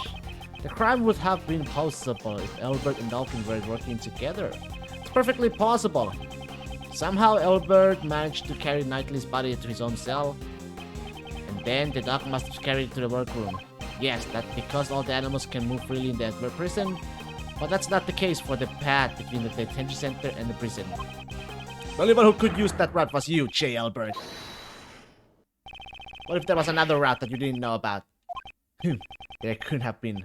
The tunnel is a straight path, is it not? Yeah, seems like it. I didn't have enough time to dig any more than I did. I only dug halfway up the corridor. What? You mean to say that you didn't dig the entire tunnel? When I got to that cell, the tunnel was already there. What the? There was a tunnel linking my cell to the well? Well, looking down the well from the courtyard, there's no mistaking it. They have always been connected. I just continued to the tunnel with my digging. What was that hole doing there in the first place? Who knows? Maybe another inmate will dock it in an attempt to escape. Maybe the animals did dock it. Maybe they wanted to drink from the well. It's highly doubtful. There's no water in that well anymore. It's all dried up. Wait a minute. That's it. For some reason, that well gave off a nice scent. Nice scent. Hey, I don't know what it was, but it smells sweet like candy. Didn't the body smell like scent too? It has a sweet scent. This is scent. I believe we have come across it before. Yeah. Take that! Well. Knightley's body was giving off that sweet candy-like scent. We used a police dog to attract that scent, and that led us to the discovered tunnel. By any chance, could this be the same scent as the well? Investigator Squirt, I know what you're trying to say. That the scent proves the body was carried down through the tunnel. Exactly, and then... Jailbird, you're the only one who could have used the tunnel. Thank you. Mr. Albert, I am very grateful to you. At last the truth comes to light. Mr. Albert, wouldn't it be wise to confess now? To being an accomplice, I mean.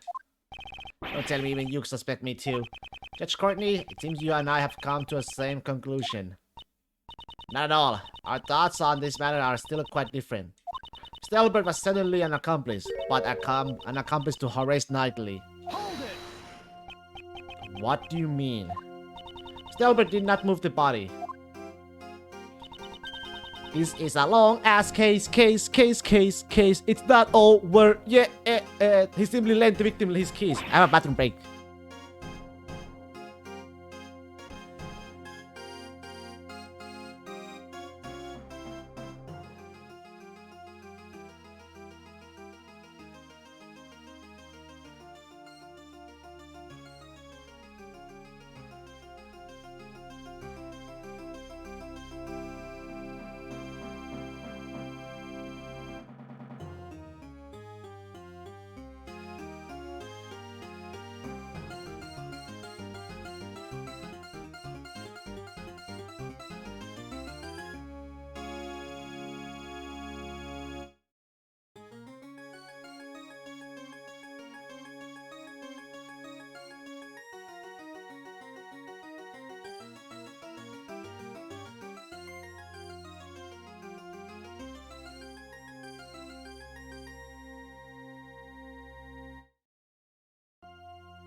You see, Mr. Albert did indeed strike Mr. Knightley on the head, however... Mr. Knightley was not knocked out? Oh!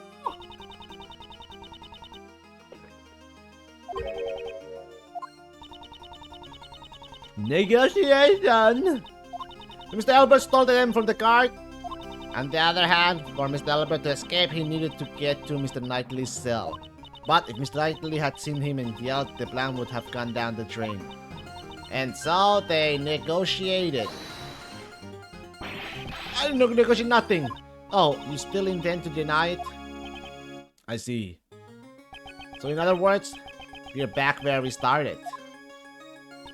Mr. Albert opened the cell door and Mr. Knightley entered the Mr. K's cage. And then he was moved into prison.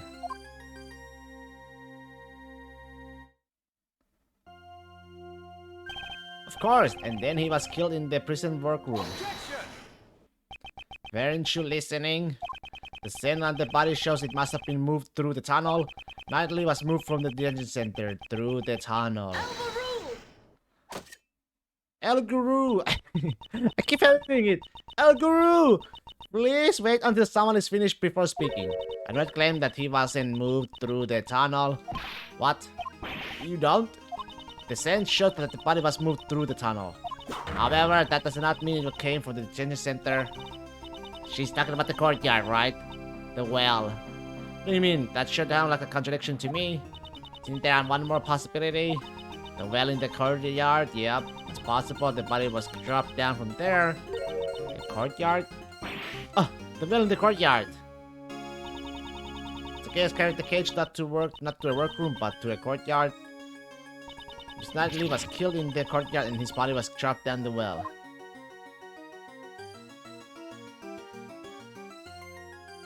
And then the body at the bottom of the well was moved by Mr. Dokenstock.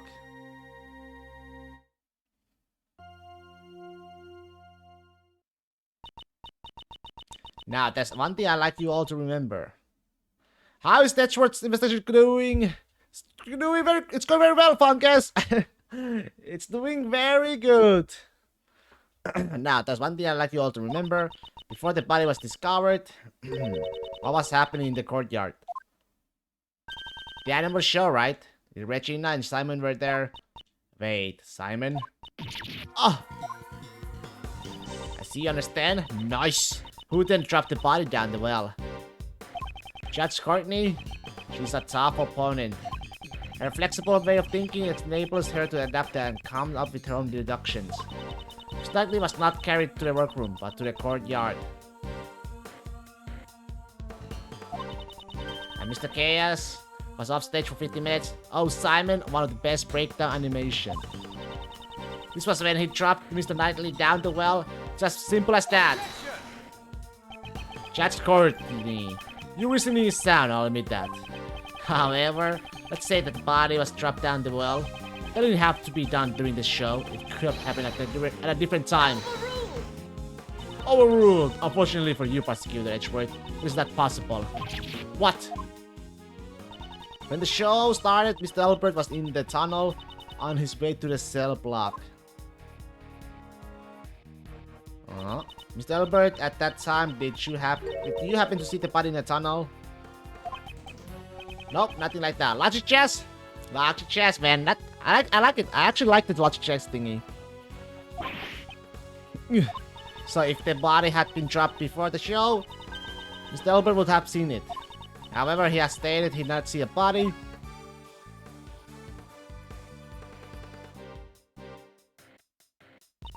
So it's impossible to think the body was dropped before the show. And after the show, the body was discovered in the workroom. In other words, the body being dropped down the well and then moved to the workroom could only have been done during the show. And the only one who could have done it is Simon K.S. Mr. Edgeworth, what should we do? The body was moved through the well. That does put Mr. K.S. at a major disadvantage. However, the notion that the body was moved through the well is only a hypothesis. That doesn't mean there is evidence. I am obligated to recognize that fact. Will you allow me to investigate the courtyard once more? I give my approval, in the name of the goddess of law. Investigation time, huh? Reinvestigate the courtyard? I fear this may be our final chance. Final chance? Oh! Huh? What? Fire! Could be another prison break, pal. Should we evacuate? Hold it. Everyone, please remain calm. This is just the sign up for the evening meal. It's a little loud, so I can understand why you'd be surprised. It sure scared me. It's mealtime! I'm terribly sorry. And with that, everyone, please return to your posts. Chow time! J. Elbert, it's also time for you to return to your room. I got it. Let's go, Rocky. Warden Roland, we will be proceeding to the courtyard for another investigation. Is it time for you to go home as well, Mr. Edgeworth? Looks like we are out of time. Why don't you continue this another time? What? Investigation! Today's been a big day, right? With the escaped prisoner and all. So I'm afraid I can't let outsiders like you loiter around any longer. This is my decision as the warden of this prison. Unless this woman is the killer! Sauce! Saucy sauce! Saucy sauce, Patricia! Patricia! Looks like we can't be helped. The worst word can be called the law of the prison. She's kind of saucy sauce. Prosecutor Edgeworth, this means we have to carry out our investigation another day. And then you may hold on to your prosecutor's badge. This game has great breakdowns. And with that, I leave you.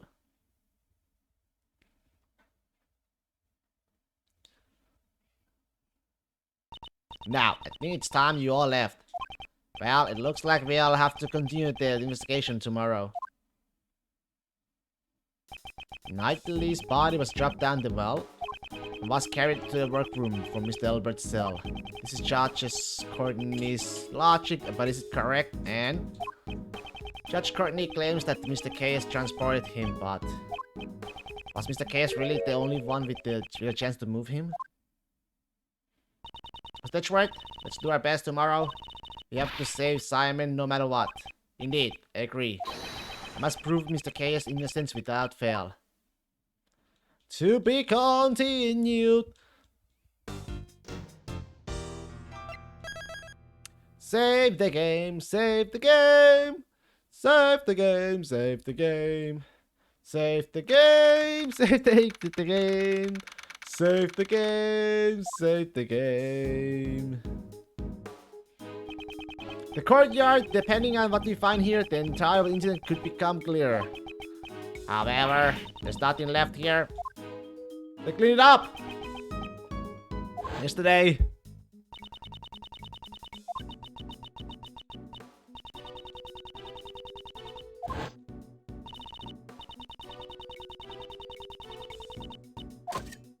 Oh.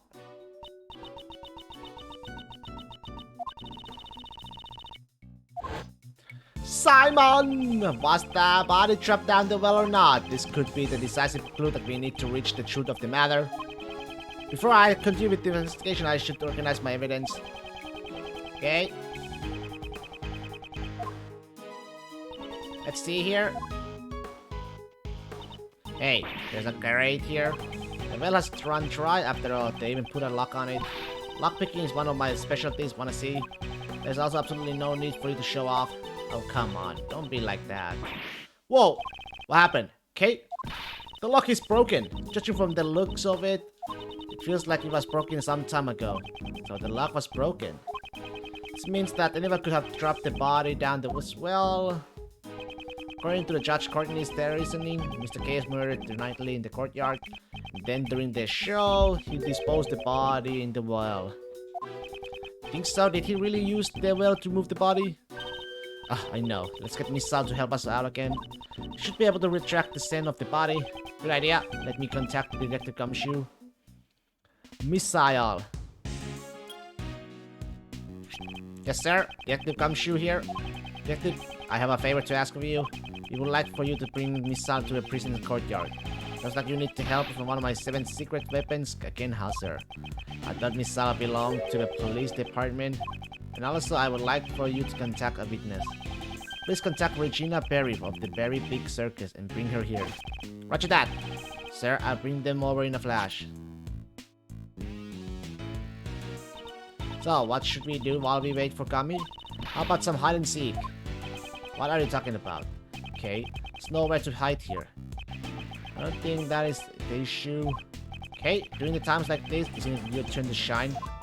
Oh, that? You want me to recreate the crime scene? Huh? How do you do that? See for yourself, the great thief's secret weapon, the little thief.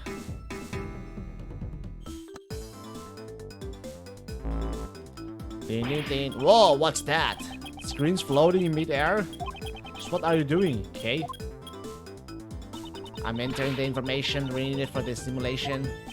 Mr. Shields, this little thief is a tool that can recreate a crime scene based on the information it is given. Should I set it for how this place was like when we came here yesterday? Yes, I believe they were in the middle of taking down the set. We didn't pay enough attention to the well, so it's possible we may have missed a clue. Leave it to me. I took a picture of the place too. There, and there. Data entry complete. Now to set the projection to maximum output. Dark skies of evening when no other birds dares to take wind. One alone remains all-seeing. Now witness the true power of a real modern-day Robin Hood. What? What just happened? I recreate the courtyard from yesterday based on the information I entered. This was a tool the previous Yatakarasu used. It's a device to run simulations to practice on stealing things. Used in this manner, we can expect the crime scene as it was in the past. Oh, but it's still only a recreation based on what information we have. I can recreate what I don't have information for, and if my information is incorrect, the recreation could come out strange too. In this case, since Kay had the photo, there should be no problems. Now let's begin the investigation.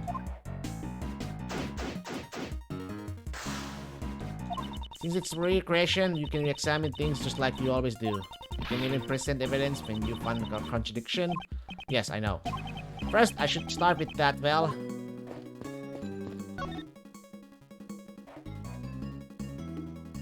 Let's examine the area around the well. It holds the key to this case. This is a metal weight. It weighs. It's hard to see in this recreation.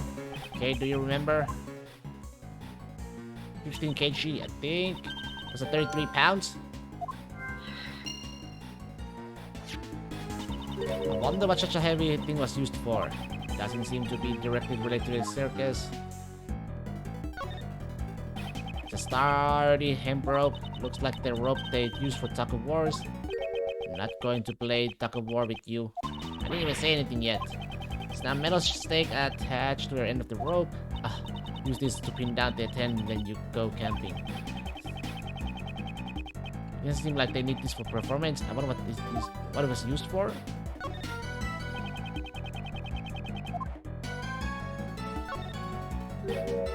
There are some pulleys here. There don't appear to be the pulley that was used to lift the bucket from the well.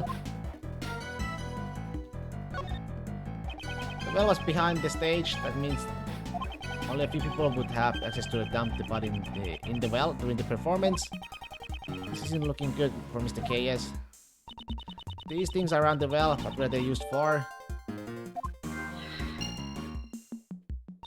They don't seem to be related to the animal show. I agree, we can ask Miss Berry about it later.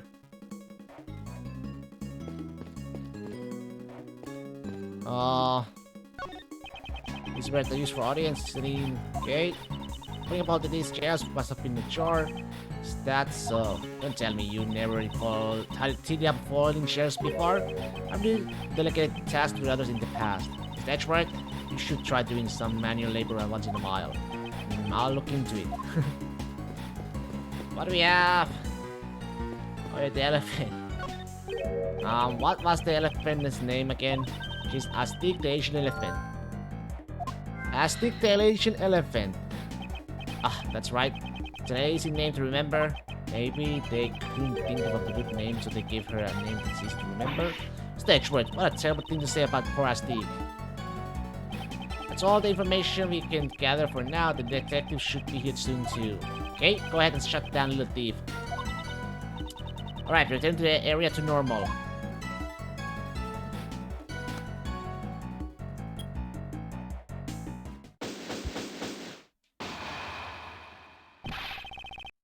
So keep you waiting, sir. Hey, speak of the gummy. Detective Gumshoe, that was quick.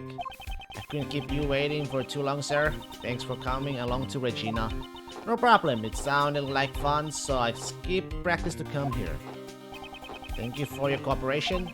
First, detective, let's have a Missile do some tracking. No problem, sir.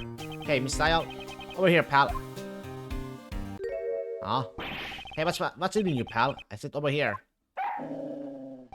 What's the matter? It looks like he's scared of something, sir.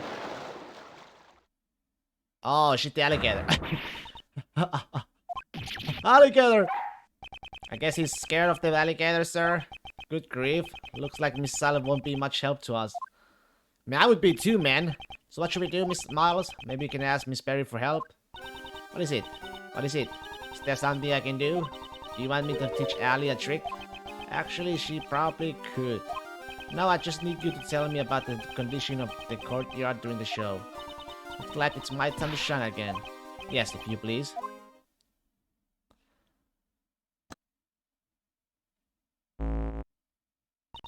Alright, that should do it. I'm starting up the recreation now.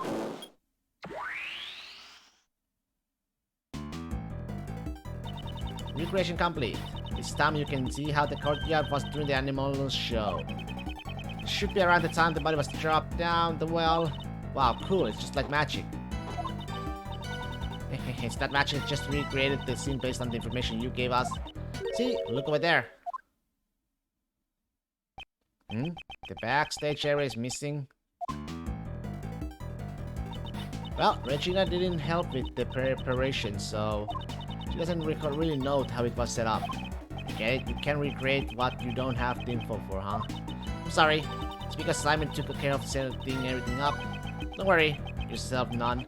Regina Pie was the one at fault here. Why me? Stage work. I recreated this show in progress, but I can also change it to how it was earlier. When it was being taken down. I see, so we can examine the courtyard during the show and after the show. You can freely switch between the two different states. To change the recreation, select Little Thief on the bottom screen. Now let's begin the investigation.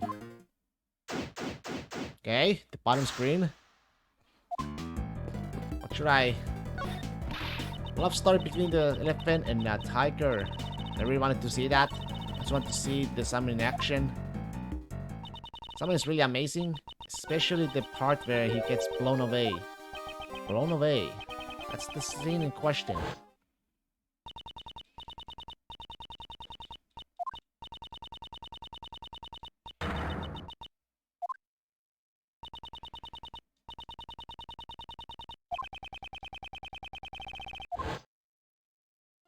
Do you know how long he was gone from the stage?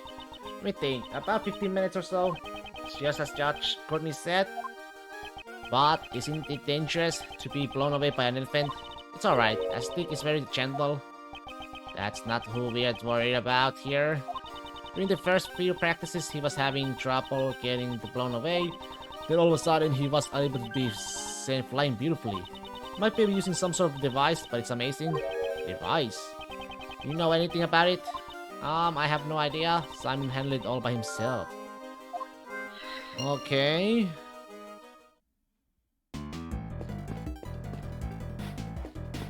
Wait. Oh, this crate was empty in the recreation earlier. That's right. It was also empty in the picture I took. I'm sorry. That information is wrong. What do you mean? This crate contained Astig's food. The morning on the day of the show, all the apples were gone. I totally forgot about that. I'm sorry. Missing apples, huh? Apples. Apple, apple. Wait, what about the dock? Stage work? You've got that look on your face like you want to use my secret weapon, sir. You seem in the mood, but I got my fishing rod ready to go. Or would you prefer the metal object detector? Alright. I've never seen the detective's eyes sparkle like that. Need be, I'll let you know. For now, just stand by. Maybe that's what I got right now. Got a lot right. Pullace, metal weights, Aztec delicate. This probably, and no.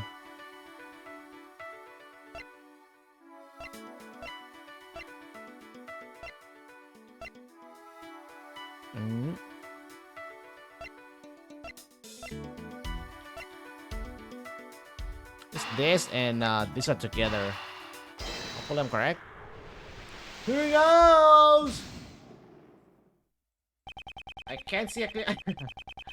Ripperino! Yikes!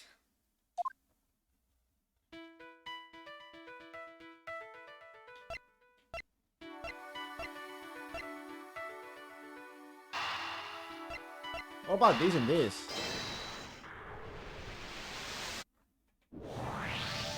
Nice.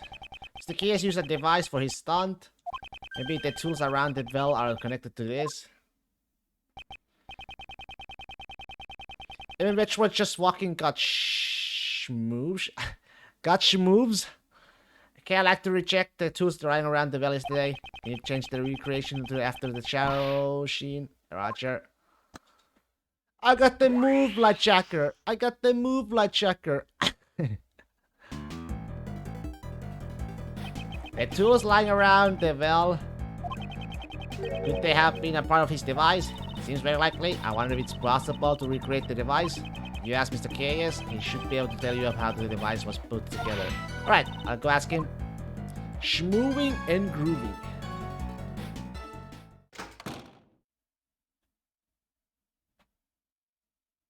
Mr. Edgeworth, I asked him about it. And did you find out how the device works? He used a rope to hang some weight onto the well's pulley. The weights were suspended beside the well. Then he ran the rope through the two more pulleys and tied the end of the rope to his own body. He used the force of this falling weight to send him flying. But what's to stop the weights from falling onto their own? In order to prevent that from happening, he used a stopper. Miss Perry didn't know anything about the well. That means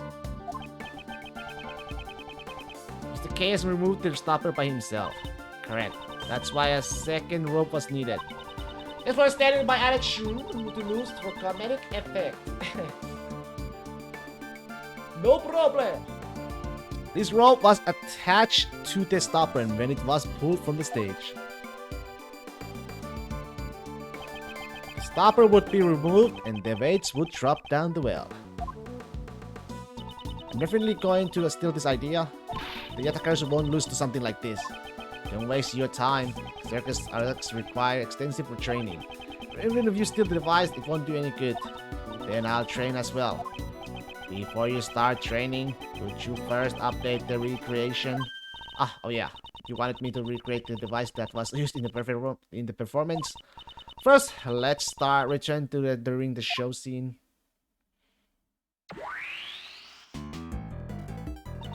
Next, I'll input the information of the device onto the well. Now we can recreate the device Simon made.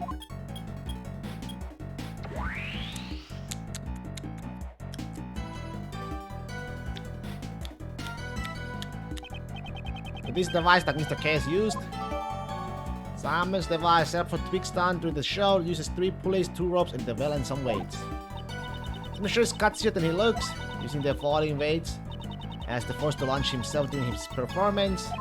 Indeed, he would have to drop enough weights to exceed his own body weight.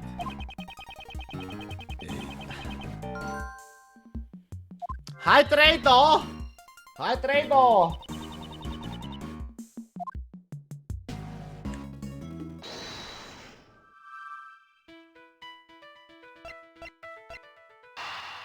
Gotta be this and this. Hi, Trado. Hi, Trado. Huh? Isn't this strange? What's wrong, pal? Haven't you noticed, detective? What's strange about the weight is... The weight? I don't know. It's not heavy enough. To lift someone's body, more weights are required. Yeah, true. In order to pull up Mr. K's body weight. You're right, sir. But where did the rest of the weights disappear to? Looks like it's time to use my 7 secret weapons, sir. Necessary, I'll let the detectives know.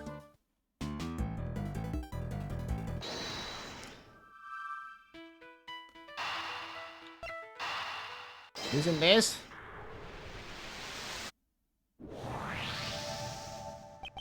The apples in the crate were probably eaten by Aztec. Aztec. But it's strange. I remember leaving the crate out of reach from Aztec's nose. Are you certain? Yes, the crate was still full of apples on the night before the show. Then, the car was moved to where her nose could have reached it. With that many apples, it could not have been moved by the wind. Most likely, the crate was moved by a person. A person! Hey, Fungus! Welcome to the Discord!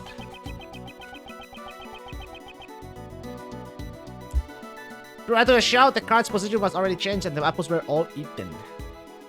Oh. This appeared to be the correct information. Please update the simulation parameters, okay? Alright, I'll use the new info to recreate the scene. Using the info we got from Regina, I'll recreate the scene with the card in its actual place.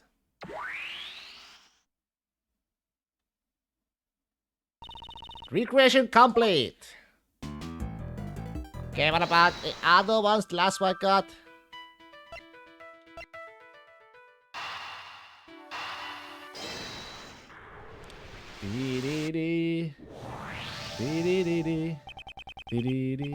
Detective Gumshoe, it's time for your secret weapon. Yes, sir. I was hoping for the metal detector.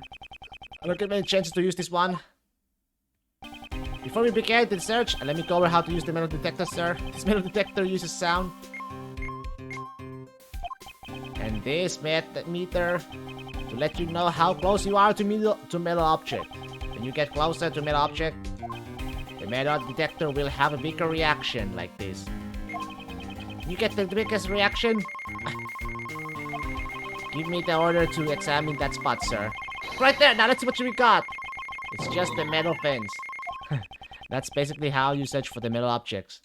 I wish I owned a metal object, man. That would be so cool. Imagine, you own a metal object.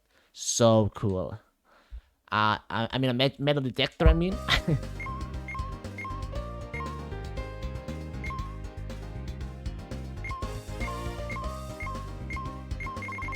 It's here! Yes, sir. It looks like there's something here. Oh, it's gold coin, girl. Oh, it's a gold coin!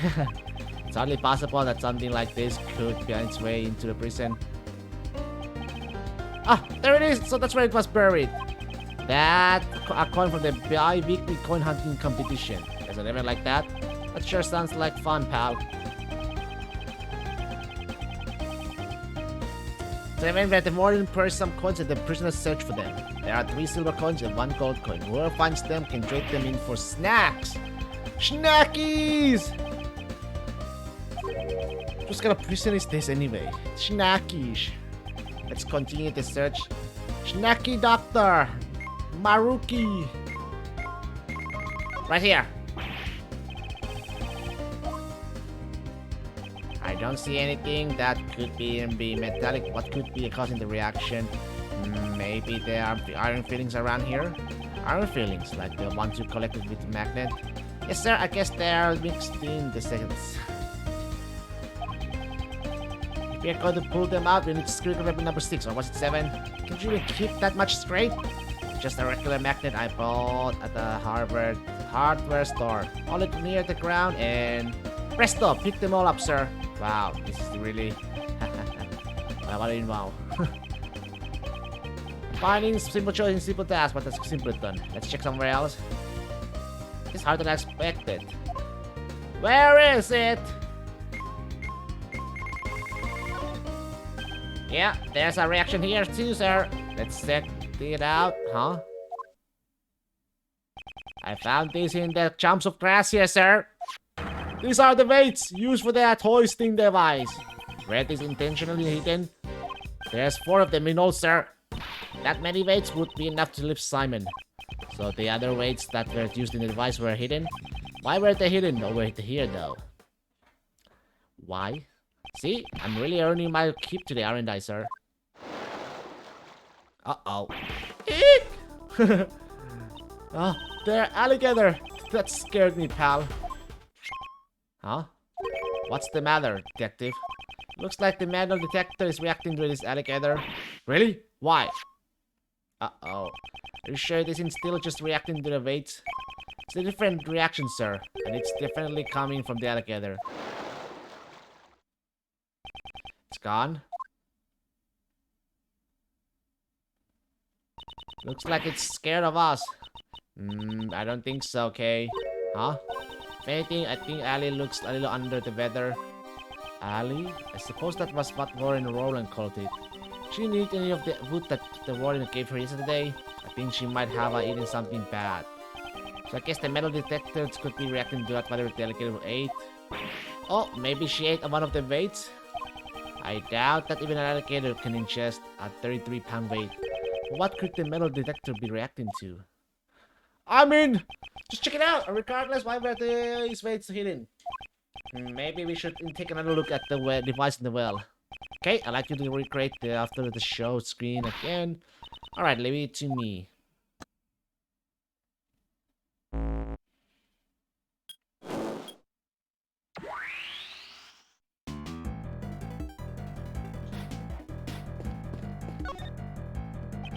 All recently, okay. So this rope was part of the device used to do this show. Be able to create a device with just one piece of rope. Something surprisingly handy. One piece of rope? Seems that there's a contradiction with the device. Hey! There's some pulleys here. Okay, same thing. Listen with this. Reduce! Reday! Simon device! Eureka! This recreation while the device was seen earlier. There's a major discrepancy. One of the ropes is missing. You're right. Without it, the device won't work. Eureka! I wonder what that happened to it. Where did the missing rope disappear to? It's possible that we hold the piece of evidence that shows where the rope went. Eh? Which piece of evidence shows where the missing rope went? Hey, right here. Take that! The rope we found with the dead body? Ah, could be. Yes, it could be the other piece of rope that was used here. Then does that mean this rope was attached to the weight? However, the weight was not one of these metal weights. These weights were hidden in the grass and replaced with something else. The body! If they were replaced, then what was used as the weight? The body! What was that? If you can recall that, then the answer should be clear. The weight that was dropped in place of the weights that Mr. Case has prepared was... the body! What dropped down the well was none other than Knightley's dead body. Eh, Miss Knightley's body was used as the weight? Yes, the weights were replaced with Knightley's body. Mr. Case used the device to launch himself off the stage. When the rope that was tied to him was undone and let go, both the body and the rope dropped down the well. The rope wasn't used to tie up Knightley. It was used to suspend him inside the well. Oh shit, man. That also explains why the other weights were hidden. So that's why that no one would find out that the weights were replaced with the body.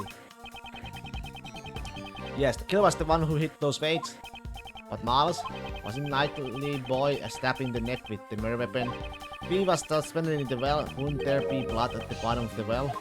The killer was also aware of that. That's why they used this item.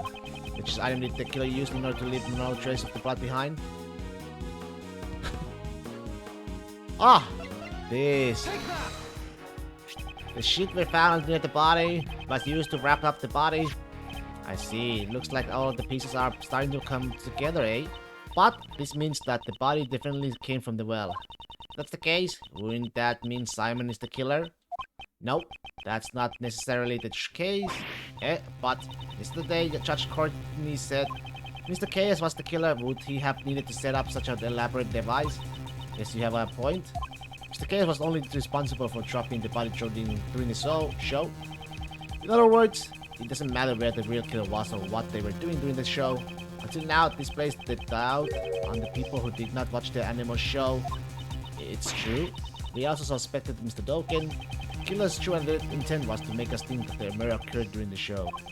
In other words, he used the device on the well to create a fake alibi. Miss Barry, do you know when this device on the well was set up? Let me think. The day before the show, I think it was at night.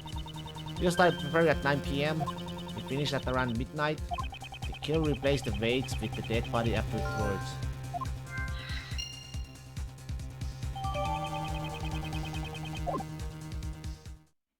Did Dokken know about the device? No, even if he knew about the device, it wouldn't be possible for him to use it. You can't teach a dog to suspend a body in a well. In other words, Dokken is not the killer. I have my suspicions now. I think I know who it is. I think I know who is the killer. I'm like 99% sure. This car was moved the night before the show. The body was also switched the night before the show. I don't think it was just a coincidence. Keeping that in mind, the question now becomes, why was the cart moved? The cart used to be in front of that door. I can think of one reason why. Somebody opened that door. Alright, let's hurry up and... The door is locked. Let's ask a guard. Hey, Mr. Guard. Yes, what is it? That was fast. You there? Where's the key to this door? The warden's in charge of it. I'll get from her right away. The warden is in charge of the keys here? Without the warden's permission, this door can't be opened. Warden, man. It is her! Thank you for very much. It's a circuit breaker panel. This must be the breaker room. On the night before the show, somebody came in this room. Otherwise, they would come here. I don't think anyone would confuse the breaker room with the break room. It was definitely to operate the circuit breakers. So someone came here to shut off the power to something. Standing. That's power shut. Yes, there was. There was. The video. Take that! The security camera footage had 3-hour gap. Ah, I see.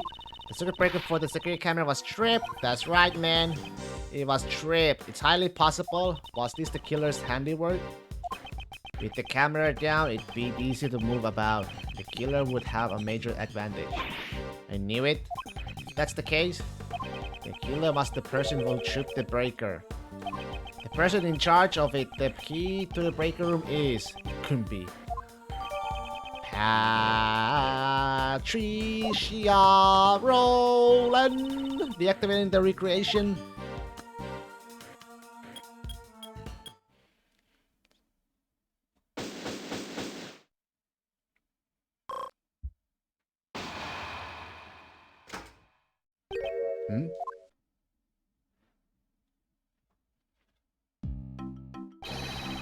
I'm fresh to the scene as always. Good morning, Mr. The Best. What? You? How did you get here before me? Greetings, Prosecutor Edgeworth. I see you have arrived early. Maybe it is you who are late, Judge Courtney. I have many matters which require my attention. I have no time to waste, unlike a certain prosecutor who was taken off the case. Oh, my apologies.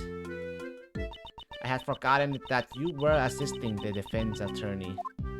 Assisting can never be the best if you are falling like the rest. You just say whatever you like, don't you?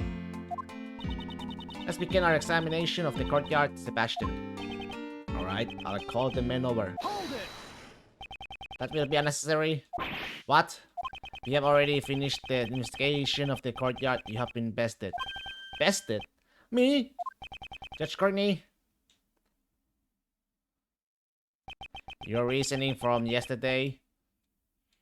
Watch me shatter it to pieces. I would advise you to choose your words more carefully.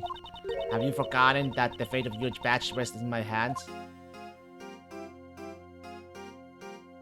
I have had enough of such coercion. Can you think of some other way to threaten me that does not involve my badge? Despite my repeated warnings, you show no signs of reflection. Seems I must remind you once more. The prosecutorial investigation committee can't even leave someone such as yourself unchecked. Neither the fate of my batch nor the actions of the committee will impede my progress. Proving Mr. K's innocence, that is all that concerns me. Your words are like those of a defense attorney. You are willing to go that far, then I will show no leniency. In the name of the goddess of the law, I shall turn your words against you. And at that moment, you will forfeit the title of prosecutor. You shall regret this.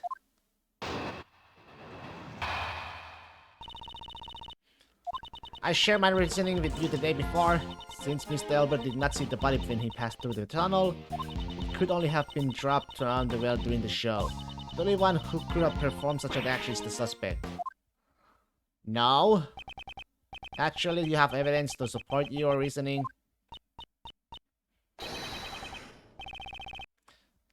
Of course she does. Who do you think she is? Earlier I received the official autopsy report. Babysitting that kid must be difficult. The time of the death was the night before the body was discovered. In other words, the day before the show. The cause of death remains unchanged. The stab wound 4 inches deep. 3 a.m. to 6 a.m. on March 27, died instantly from a stab to neck. Simon KS was not present on the stage for a period of 15 minutes.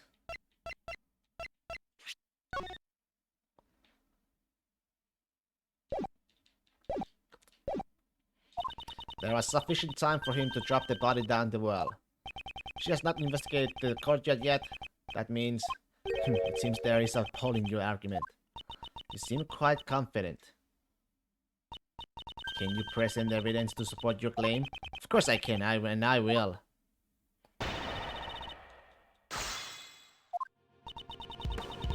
Okay, I think I'm...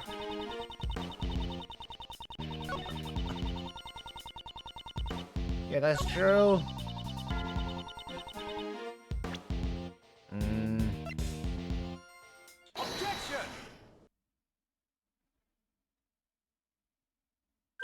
Unfortunately for you, Judge Courtney, your argument doesn't hold any water. Just like the well.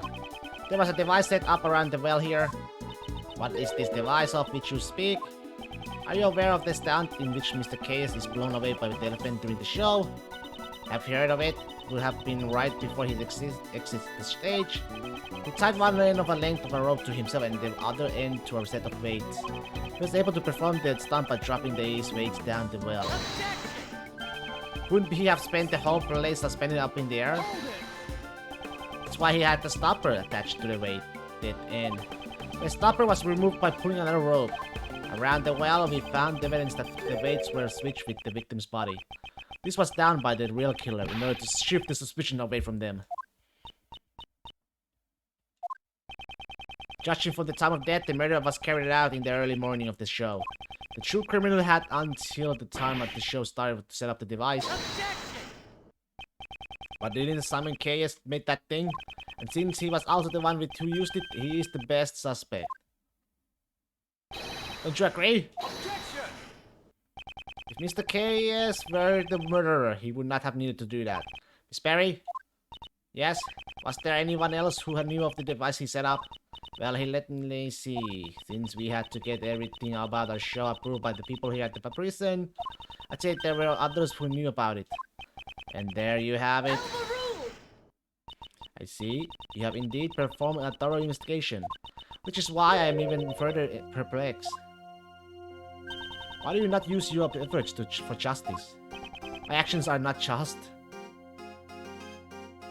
Who made that decision? You can't understand even that, even now. Providing support to a defense attorney despite being a prosecutor, it is quite unnatural. This goes against the rules. I am merely choosing to do what I think is right at this particular time. I travel down the road I have chosen. Your comprehension does not matter in the least. However, if anyone intends to interfere, I will show no mercy. Perhaps this is a calling from the goddess of law. You intend to rebel against her divine will. I will have no choice but to hand down my verdict. Pay heed to my words. I have one more reason to suspect Simon Case of murder.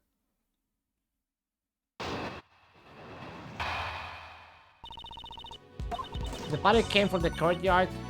How was Mr. Knightley brought here from the detention center? Only Simon Case could have provided such an opportunity. No. Because of this fact, I find it most difficult to suspect any other party of this crime. But it's so not sure. While Simon Case was moving up supplies for the show, he visited Mr. Knightley's cell. Come on, lady. Does that not strike you as odd? Why else would he have brought a large covered cage with him? Oh, that does seem pretty suspicious. Mr. Keyes was merely that kind of person. It is entirely possible that he carelessly brought it there. If that is possible, then it is also possible that he was assisting in the escape. Am I wrong? I suppose I must refute her theory with evidence. Reasons for suspicion.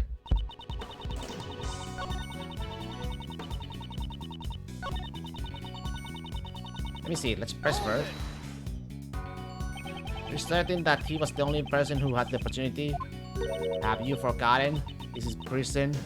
Due to the constant supervision, it would be impossible to do anything unusual. Then wouldn't it be the same for Miss Keyes? Dora has shown favor to the Berry Pig Circus.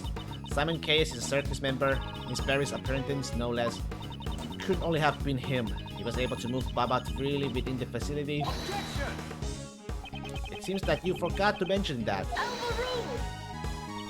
The word forget does not exist in my dictionary. It would be prudent for you to add this to your argument. Mr. Case may have been the only person who could move around freely in the prison. But on the day of the murder, there was a gap in time missing from the surveillance records. During that time, anyone could have done as they pleased. Do I have proof of this gas? Yes. It's in this one. Here is the evidence. What do you think, Sebastian? Let me think here. Oh no!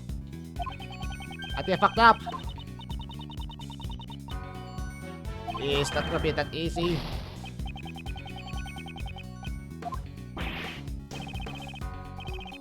Hedgeworth? Hedgeworth.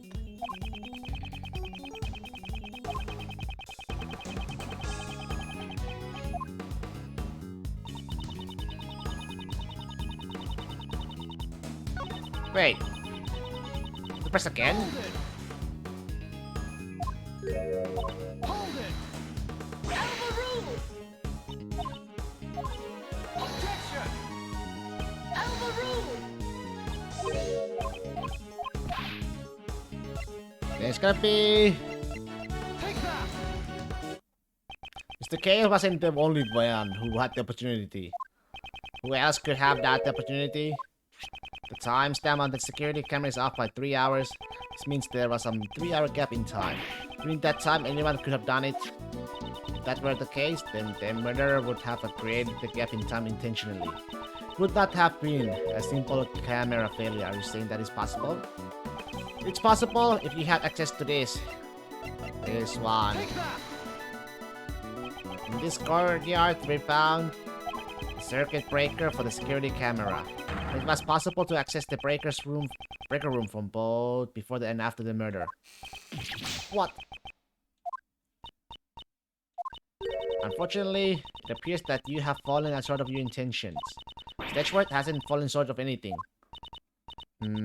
So you can explain how the murderer obtained the key to the breaker room? Oh yeah, that's right. It was locked, wasn't it? The one with hangs out to the gate, alright? The breaker room has great importance even in a prison. Yo, what up, Puppy? What up, what up? There's no one who would be able to obtain the key so easily. Objection!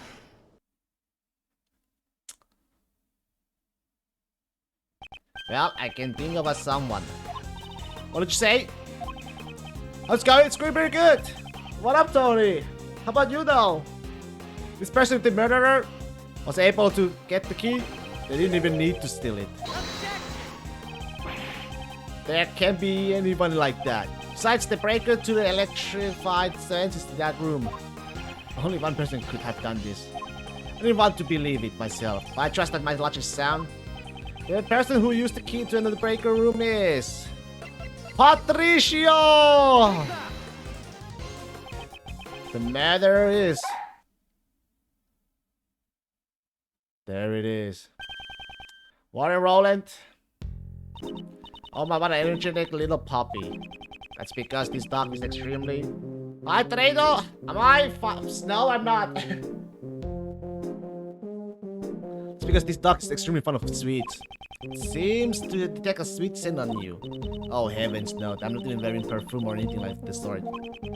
What the detects is the sweet scent of death. What about you though, puppy? Are you working right now? Are you working a job? Done studying? How poetic. However, does that not imply that I committed a murder? That's what I think. What? The Warren is the murderer? Mr. Edgeworth, are you serious about your statement? You're working? Nice. A worker man. Working man, baby. Oh, amusing. Never really thought about Warren committing a murder. It sounds like something out of a mystery novel. Precisely, your reasoning is in contempt. Are you doing?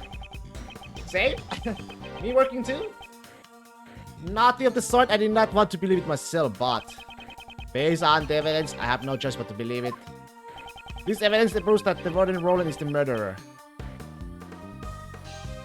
What? What evidence? Tokens chiseled.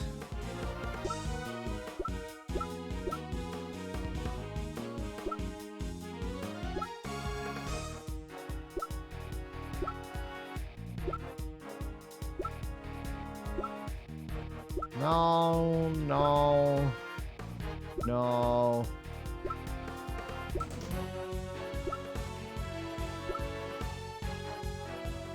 It's gonna be the sweet scent, right?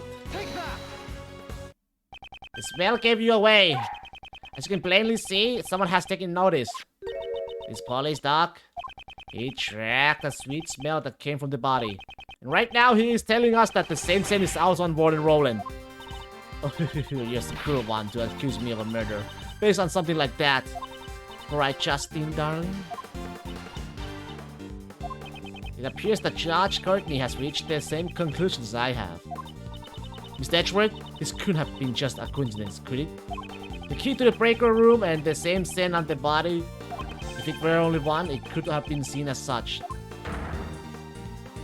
It appears we have reached a conclusion. We should now listen to what the warden has to say. Indeed, until we do, we cannot all close this case. Oh my goodness, everyone is just with such a scary faces. So I'm the only one who could have been the murderer. That just cannot be. Yeah.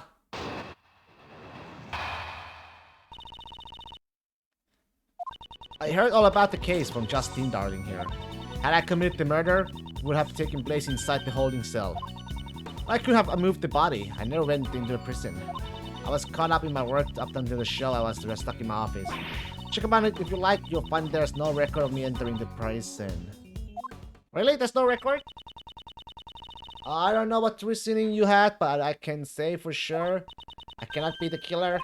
But missile power like you, pal, you gotta be the culprit. Oh heavens, it's not possible. I already told you, I never went to the prison. You think I'm lying? Why don't you check the records? She wants us to check the records? She does seem confident. For now, all we can do is listen to her and try to draw out more information. Okay, so we need to press on. I really hope you understand, Mr. Edgeworth. I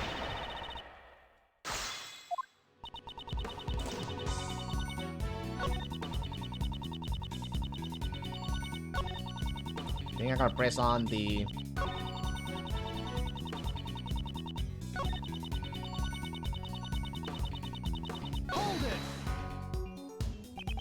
You not enter the prison from the entrance?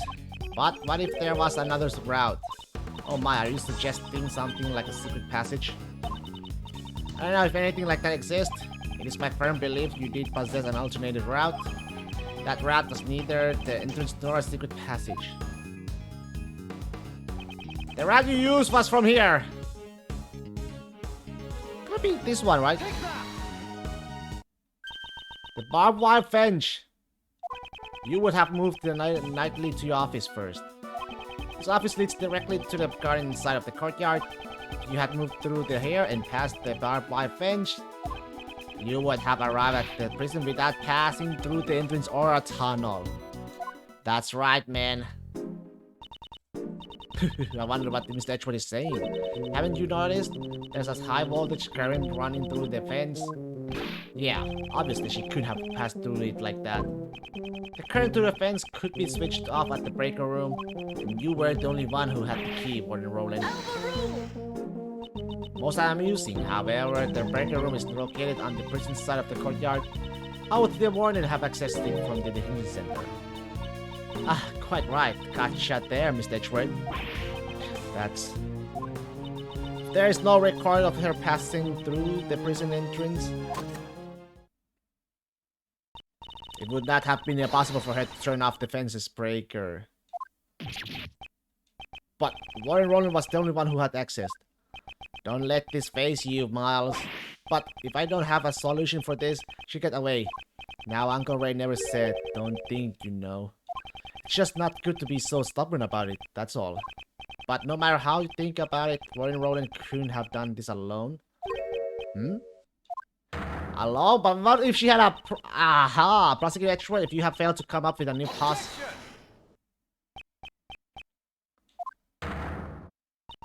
I am not amused, interrupting my judgment only to be silent. Without thinking, I just blurted out objection. I have to answer. I won't let this end here. My reasoning is not over yet.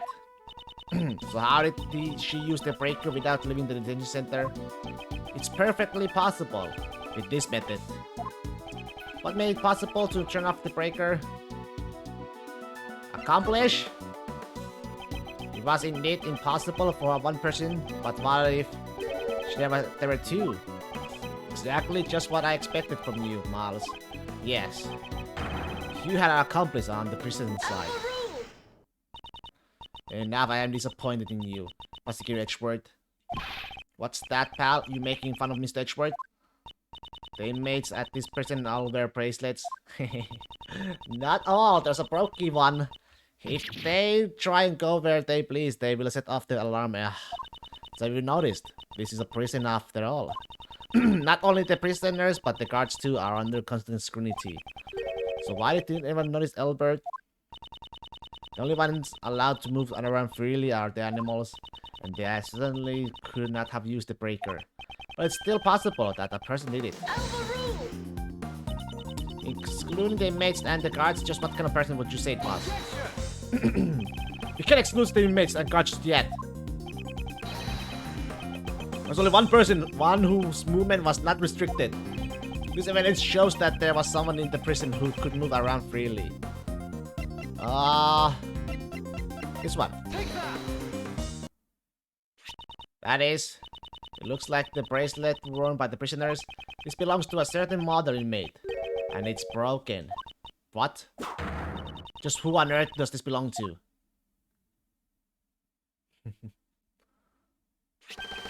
Frank Chavy, the warden's favorite inmate. Now she's sweating. Don't you think it's arranged? He managed to keep this hidden while he moved around freely in his daily prison life.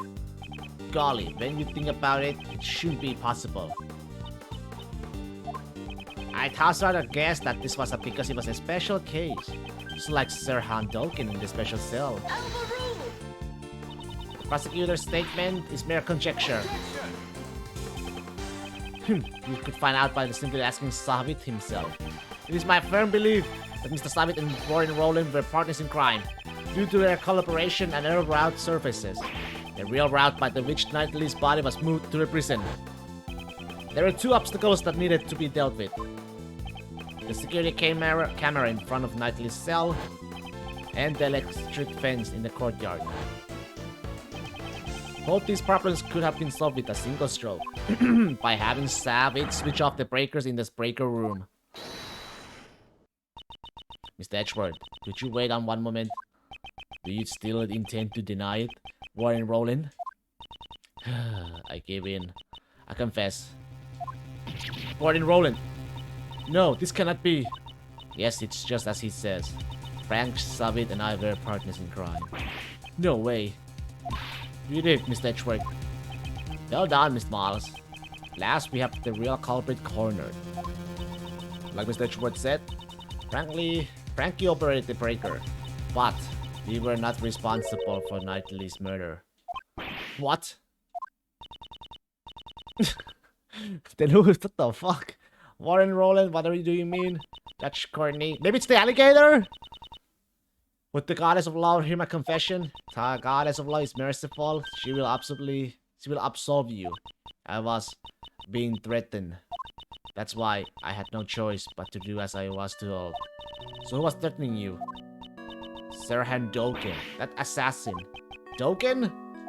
It's been going on since that man came to the prison. We'll never forget that day. What the? When we were both alone, he suddenly said to me, I have many dogs outside the prison. Dogs? Loyal dogs who obey my every command. I soon realized that what Doken referred to were not really dogs, but his human henchmen. And that's not all he said. You'd better watch how you treat me. If you don't want you and your family to become a dog food. Damn!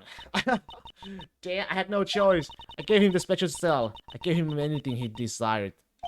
Anything he desired? You don't mean the supplier? That's right. Anything he ordered, I would deliver it to him. An underground dealership. This woman, man, fire her ass right now! I was the one who pulled over Frankie. It was simple. I just offered him special privilege within the prison.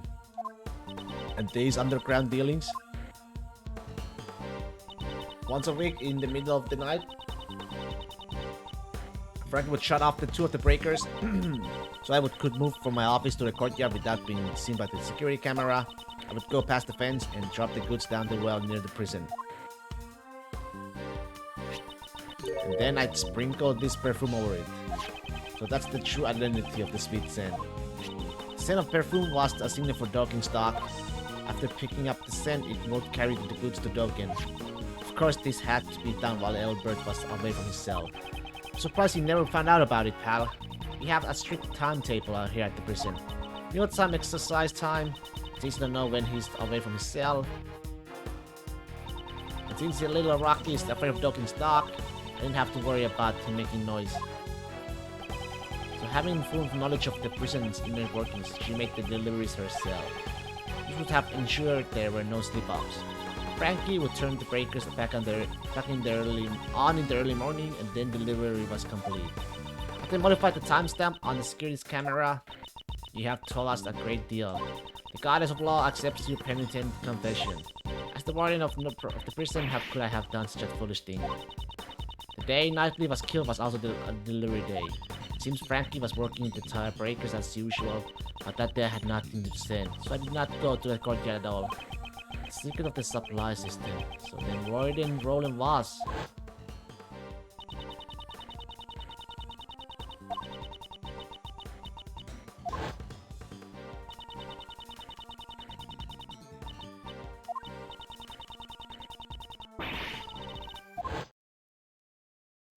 So the reason you kept on interrogating him. Yes, it was to find his henchmen. I borrowed all the evidence from the police and carried out the interrogation myself. I kept an eye on all his actions and examined all of his mail. Mail, like his correspondence, chest, letters. But I could never uncover the true identity of his henchmen. This fear, it's something you could never understand. Prosecutor Edgeworth, you were listening, right? I'd say this confession clears the warden of all suspicion. Is it really necessary to press her further than this? It's necessary to press her further? Yes! Yacht Courtney, my questioning isn't over yet. I'm sure the goddess of law isn't satisfied yet either. You mean to bachelor this woman further? Even if she was threatened by Dogen. This does not prove she was not the culprit in this case. She was still able to use the supply route to transport the Knightley's body. Do you have any evidence to support this? The body came off a sweet scent, the scent of the perfume that was used to signify a delivery. Can you explain this fact? Oh, of course. Hydrate! Since I may have made so that many deliveries, the scent would have lingered around the well. When the body was moved to the well, the scent would have transferred to it. Mr. Albert also testified to this fact. Nice win.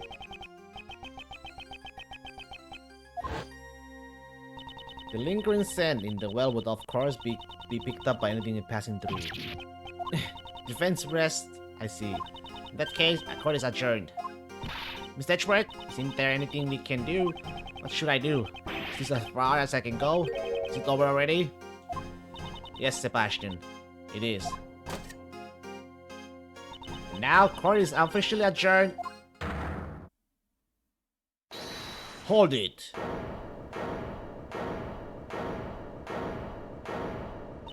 Who was that? It's not nice of you to adjourn things just like that, Courtney Pie. Mr. Shields. Ooh, the song! Okay, gotcha. Are you objecting to the court adjourning? Of course not. I ain't got no objection or anything like that. Go ahead and adjourn court. Do whatever you like. Hey, what are you doing, Mr. Shields? Whoa there, calm down, Kay. Who wants some chocolates? Is this a joke? You'll have to excuse me. I just have one tiny request to make. As Simon K.'s attorney... That's right, you're the defense attorney in charge of this case, aren't you? Exactly, did you all forget that's so mean? But you just left everything to Mr. Edgeworth and didn't do anything at all. Yes, that's right. That's why I thought I'd do my job a bit. Your job? That hardly sounds like you at all. To prepare for the trial, I'd like to ask the warden a few questions. Surely you jest. What more would you expect to hear from her? Well, Miss Warden, I'd like to hear your thoughts on the culprit. My thoughts? Uncle Ray believes that Simon is not the culprit. It seems that Miss Warden also suspects someone other than Simon. I'd like to hear you out. Mr. Edgeworth, what's Mr. Shields up to? He's trying to lure Warden Brolin into testifying. How was the supply route used to transport the body? The take was to pin the crime on Dogen. Ah, I see. If he committed a murder here, he would be transferred to another prison, one with the highest security. That would get rid of the troublemaker. Exactly, she wouldn't pass up a chance like that. Hey, hold on a sec. A culprit besides Simon? What do you mean? Simon was the one I was supposed to prosecute. Exactly, so wouldn't it be better if the best also listen to what she has to say? Amazing, Mr. Shields. You managed to track Mr. The Best into this too. Warden Roland, is this acceptable? Oh, it's fine. It's fine. You understand a woman's heart. Thank you, Mademoiselle. Actually, I've thought this over. I'd like to tell you my thoughts. You'll let me speak, won't you, Justin darling? Of course, you may speak. Mr. Shields, awesome. Phew, that was close. That was a close shave. Thank you, Mr. Shields. No, I'm still leaving the rest to you, Mr. Remember what I said. The defense attorney never gives up. The fates of our client rest on our shoulders after all. I'd be uncool if Uncle Ray didn't put that into practice. Now then, Miles, it's your turn. To show you will never give up. Right. Well then, will you listen to my story?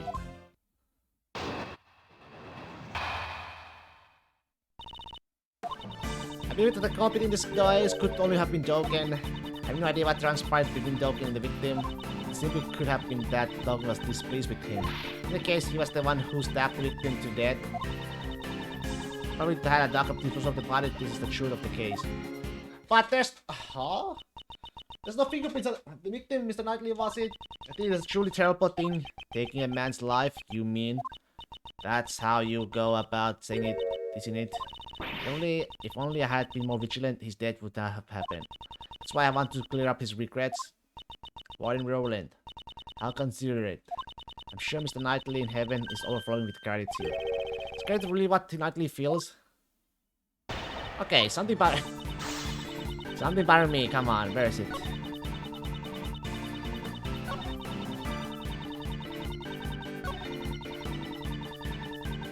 This one.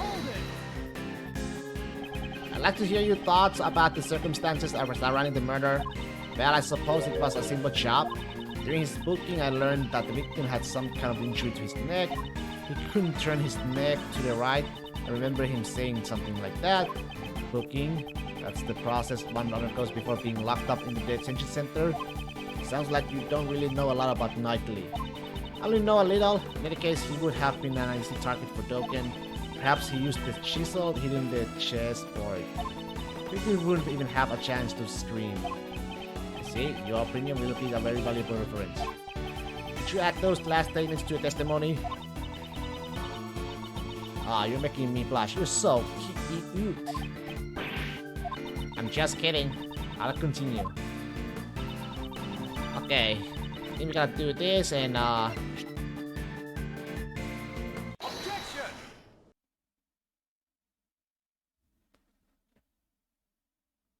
Warren Rowland, you suddenly are sharp-witted. Hey, enough with the titles. Call me Patty. P-A-T-T-Y. However, there's something you were a little too knowledgeable about. Oh, embarrassed? You're such an inexperienced child, Edgeworth, dear. Fight on, Mr. Edgeworth. You said you didn't really know much about Knightley. If that's the case, how did you know about the chisel inside the chessboard?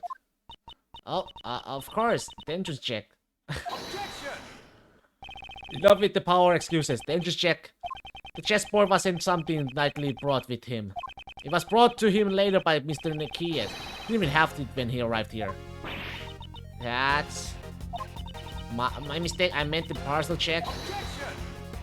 Even if we assume that, there are still many suspicious points. Why wasn't that such a chisel immediately confiscated? Oh, what the hell? Judge Courtney, did you tell anyone about the trip to this chessboard? I did not. It's not all information about our investigation was leaked. Then how did you find out? You could not have examined this during the entrance check or partial check. Suddenly, someone in the Warren's opposition would never have let this chisel slip by. Exactly, so answer this, Warren Rowland. Then how did you learn about chessboard's secret? In that case, I shall answer for you. It is because... I gave up, Edgeworth, dear. It is as you say. I interrogated Knightley. That's how I learned about the chessboard. But, please believe me, I didn't kill anyone. Enough.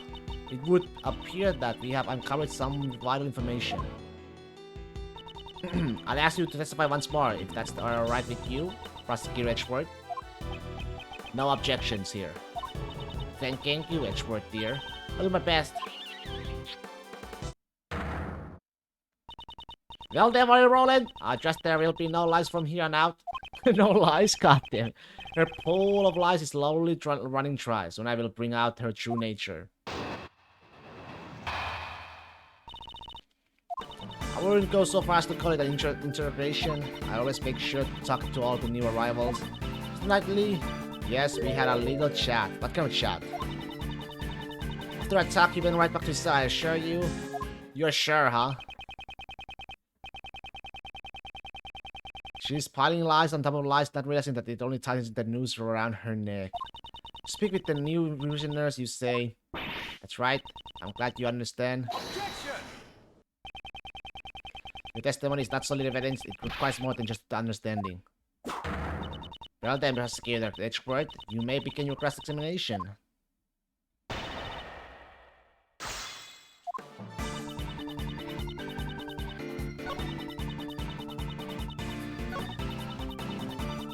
Chat. Did he go though? Hold it! If he really returned to his cell, there's no way he would have been a corpse now. I know you're suggesting that I killed him during the interrogation, but I couldn't possibly have had a motive to kill Knightley. Could I?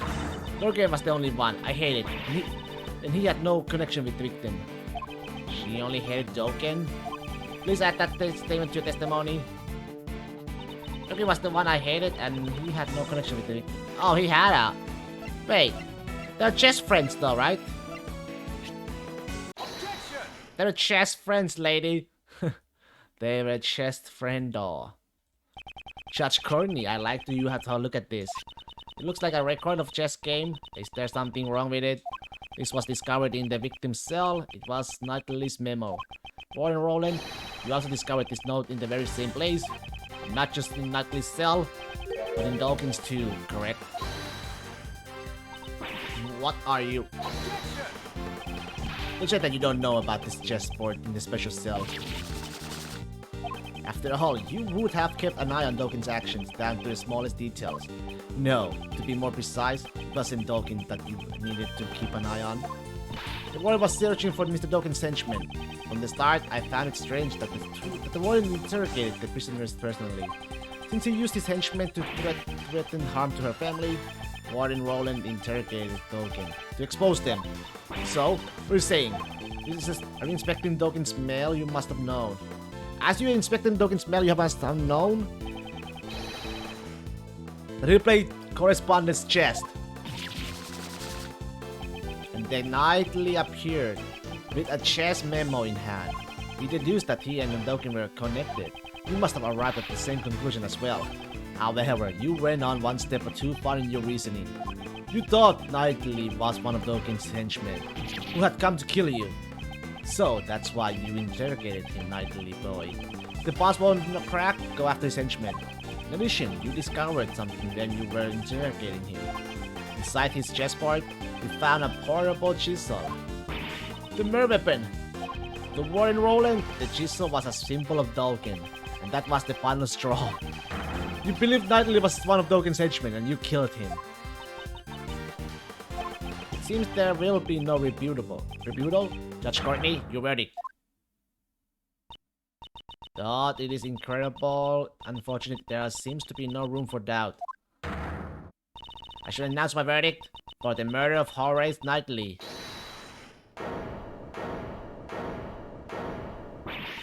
Twice my sacred verdict has been interrupted. Who was that? Warren Rowland? Uh-oh. Oh, poor that pet! Oh, how strange. You guys really don't understand anything. It would seem the one who doesn't understand is you. Me? Oh, I understand. This is animal abuse! One thing very I understand there. One thing very well. There is a huge contradiction in your logic, Mr. Edgeworth. Oh, once she's cornered and she starts spouting nonsense, paid no heed. Judge Courtney, your verdict. Overruled! I'm interested in hearing. No, that's wrong! No, that's wrong. What the warden has to say? What? I thought so. I just have one thing I want to say. What? One? Please, let's take a good look at the autopsy report. The autopsy report? The one I brought with me? I heard exactly what you said earlier, Justin, darling. I took a bathroom break. You said the wound was 4 inches deep. The alligator. Allie! Allie! Allie!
4 inches.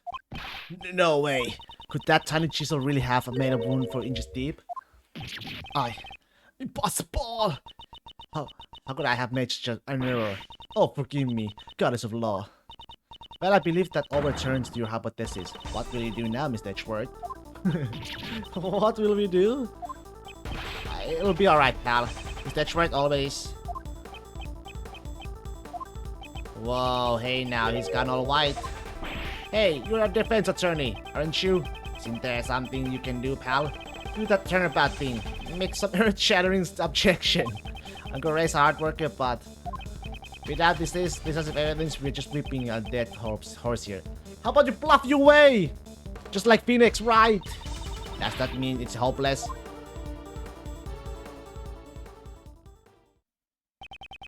The true killer is Warren Roland. If it's not hurt, then nothing that's happened for it fits. But the chisel is in the murder weapon. Are there any other sharp objects here? Yes, there is. Come on. Hello. Hello. There are so many mysteries to remain in this case. However, we do not have the evidence to solve them at this present time. We have no choice but to continue this battle in the courtroom. Objection. I love that voice, man. That would just give the killer a chance to destroy evidence. Are you mocking the court? No. I didn't mean anything like that.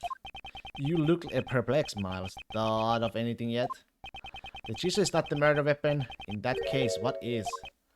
It's no use. We're back where we started. No objections, Prosecutor Patchworth. By the way, any baseless statement will be punished accordingly.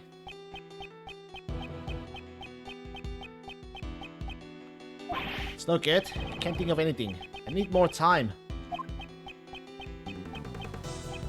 I regret to say, I have no...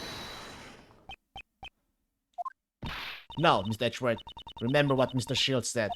If you give up, Simon will... Have you forgotten that sad look on his face? He was the one who suffered most from the Knightley's death. If we can save him, who will? Besides, Simon believes in us. So, we can't give up. Okay. Miles, looks like you've found a good partner. It's like a little K says. Whenever you're backed into a corner, think of your client. Keep fighting until the very end. Isn't that the feeling you're getting? Gregory, the old man? No matter what trouble he faced, he would always turn things around and save his client. You've got his blood in you, right? In that case, you are the only one who can turn this around. Judge Courtney, the look in your eyes has suddenly changed. You do intend to speak, you better be prepared to face the consequences. Your logic thus far has been misplaced numerous times. If this were to happen again, I will consider you unfit to call yourself a prosecutor. And you will hand over your badge. That's right. My reasoning about this case has indeed been misplaced numerous times. Have I made a grave miscalculation? Wait, my logic is misplaced? Still silent? I cannot condone this waste of time.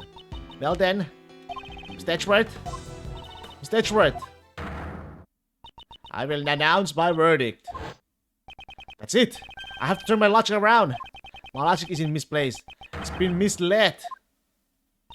This court finds the defendant, Simon Keyes, not guilty.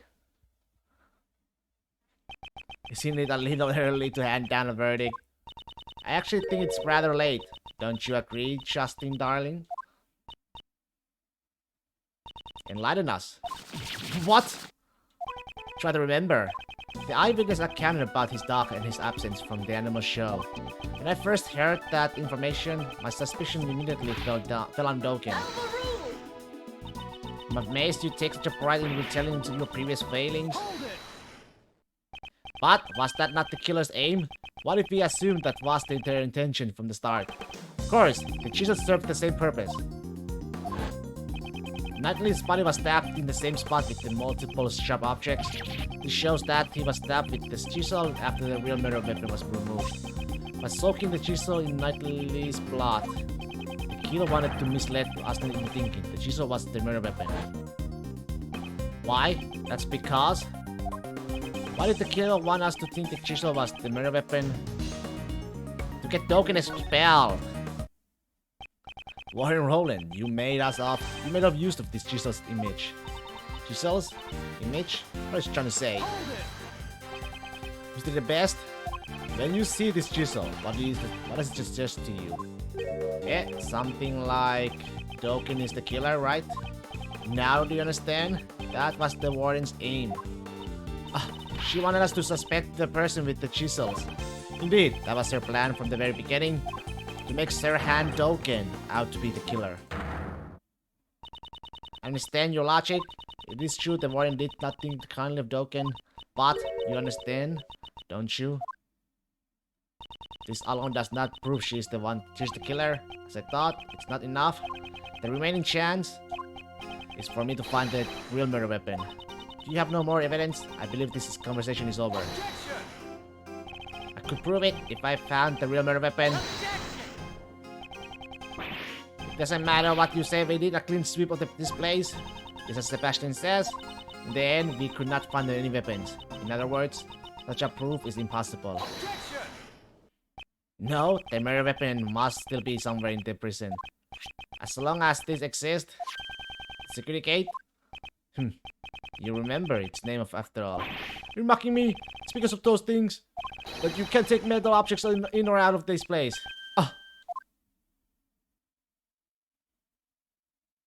Right. As long as those security gates exist, the murder weapon should still be here. That also means no weapon could have been brought into the prison. In the end, we are back to the same mystery after all. Judge Courtney, Prosecutor Edgeworth, surely you have realized the real murder weapon is still in the prison. One must also consider how it got there in the first place. The chisel was concealed within the chessboard, but the chisel is not the real murder weapon, which means the real murder weapon must have been smuggled in somehow. The way it was smuggled in, can you prove that? How Warren Roland brought the weapon into the prison? Precinct. All the evidence of concerning Doken. But that's it. She could have used that.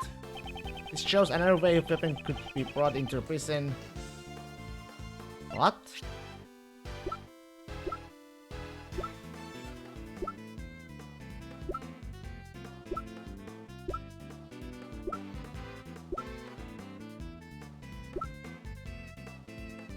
Trying to find the murder weapon. Okay, then yeah.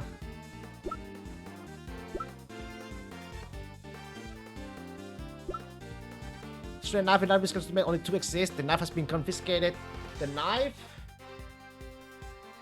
Take that! Yesterday, the hook, I got it right, said this. Yes, my bells. There are only two in the world.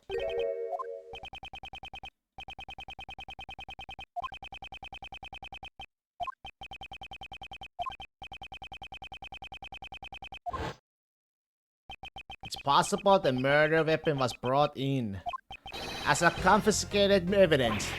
What? What? Doken's knife was confiscated and stored onto the premises. Furthermore, a bell was attached to the knife. Can't be. The bell is on that chisel. Exactly. The killer took it from the knife and reattached it to the chisel. But the only fingerprints on the chisel are Knightley's. The killer probably wore gloves when they made the switch. She made the chisel out to be the murder weapon by attaching Doken's bell. In doing so, made Doken appear to be the culprit. Furthermore, the handling of the set of evidence that this bell originally belonged to was only possible for someone with the proper authority. Whoa, who, sir? Who had that authority? Why don't we ask the warden what she thinks? You can find bells anywhere. You could have attached it, right? I see, so you don't know. These bells are Doken's trademark. There are only two in the world. What?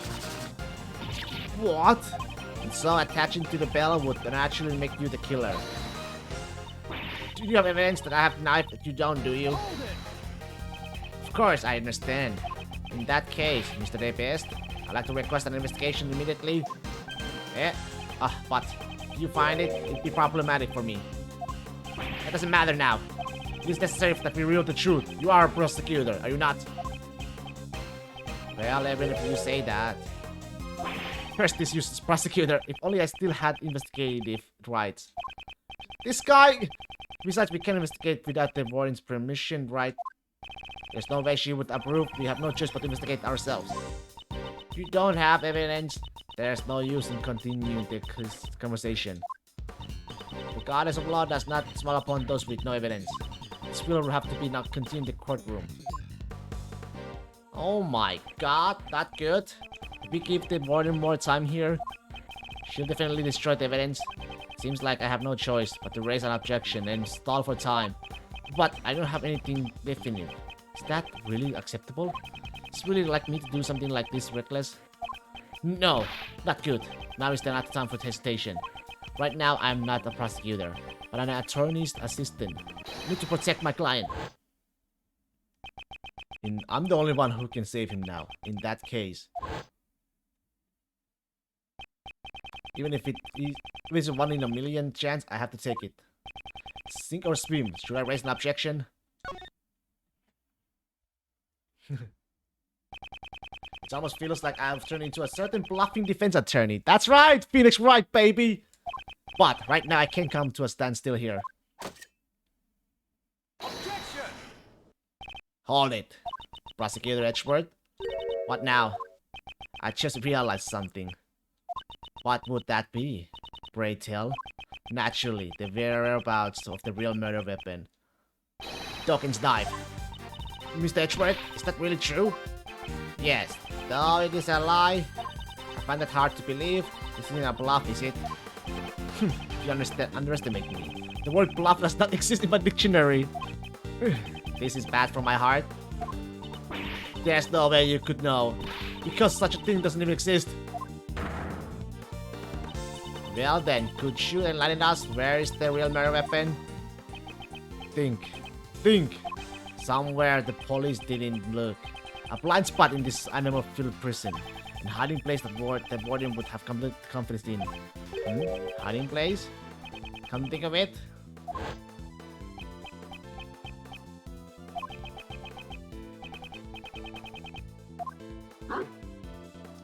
Now... the same method? No, it couldn't be, could it? Oh yeah, but there aren't that many ways to hide things from an investigator's eyes. Prosecutor, Edgeworth, how long do you intend to keep us waiting?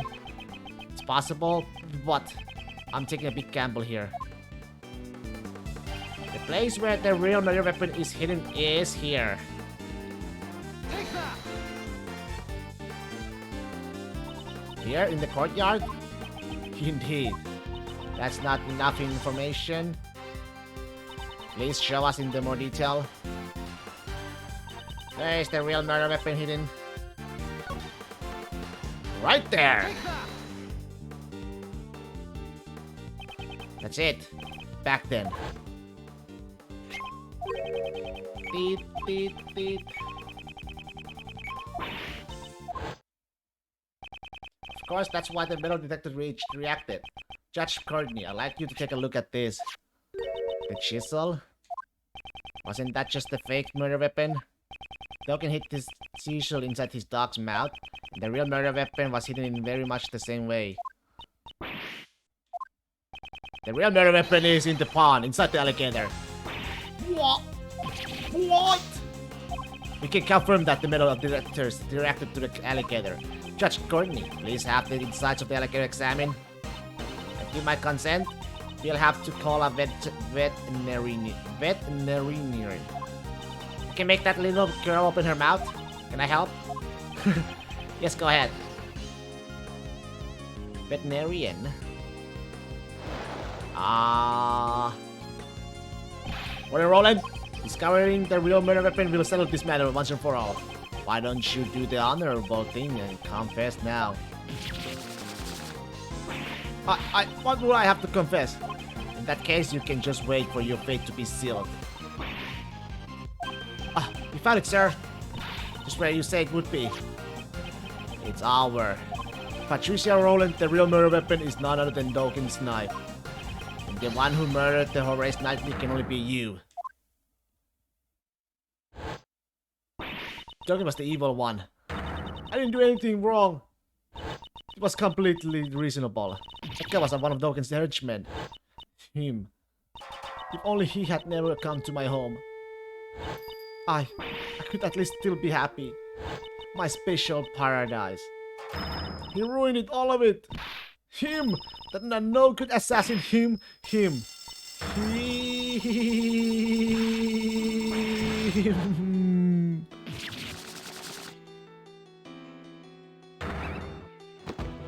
Yeah.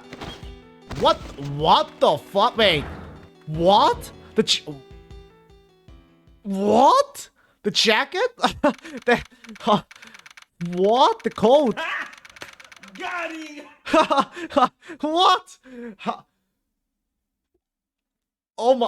Okay, I am speechless. No comment, man. No comment, Spirit. Kick. What the shit? What the actual shit? Mr. The best of the best, we have the results. The best of the best? Looks like even the forensic officer have it tough. We found the traces of the Knightley's blood on Dawkins' knife. I did not expect that at all. It was just like you said, you are the best, Mr. The Best. Alright, good job. But don't stop there, keep the praise coming. Yes, sir, you are so incredible. It brings tears to my eyes. From sorrow. Well done, Sebastian. Next comes the follow-up investigation. Huh? What are you talking about, Justin? Isn't the case been solved already? We have not yet confirmed if Knightley truly was one of the Dawkins' henchmen. There's also a chance that Warren Rowland jumped to conclusions. Oh.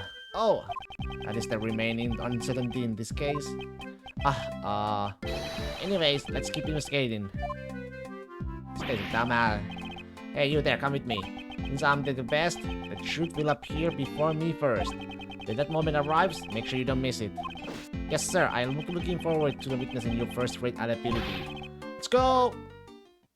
Eat free, live free in prison. True. We live in the troubling times, wouldn't you agree? The would-be assassin of the president was found murdered in the prison. Knightley had no plan to assassinate the president. The truth is not as violent as you seem to believe it to be. Not to the world. And not to the law. It can't be right. Believe what you will, however. As long as Prosecutor Edgeworth remains a prosecutor, it is an inescapable reality. Prosecutor is not someone who demands a guilty verdict. That is what I believe. Those are merely dual values. The law is not the plaything of any one person. If you will not submit to that, you will do well to prepare for the consequences. What's that supposed to mean, pal? Don't tell me you are gonna... Now then, this is where I must take my leave, Prosecutor Edgeworth.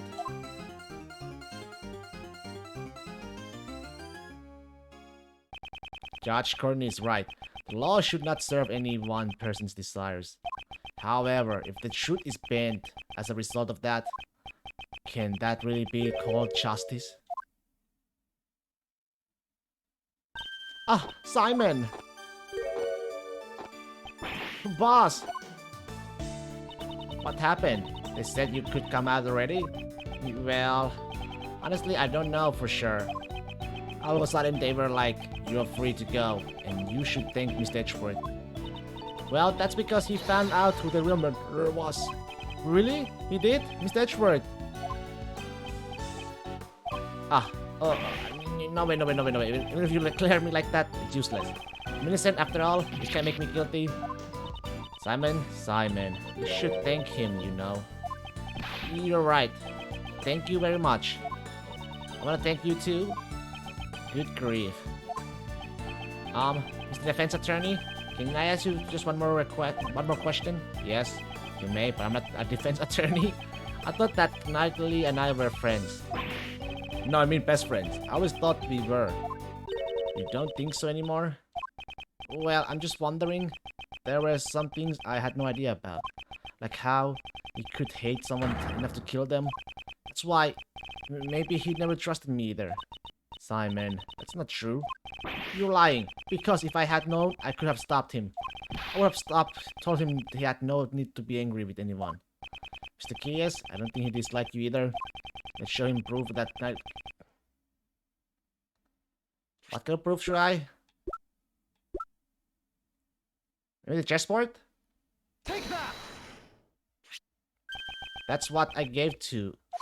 Nightly hit that chisel inside it. Most likely to aid in his escape. Escape? He used me? He trusted in you.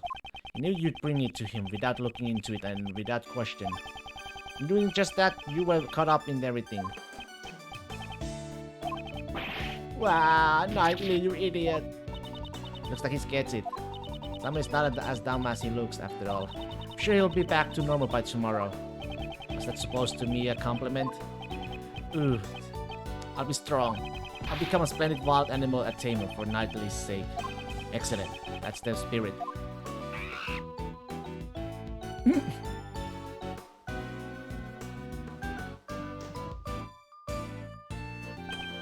I almost forgot. If you like, please come to our next show. Very Big Circus. Hey, oh no, it's that guy. It's that, oh no. I'll also be performing in it. That's the guy. The Very Big Circus is always fabulous and fun for all ages. In the poster? Wow, that sounds like fun. Let's go, Mr. Edgeworth. Well, I'll think about it. Well, we need to get back to practicing right away. You'll be with Regent today. What? The tiger? No way, no way, no way, no way, no way. It'll be fine. He's a good boy. No way. There's no way it will be fine. Please cut me a break, boss. And there they go.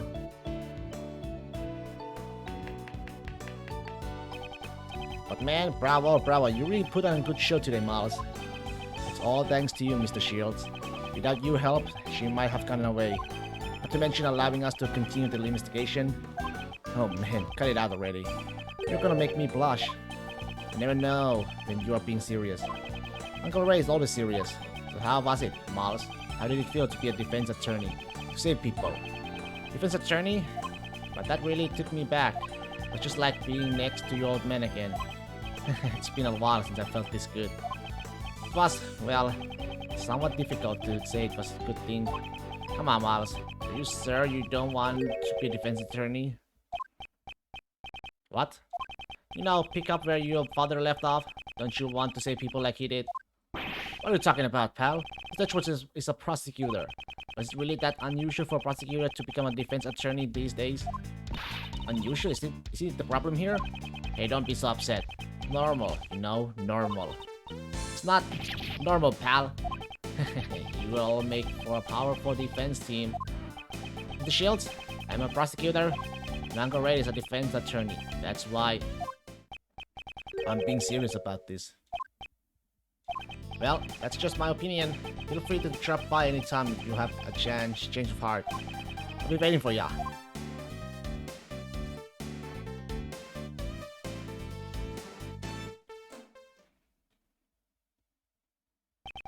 Follow in my father's footsteps? We know he'll become, you know, chief prosecutor. Me become a defense attorney. I'm going to become a defense attorney, just like my dad. Chief prosecutor, man. Should I become a defense attorney? Like my father?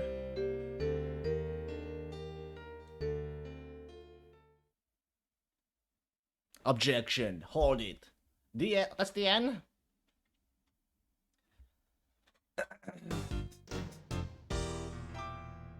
The inherit turnabout. Alright. I am done for today, man. This is a long ass episode, not gonna lie. One stream for one episode. This was a long ass. But yeah, that is it all for today, my friends. Unfortunately, no stream for tomorrow or Friday. I'll be working, got a late shift. Yeah, these cases are long. Yeah, they are long, man. Compared to the first game, This game is a lengthy one for sure. But yeah. Kill every last one of them. But I shall savor every last moment of this game, since this will be the last one. Unless they will make a new Ace Attorney game, which will be to be seen. But yeah, I'll see you all next time, which probably will be on the weekends. So yeah, bye bye.